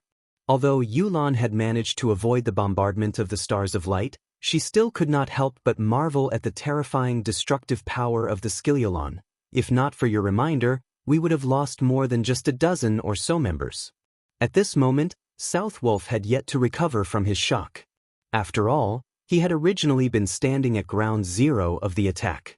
If he had not escaped as quickly as he had, he might have been among the dozen or so players who had died. Uncle Southwolf, please contact Guild Leader Tyron immediately and have them on the lookout in their vicinity. Make sure they don't split up, as the ambushers from Zero Wing are definitely not limited to just those 6, Yulon said in the team chat after surveying her surroundings. Yulon, you worry too much.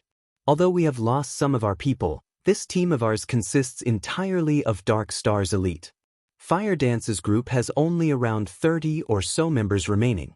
In a direct confrontation, they stand no chance against us at all. The most they can achieve right now is an ambush on us. Now that they have revealed themselves, it is the perfect chance for us to pursue them. So, how can we choose to wait for our deaths in this place? Southwolf felt that Yulon was panicking slightly after seeing the stars of light. Originally, Yulon had wanted to dissuade Southwolf. However, the latter was simply too impatient. He also did not wish to miss this great chance to get rid of Fire Dance and her group. Hence, before Yulon could say anything more, Southwolf had already led the team off, charging in the direction where Fire Dance and the others had disappeared just in time. Seeing Southwolf and his team running over, Feng revealed a smile as he waved his hand.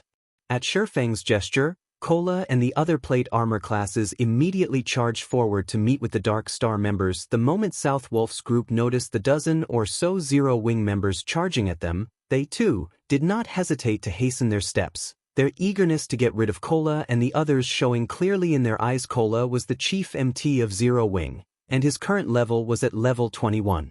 In addition, Kola was mostly geared with fine gold equipment, secret silver being the purest quality for the items he had on him. The Arclight Guard in his hand was also a dark gold ranked shield.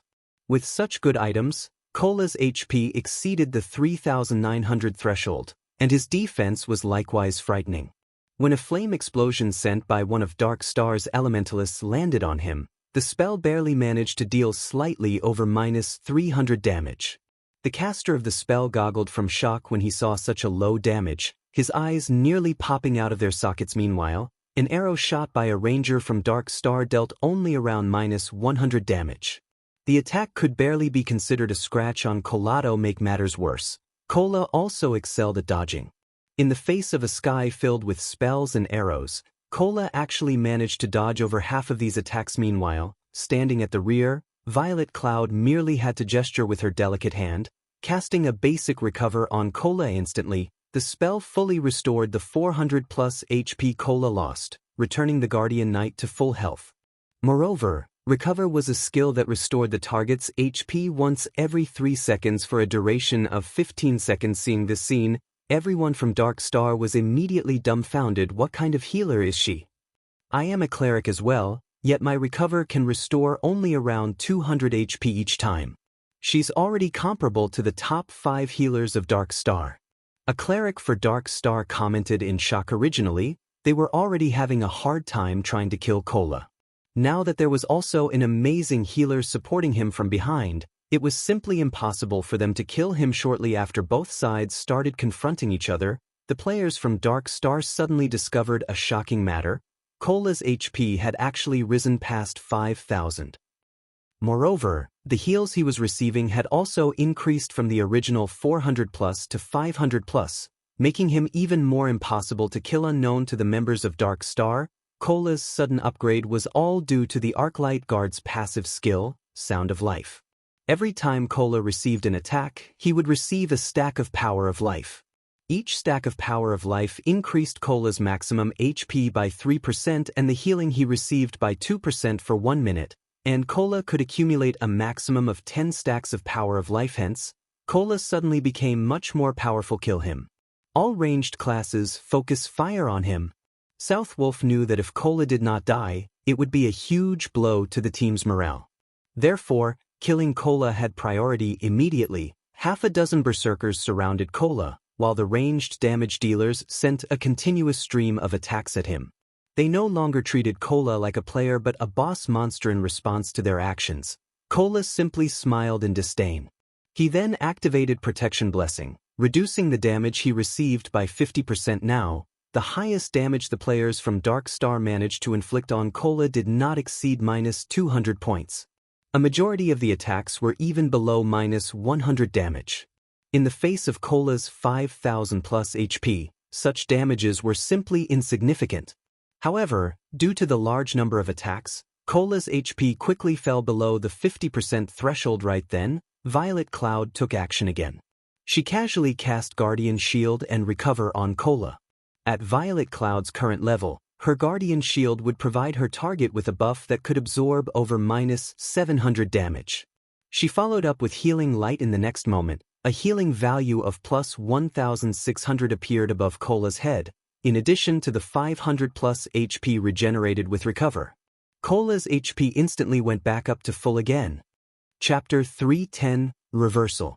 Originally, the Guardian Knight Cola was already a huge headache due to his high HP and defense, and Dark Star's players exerted quite a lot of effort in order to reduce his HP by over half. Yet, in the next moment, he was now back to full health. South Wolf nearly popped a vein when he witnessed this scene. Although Cola was an MT, the damage he dealt was not one bit low. A casual slash from his sword could deal around -300 to -400 damage to Dark Star's shield warriors. If Cola used a skill, he could even deal -500 to -600 damage, which was even higher than that of the Berserkers of Dark Star. Moreover, Cola could tank 4 Berserkers simultaneously, all by himself, and he even managed to send them flying back. Meanwhile, such a boss-ranked MT was now immortal due to a single cleric from Zero Wing. However, this still was not the end of South Wolf's head. The MTs in his team were relatively high-ranking MTs in White River City, but the 2 Berserkers named Lonely Snow and Water Buffalo still sliced them up in no time. For example, one of the Guardian Knights of Dark Star had come under the combined assault of the 2 Berserkers. At first, the Guardian Knight had received 2 normal attacks from the Berserkers. Unfortunately, both attacks had achieved a critical hit, with Lonely Snow dealing over -1,400 damage and Water Buffalo dealing over -1,300 damage. Without leaving any gaps, the 2 then followed up with Beheaded, both of their skills dealing over -1,000 damage each. As a result, even though the Guardian Knight had 2 healers focusing on him, his 3,000 HP was still reaped away within an instant. Meanwhile, Fire Dance was even more amazing than the 2 Berserkers. After dishing out a flurry of attacks, she followed up with a 7-star Eviscerate that achieved a critical hit, dealing over -2,300 damage. Within moments, one more Guardian Knight of Dark Star died. South Wolf had even begun to suspect that the members of Zero Wing were no longer playing the same game Dark Star's players were. After all, whether it was Zero Wing's MT, healer, or DPS, all of them were so powerful. On the other hand, the players of Dark Star were like paper, dying from just a touch. With merely a brief exchange, South Wolf's team had already lost 9 members. It should be known that all these players were core members of Dark Star. They were not random noobs that could be found anywhere on the streets of White River City. Each and every one of them was a skilled player, and they all had a good sense for battle.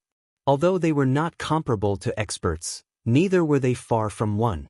Yet, even so, these elite players still died with barely any resistance as the battle continued. The players from Dark Star grew more and more frightened. They had yet to kill a single player of Zero Wing, even until now. This was definitely a huge psychological blow to the elites of Dark Star. Don't panic. We outnumber them thrice over. Assassins and Rangers, take out their healers first. As long as the healers are dead, the others will soon follow, even if their combat power is superior. South Wolf was no idiot, and he immediately sought to utilize Dark Star's advantage Zerg tactics. It was the easiest tactic for obtaining victory in any virtual reality game. As South Wolf had the numerical advantage, he could afford to divide his troops into 2 groups, one to pin down the enemy forces, and another to circle around and strike at the enemy's weak point very quickly. Over 20 assassins and rangers from Dark Star flanked Zero Wing's forces and immediately charged towards Violet Cloud's group of 5 healers. Contrary to expectations, however, even when Violet Cloud's group noticed Dark Star's players charging towards them, none of them chose to run away.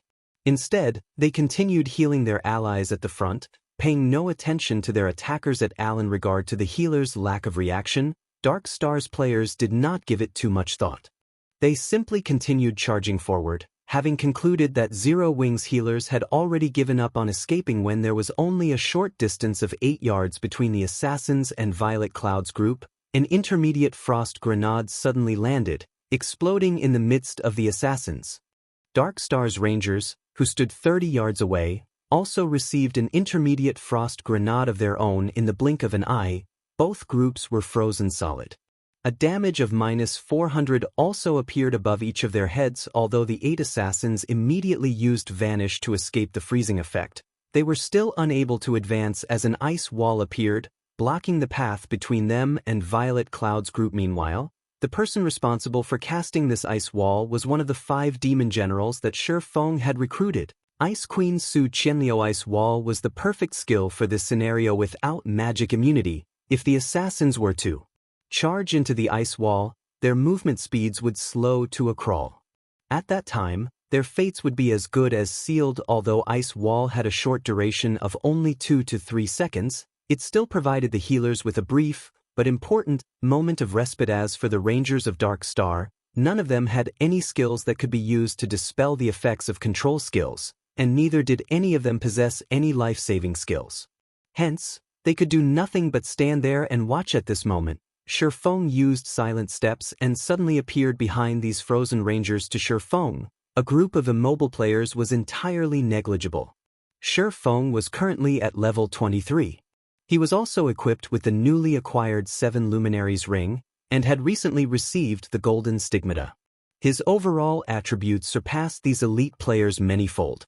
Moreover, Feng currently had the Aura of Fire activated, the aura effect increasing his damage by 30% while also reducing his target's defense by 30% immediately. Feng sent a level 8 thundering flash at the group of rangers. Green arcs of lightning crackled as they instantly pierced the bodies of these rangers. Damages of -1102, -1528, and -2140 appeared above each of the 12 rangers' heads. Although none of Feng's attacks had achieved a critical hit, these rangers had only around 2,000 HP.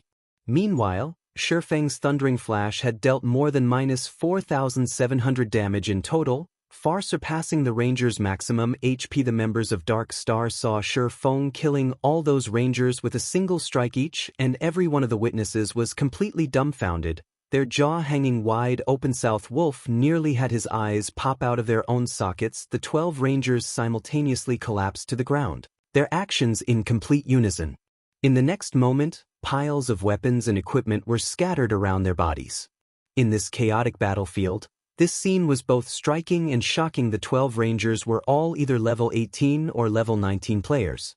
Most of the equipment they used was also level 15 mysterious ion equipment, and every one of them had more than 2,000 HP. Yet, they were killed off so easily. Moreover, it wasn't just one person that got killed but an entire group. For a moment, South Wolf believed that he was dreaming.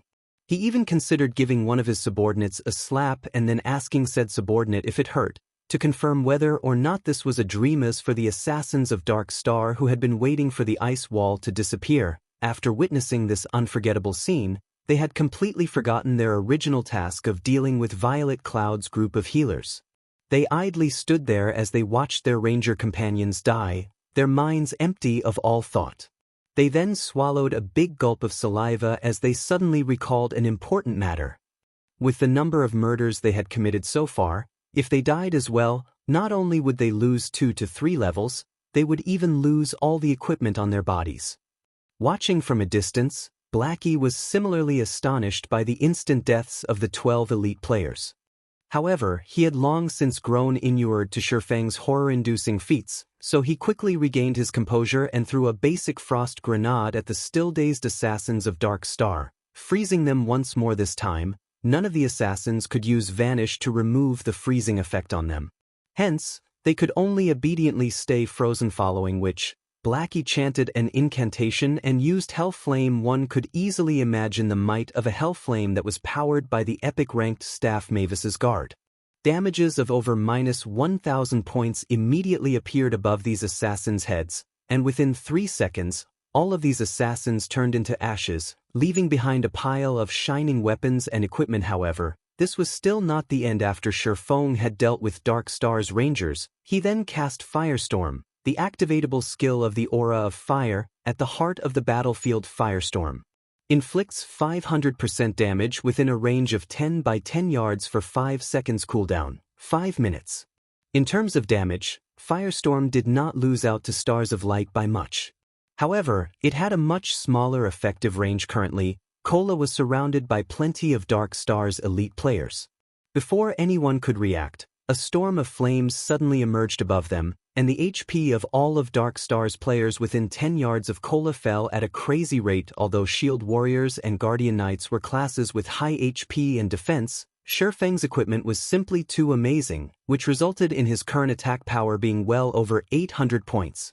With such a high base value, even though the Shield Warriors and Guardian Knights of Dark Star possessed plenty of damage reduction items, they still received more than -2,000 DPS. As for the other classes, they received more than -3,000 DPS even when the Shield Warriors and Guardian Knights activated their life-saving skills, which allowed them to have the damage they received. They still could not avoid death. After Firestorm ended, all of Dark Star's players caught within its effective range were reduced to cinders. Only Cola and the other frontline members of Zero Wing remained alive. Dark Star's 40 or so frontline players had died all of a sudden. Zero Wing's side outnumbered Dark Star's Black Flame. "Why are you here?" South Wolf instantly recognized the person responsible for killing the majority of Dark Star's players. At this moment, South Wolf's eyes were filled with incomparable shock as his trembling finger pointed at Feng's crimson-red name. South Wolf failed to understand why Black Flame would appear at this place. He also could not understand why Black Flame was so powerful. Wasn't Black Flame just a forger? Originally, there had been a huge numerical difference between the two sides. However, in the blink of an eye, a strategic change occurred, all because of Black Flame's fleeting blow. Dark Star was no match for Zero Wing even when Dark Star had the advantage of numbers. Now that the situation was reversed, the end result was obvious. Chapter 311, Absolute Control. Watching up to this point, South Wolf knew that defeat was inevitable, though he was loath to admit it, and his heart was filled with indignation. Currently, his team had fewer than 30 players, and practically all of them were mages and healers. He alone was the only melee class alive. With such a team composition, Dark Star stood absolutely no chance against Zero Wing's core team, which currently consisted of over 30 players. The single sword strike Black Flame had displayed far exceeded South Wolf's imagination. Not only was Black Flame inconceivably fast, his grasp of his skills had also reached perfection, as shown by his single attack's impeccable coverage of all 12 rangers. Such a feat required one to possess excellent control over the skill itself and the angle of attack as well. South Wolf was no fool, and neither was he a greenhorn that had been playing virtual reality games for only 1 or 2 years. As a representative of Underworld, he had met with and recruited lots of gaming experts before. He had also participated in a considerable number of team battles, so his experience in the virtual gaming world was quite plentiful. Naturally, he understood the strategy Black Flame had used since the start of the battle. Black Flame made the Guardian Knights, Shield Warriors, and other plate armor classes charge forward to lure the members of Dark Star into gathering around them. The female cleric, Violet Cloud, was pivotal to this strategy. Although on the surface her healing ability was only double that of the healers of Dark Star, the effectiveness she displayed during the team battle far surpassed that of 3 or 4 healers combined. Violet Cloud had an excellent grasp of the battle situation. Not only could she keep Cola alive and well, she could also simultaneously stabilize several other players' HP. Throughout the battle, she performed smoothly and calmly. She was definitely not an existence to be trifled with. Originally, Zero Wing already had powerful experts like Fire Dance, the team leader of Zero Wing's core team, and Blackie, the #1 player on White River City's ranking list. Now, South Wolf suddenly discovered that Zero Wing possessed not only Fire Dance and Blackie, Cola and Violet Cloud were definitely first-rate experts as well. Everyone else in Zero Wing's core team were also all experts. Meanwhile, Black Flame, who had suddenly appeared, was even more terrifying. The strength he displayed far surpassed that of all those previously mentioned. The scene Southwolf witnessed was like a replay of the god-ranked expert Yi Feng slaying the hundreds of players of Martial Union. Southwolf could not figure out why there were so many experts gathering at a newly established guild like Zero Wing. Even a guild that was newly established by a major corporation could not achieve what Zero Wing had managed in such a short amount of time. Southwolf truly wondered how Black Flame had accomplished such a feat. Although Southwolf was shocked by Black Flame's personal strength and by Blackie, who possessed a strategic-level skill that could affect the entire battlefield. Black Flame, you are indeed amazing. However, the entire Silverleaf Forest is already under Dark Star's control. Although your team of 30 or so players can easily defeat an elite team with more than 100 players, do you think you can do the same against 3,000 players? You have simply delayed the time of your demise. Southwolf laughed coldly as he looked at Feng, his current appearance making it seem as if he no longer cared about the many elite players that had died. Let's go. It will be their time of death when guild leader Tyron arrives. Since his team was no match for Zero Wing, Southwolf naturally would not remain in this place and increase his losses. The fact that he had discovered Black Flame, Zero Wing's guild leader, here easily made up for the elite players he lost. After all, Black Flame's death would become a huge blow to Zero Wing's reputation and prestige in White River City. Coming and going as you wish. Do you think the Silverleaf Forest is your house? Feng smiled calmly, his eyes revealing a cold, killing intent. Since you've already pursued us to this place, I insist that you stay. Do you think you can keep me here? Southwolf laughed in disdain. He was an assassin, the class that boasted the greatest survivability in the wild.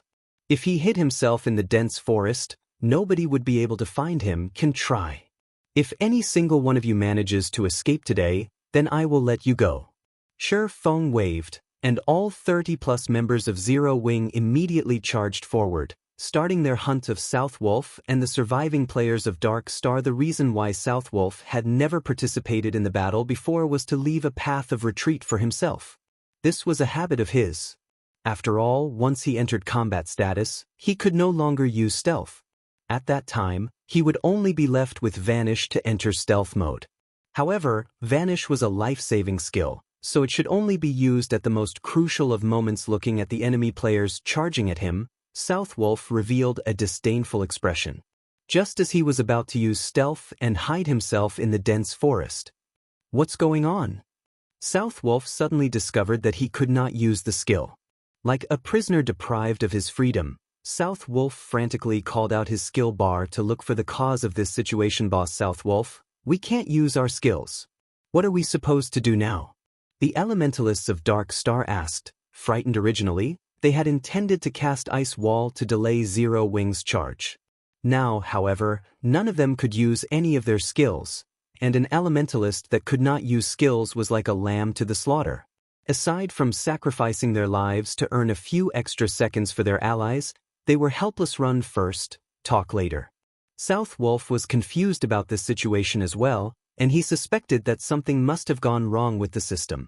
Since none of them could use skills, they could only rely on their 2 feet to escape. As an assassin, Southwolf had great confidence in his own speed. However, just as he was turning to escape, he suddenly discovered that his movement speed had been greatly reduced.